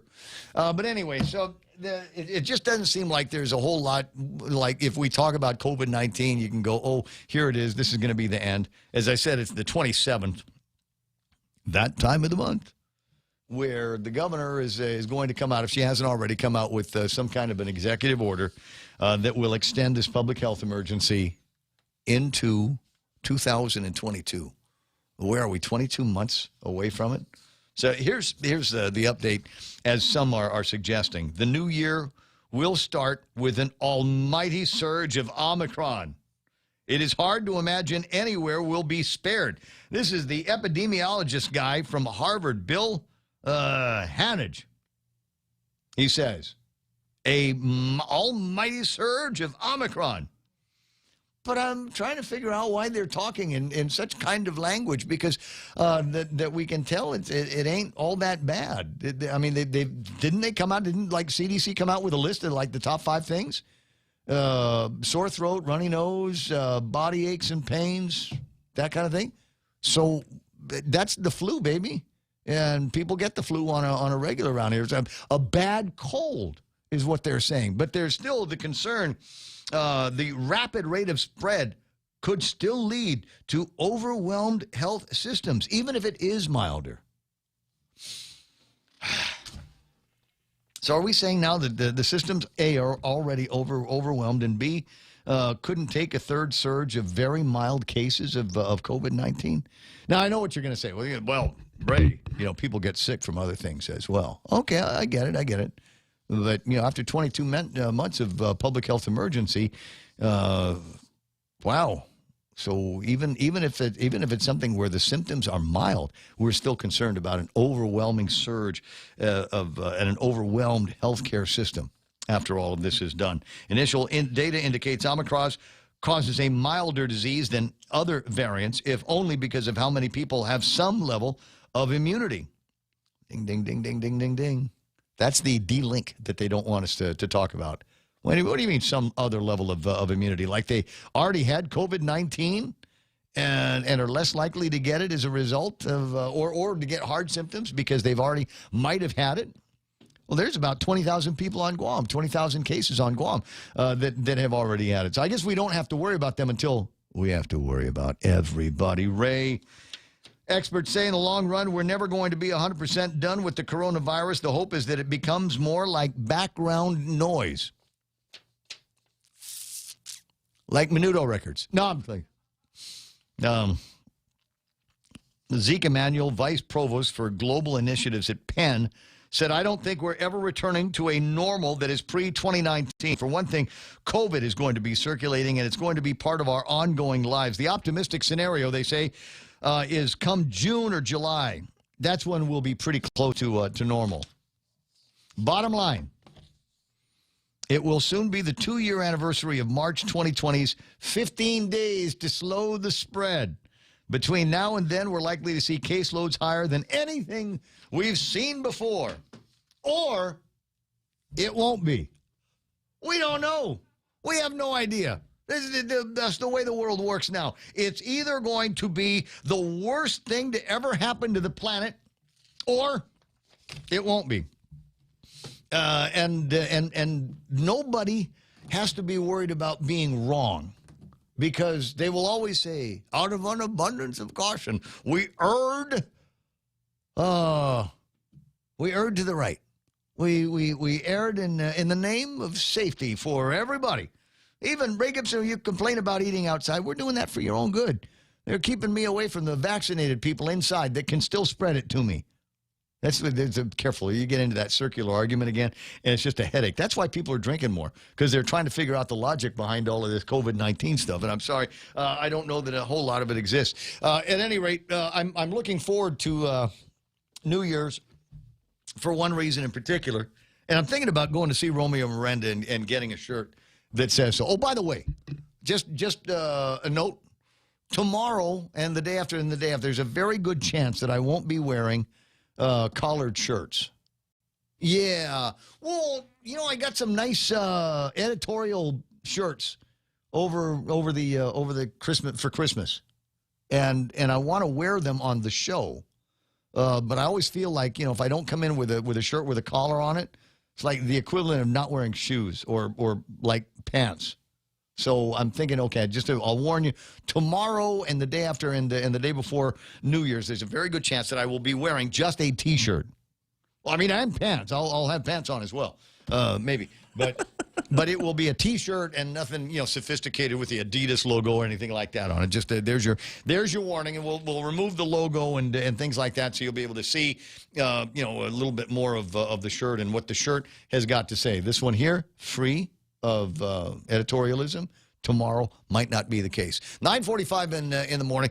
A few other items in the table of contents. Just let me make sure that I've got it all. The Department of Education has put out one of the more interesting articles that I saw, or at least suggested to a reporter at the Daily Post. Please keep your kids learning through the Christmas break. Yeah. Let's do that. Let's torture the kids some more, shall we? Hey, you know what, you guys? If you're not doing anything and you're not playing with the $2,000 PlayStation that I bought you, you know what? Maybe you ought to take a look at your school books and read ahead, so that when you go back to school at the end of the winter break here, at the end of the Christmas break, you'll be that much more smarter than anybody else in your class. Did your folks ever talk to you like that, Real Joe? Never. Because they loved you. Because your parents, they held you to a much higher standard of devotion and wouldn't subject you to that kind of talk. My mom, on the other hand, always did that, and basically it was, yeah, sure, Mom, okay. You're late for work. You should go to work now, Mom. I'm gonna either go back to bed or wait until Mike Douglas is on television and watch that and cartoons and The Price is Right all day long. That's the education that I want to get, is watching trivia shows on TV. That's the education that I got over the break. I appreciate you thinking along those lines, and there's not more than one or two kids on Guam that could use the extra learning time to make up for what they lost over COVID-19 and this year with the back and forth. But I think it's kind of a long shot for a lot of houses that they're going to be doing that. The CRER shows that we're about $19.5 million above expected earnings for 2022. Now, why is that a big deal? Why is that important? Number one, because I want to be able to use those figures for as long as they are good to make a point. One of the points is that the government is making too much money on the business privilege tax. I think 5% is too much, and it was supposed to only be temporary, but now is forever. And I think we need to go back to 4%. Now, I've been told, it has been suggested by a fellow whose opinion I respect a lot, if it ain't broke, don't fix it. And it is possible it could be made even worse. So if we roll it back to 4% with the expectation that maybe prices are going to go down, I can tell you right now they're not. And people will then be critical of the business community, saying, see, I told you. First of all, the business community didn't ask for a 5% business privilege tax. That's not among the things that they asked for. That was put together by the legislature, and the legislature is going to gaslight you again into thinking that the private sector is screwing you over with the BPTs because they're not rolling back prices. Truth of the matter is, prices for everything is going up. Whatever it is that you're going to be putting your whatever in when you go shopping, you're going to have to pay for that. And heretofore, businesses didn't have to provide that to you, but now it's going to be mandatory, or you're going to go shop someplace else. So businesses are going to be, you know what I heard, and I've got no way to verify this, but like the next big surge in prices going to be in pizzas, right? So here's the thing about and Dennis is listening. Dennis will pizza, a piece of bread, and you put a sauce on it, and you put a cheese on it, and then you top it, right? No, that's not it. The price for everything is going up. The price for the flour is going to be going up. The price for all of the toppings is going to be going up. The cheeses and the sauces, all of those things. Even the box that it comes in, is going to be going up. And so it might be one of those things where you call the pizza company for the usual on your Friday night. It's going to cost you a whole lot more to get that simply because the cost of goods. And here we are at the end of the supply chain. For heaven's sakes, the cost of everything is going to be going up. And they say that pizza, the slice of pizza, is going to be increasing. So there's places in the States you've eaten at them where it's a standard. It's the standard price. You go, I want a pizza, $1 a slice pizza. Well, anymore, it ain't going to be $1 a slice. And that's just the way it is. Can you imagine all the other prices for everything else? 3 members of the Korean band BTS have COVID. I don't know why that's news, but it is. I mean, there's a whole page in one of the newspapers that is talking about the guys from BTS having COVID-19. Now, this is a phenomenally popular band around the world, even here on Guam. It is possible that your children, maybe some of the girls and a couple of the boys that might be running around are going to get COVID on their own. What do they call that? Sympathetic COVID? It's like husbands. When the wife is having a baby, the husband has these sympathetic morning sickness. Yes. I had that. I had that. It was, and I don't even remember what it was, but I know it wasn't a bug. It wasn't a bug, but I remember having to call Shay because it freaked me out because I never get sick. I never ever get sick, and by sick I mean muta. It's unbelievably rare. And I remember I was getting ready for work or something, and I was in the comfort room, and I had this feeling welling up, and sure enough, there was what Yakka Smurf, rainbow yawn, I think is another one of the words for it. And I couldn't figure out what it was. And I called Shay. I said, I think there's something wrong with me. He said, no. Happens all the time where the mom is pregnant and is having, all kinds of cravings and all kinds of, motion sickness, morning sickness. And a lot of husbands will get that too. 888-825-888-TALK is the telephone number. Let me finish up here, probably on the other side of these important messages. Did you know that 1 in 50 employees open a phishing email every day? Introducing Lookout, the leading mobile security solution that fully protects your company from all mobile threats. Get Lookout Mobile Security for free with any Docomo Pacific Business Unlimited mobile plan. Some conditions may apply. Learn more at business.docomopacific.com. Docomo Pacific Business. Work better together. Hafaday, this is Severina. Here at APL, our expertise and extensive network can help you grow your business and reach out to more global markets. As a responsible carrier, APL is also committed to a sustainable future, whether it's protecting the environment or investing our efforts in giving back to the community. Our dedicated teams in Guam, Saipan, and on U.S. mainland are here to support you. Call 588-4651 or visit www.apl.com.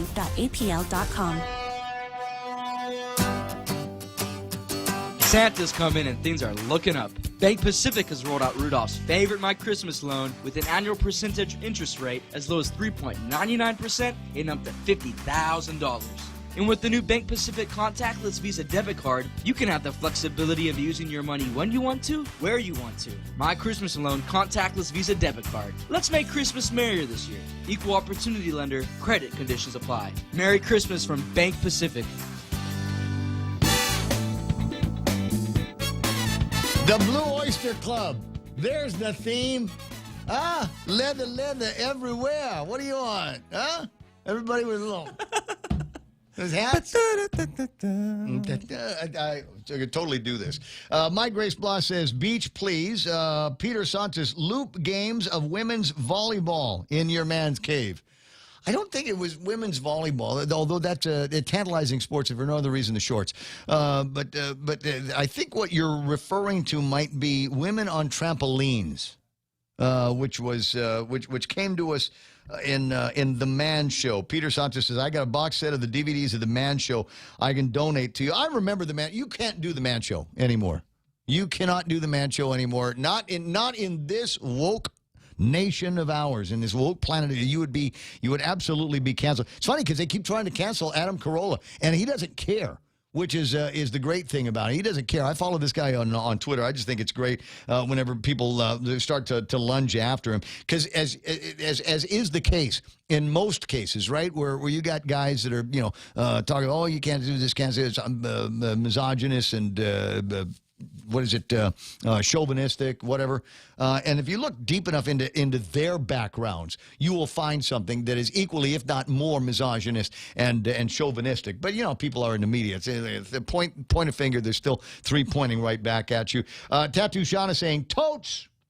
And that comes right after Mike and Grace Bloss begin to refer to an oil wrestling ring. Stripes. The movie Stripes is popping into my head right now. But it was, but getting back to the Man Show on DVD, I do appreciate that, Peter. And I might actually take you up on it. I think it would be important, vital. In fact, we'll bring younger guys from the community over to the house, and we'll show episodes of the Man Cave, and I will have it. It will be like teaching moments.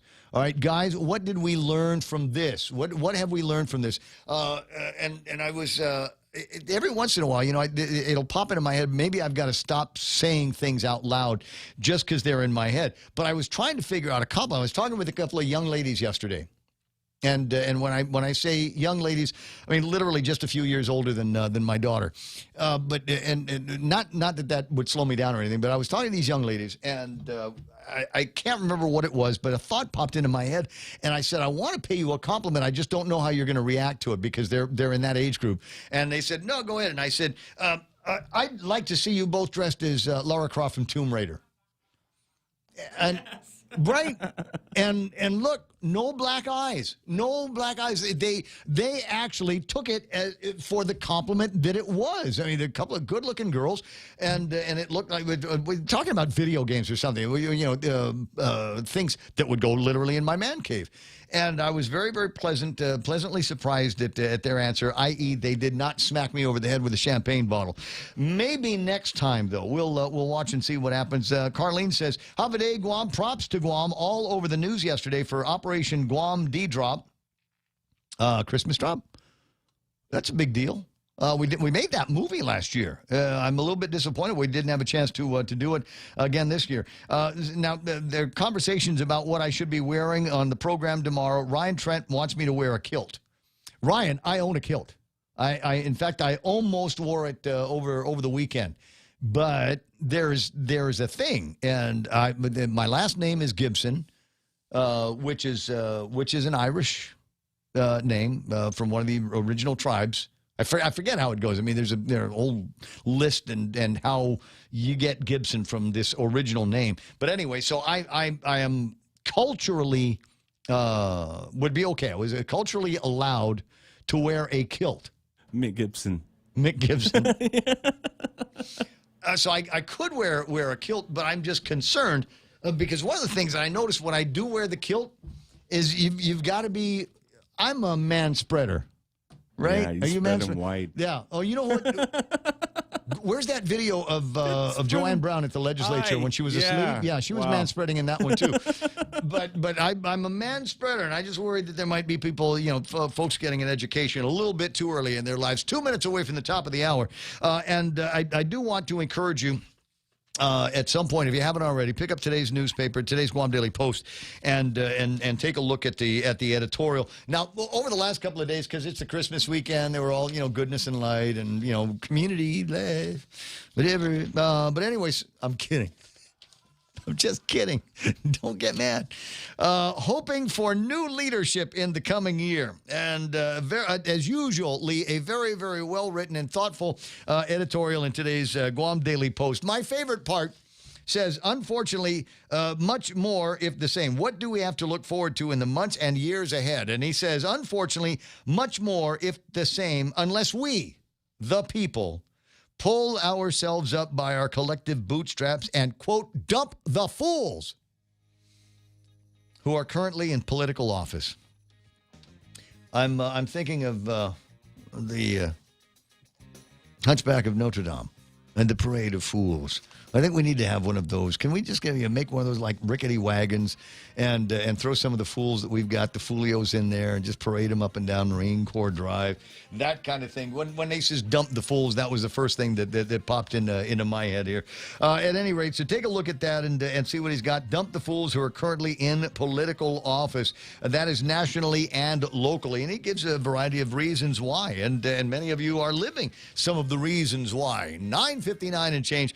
If you're not and don't know what the heck we're talking about, then tune in tomorrow morning. I'm sorry, I'm reading the last quote here from, excuse me, sir, but your bowls are showing.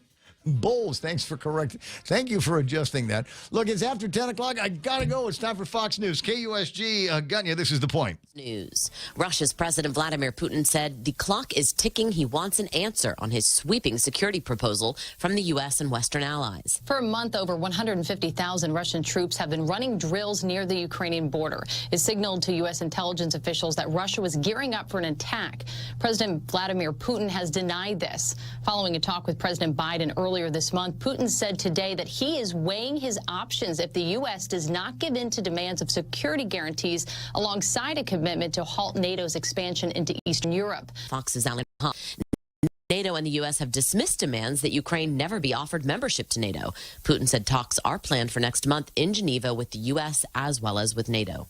It was a tough holiday weekend for some just trying to get to their Christmas destinations due to canceled flights. Today, airlines dropping more than 2,300 flights globally. More than a third of those cancellations coming from flights within, leaving, or coming to the U.S. Delta and United Airlines